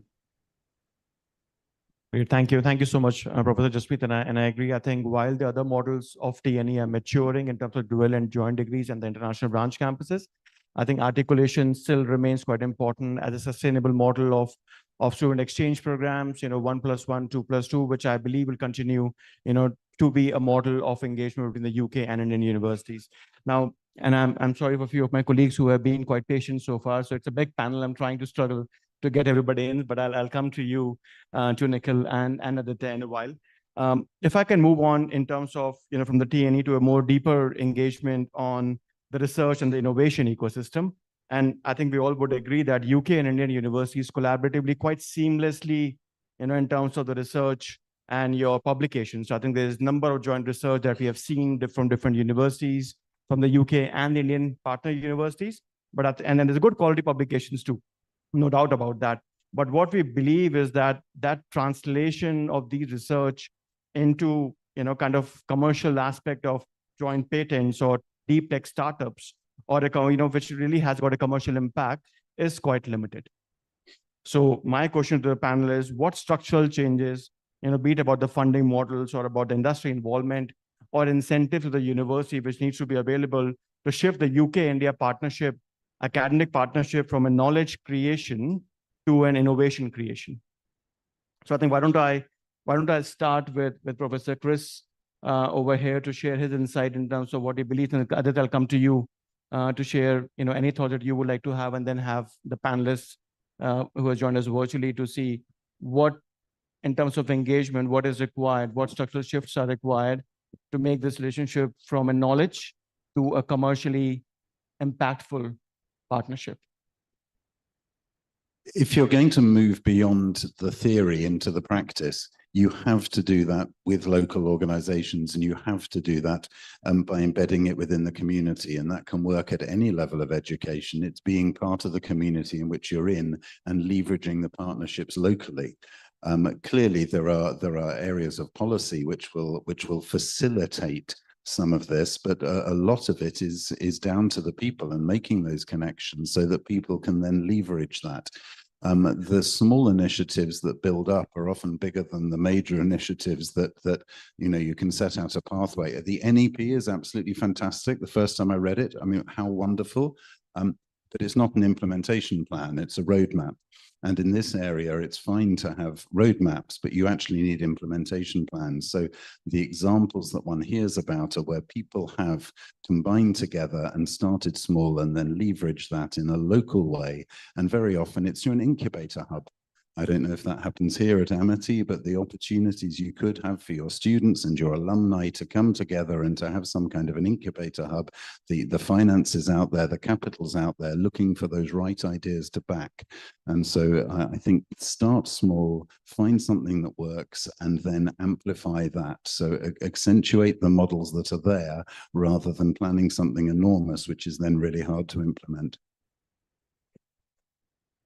Great, thank you. And Aditya, do you want to share an insight in terms of with your experience working with multiple universities? What is that structural changes or shift which is required in this UK-India partnership to we have more commercially impactful relationship? Well, thank you very much, Tushar. And also I'd like to echo thanks that have been provided to the organizers, particularly Professor Singh, Dr. Anupama, Marut, and others for having us here today. I'll be brief given the paucity of time. And I just want to say that there's already a lot of excellent work happening in this innovation corridor between the UK and India. The UK side had established a fabulous program known as UKRI about a decade and a half ago, which I believe has had phenomenal impact through all three iterations, not only in enhancing the people-to-people ties, but also really developing university ties as well as university industry ties in both these countries. I want to also compliment, like our colleague Chris, the NEP, which really is an excellent roadmap and talks about various different initiatives, including the Anusandhan National Research Foundation, which is something that the Indian government has established and is going to be funded to a great extent by the government, but also by industry in India, which is going to help foster a lot of innovation among India's universities. And I also really want to talk about the power of small but meaningful collaborations. And actually, I want to illustrate this by taking an example from Amity University. And I might actually embarrass my close colleague and friend, Dr. Anupama, seated right here, because Anupama, along with colleagues at Oxford Brookes University, applied for one of our Association of Commonwealth Universities grants a couple of years ago, was successful. and was able to use that grant, which was focused on sustainability, to develop this excellent program, which looked at how food wastage could be recycled and used for the greater good almost. And really, it's these small initiatives which can snowball into very powerful ideas and projects. And therefore, whilst we've got the NEP, we've got models such as UKERI used in the past.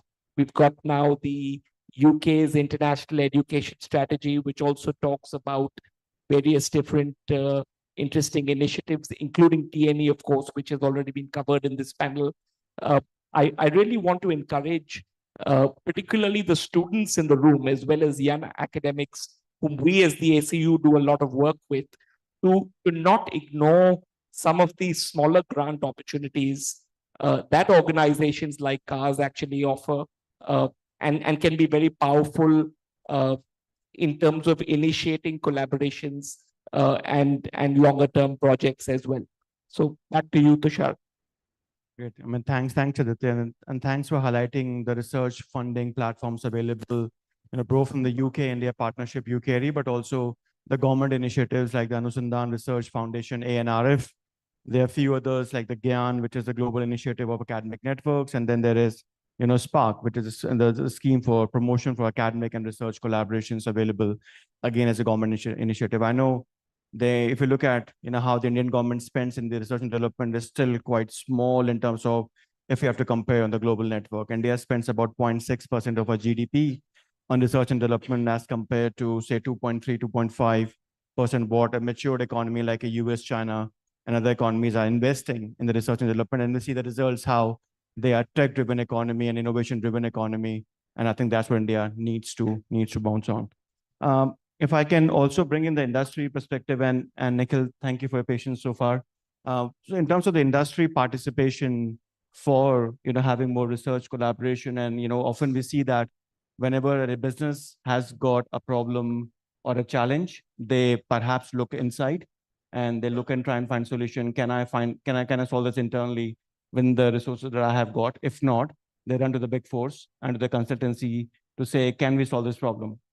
However, if you look at in the West or in the UK, I think the first port of call is to try and find a university partner, which is right next door, to see, can I fund this entire, can I find a PhD scholar to try and look into my problem and then tell me what do I need to do, rather than, going outside. It's about going to the university, which does not really exist. So how do we motivate more industry engagement and collaboration for joint research to happen within the universities? Thanks, Tushar. Firstly, thank you for having me. And I'll give the industry view. But before that, since we have Professor Singh on the dais, Professor Singh would love to have Amity do skilling or a hotel management course, which is missing from what I see from all your campuses. All right, so it's not here though. Oh, fantastic. Love to have some collaboration then on that front, because as an industry, we are the second largest employer in the country after agriculture. And globally, and you heard Lord Billimaria earlier, globally, tourism and hospitality contributes almost to 10%. And if you look at India, 350 million is the population of US, and 350 million today is the population of the middle class in India. So you see the growth pattern there and the growth there. Now, Tushar, to answer your question, the industry in India, and especially hospitality, we working at as a global company, we work with institutions across the globe. We partner with L'Oréal in Switzerland. In India, we partner with the Indian counterpart, which is the Indian School of Hospitality. And we have not only interns from them, but we also do long-term projects with them. And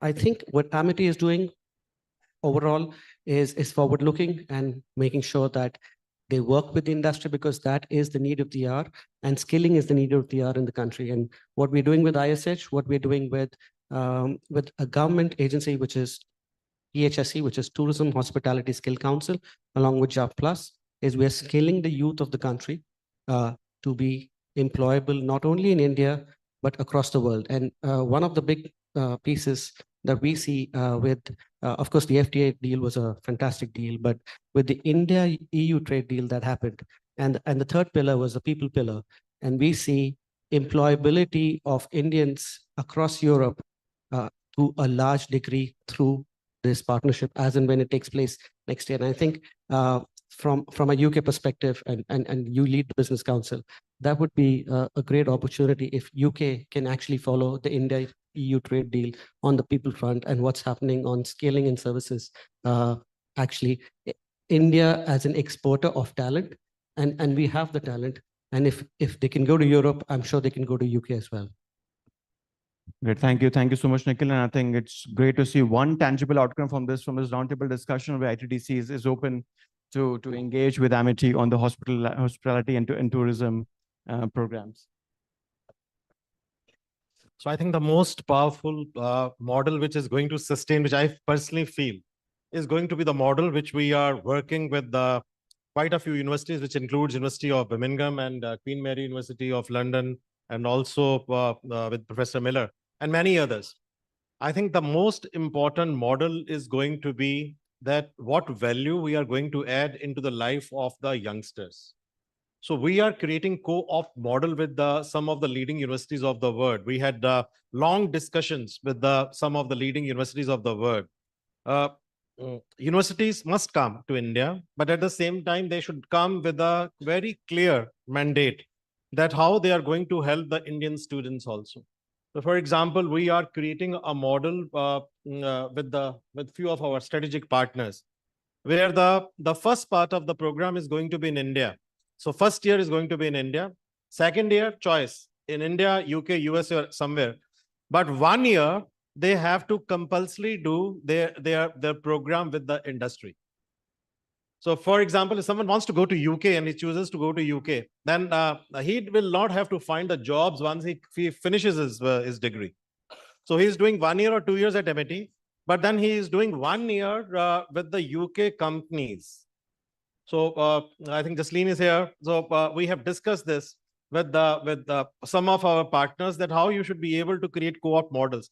Some of the most successful universities in the world are those who have been very ably been able to integrate industry into their curriculum.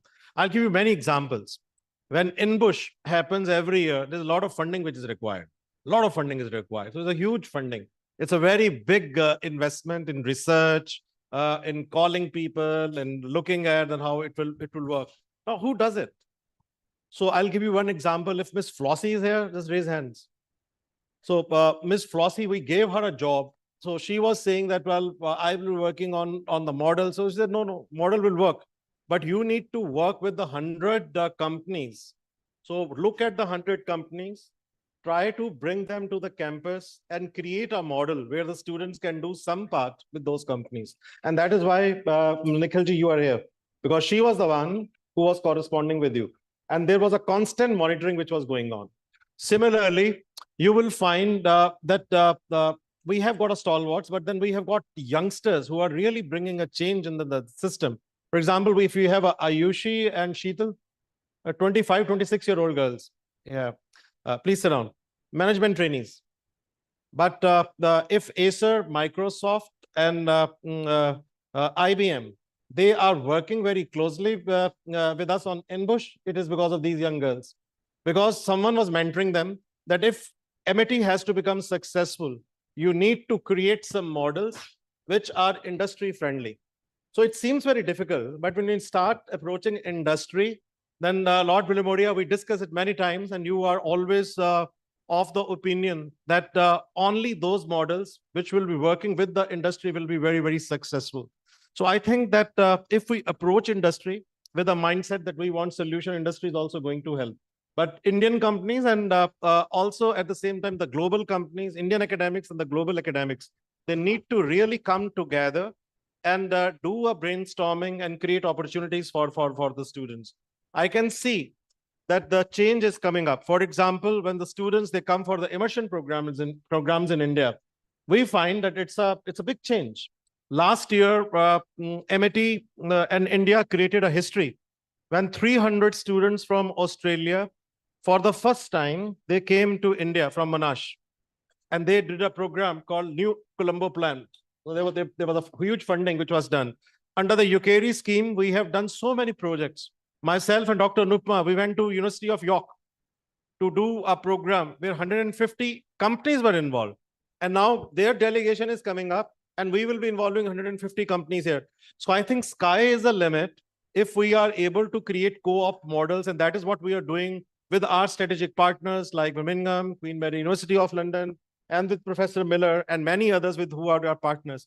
But at the end of the day, the model which is going to be successful will not be only based on the marketing numbers, where only agents are recruiting. I can see Samir from Harvard there. Just raise hand. Yeah. So we met and then we discussed that how we can bring the cost of the programs low and offer the quality to the students, and then integrate that with the skills. So I think that is how the word is going to look like. But thank you everyone. Give a huge applause to everyone who's present here.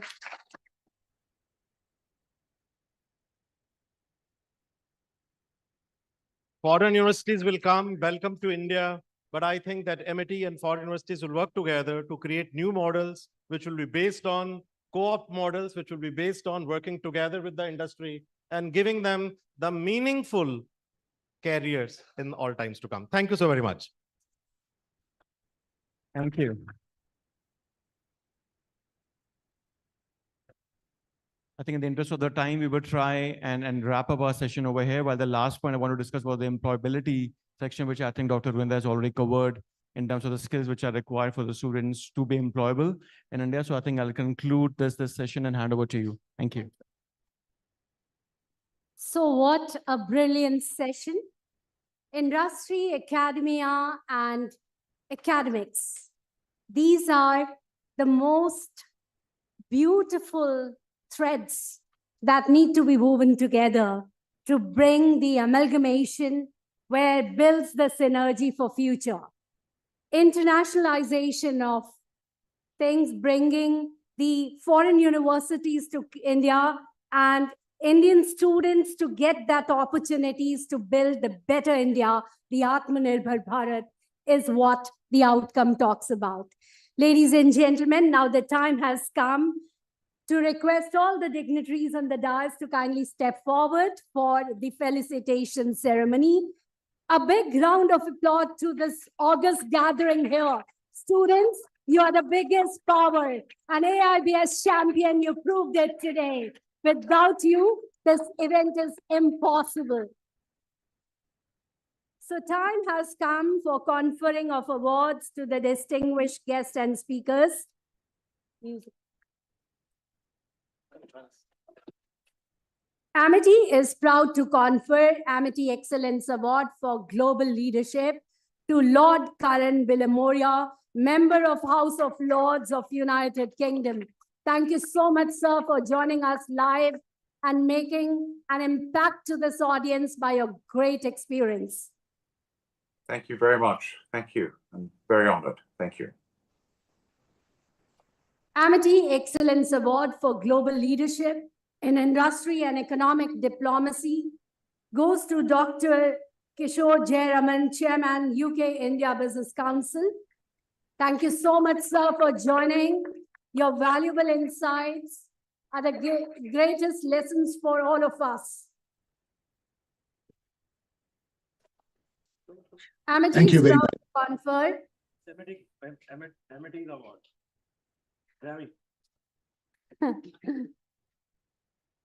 Amity is proud to confer Amity Excellence Award for Excellence in University Leadership and Global Academic Collaboration to Professor Colin Rodrin, CEO, Association of Commonwealth Universities, ACU. Thank you very much indeed. Much appreciated. Thank you.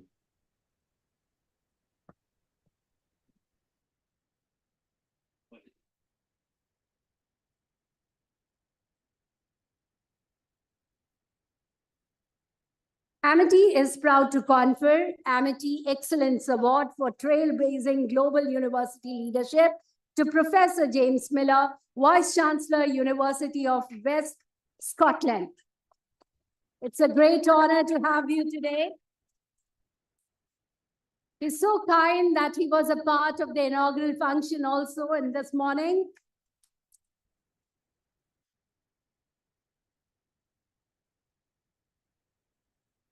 Amity is proud to confer Amity Excellence Award for advancing global higher education and academic collaboration to Mr. Aditya Milkani, Regional Director, Membership, APEC, Association of Commonwealth Universities.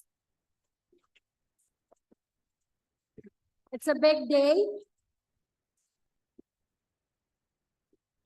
Amity is proud to confer Amity Excellence Award for Excellence in UK-India Trade Relationship and Business Cooperation to Mr. Tushar Chaudhary, Director UK-India Business Council, who was also our moderator for this session.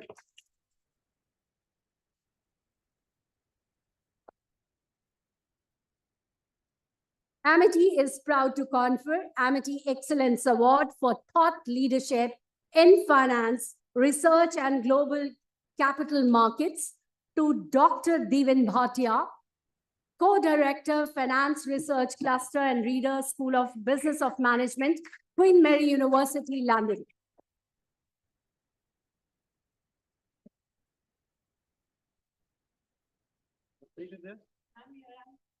Come. We have seen you growing. Come here. Jasleen, you can quickly join us on stage.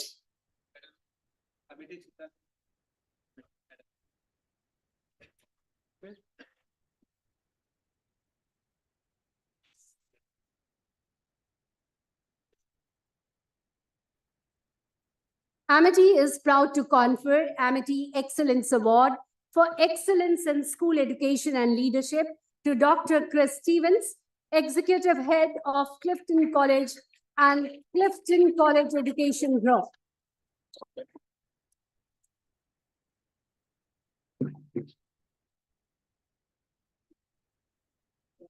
Amity is proud to confer Amity Excellence Award for strengthening UK-India Higher Education Partnership to Professor Mark Lee, Deputy Pro Vice Chancellor, India University of Birmingham.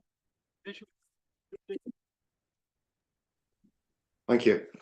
Very honored.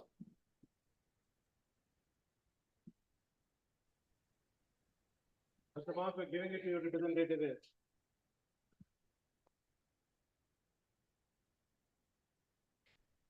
Amity is proud to confer Amity Excellence Award for International Academic Strategy and Global Excellence to Professor Jasjeet Singh, Pro Dean, International University of Leeds. Thank you very much.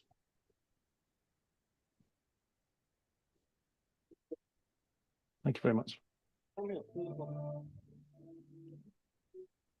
Amity is proud to confer Amity Excellence Award for Excellence in Real Estate, Leadership and Sustainable Urban Development to Mr. Malana Sasolu, Chief Executive Officer, Purvkara Limited.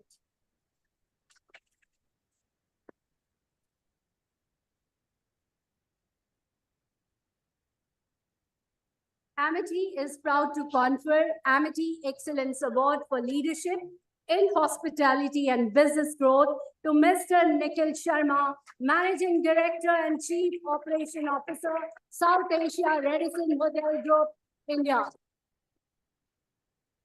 It's a proud moment.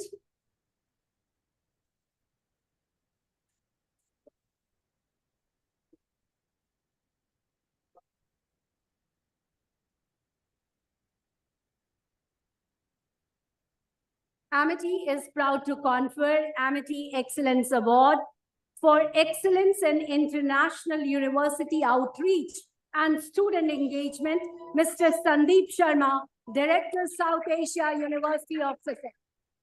University of Sussex. Congratulations.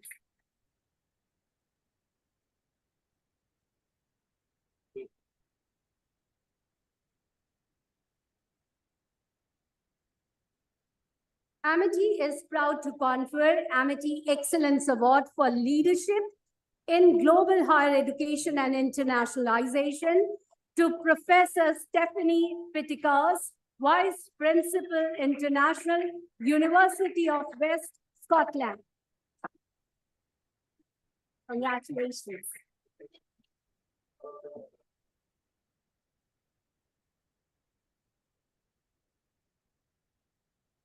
Amity is proud to confer Amity Excellence Award for Excellence in International University Outreach and Student Engagement to Mr. Devesh Anand, Regional Director, South Asia and Middle East, University of Birmingham. Congratulations.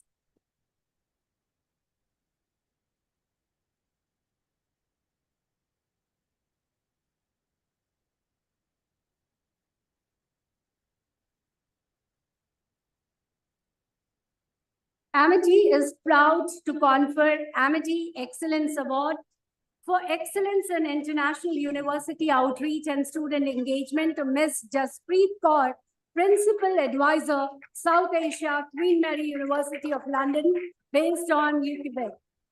Congratulations.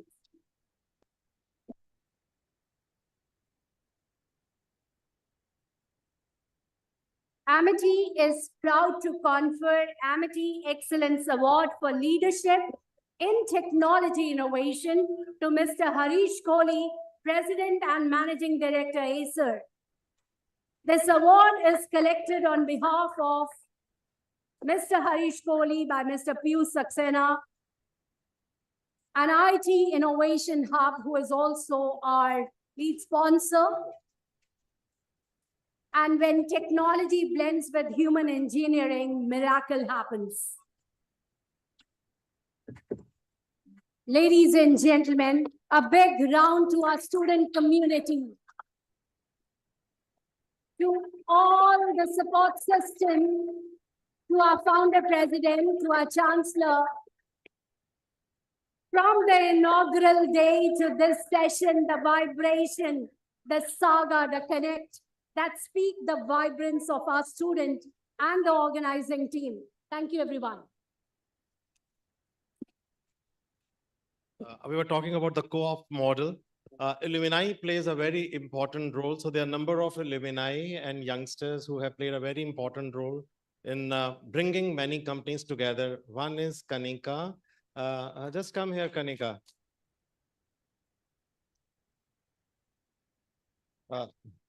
Not only that we will be working with their company and they are sponsoring our event in India and in America, but feel so proud that you are a part of our alumni network.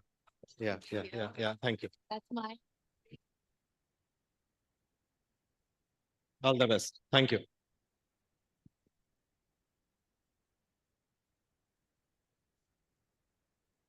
So with this, we come to the end and the beginning for tomorrow. Guys, tighten up your belts, because tomorrow and day after tomorrow, there are powerful sessions lined up. Your presence is a delight for this great INBUSH 2026. Without you, nothing is possible. And a big, big, big thank you to all the stalwarts who have joined us since morning, because their presence ignite the show. Thank you, everybody. Have a wonderful evening. And join us for dinner at Radisson. We will welcome you at Sector 18. For all those who are representing their universities and industry leaders, stalwarts, researchers, most welcome to join us for a dinner at Sector 18, Radisson, at 7 onwards. Thank you. Thank you, everyone.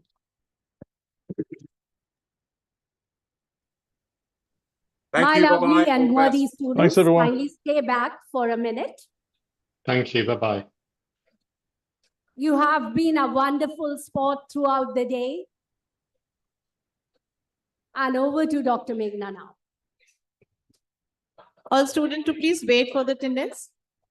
Wait till the dignitary move of this hall.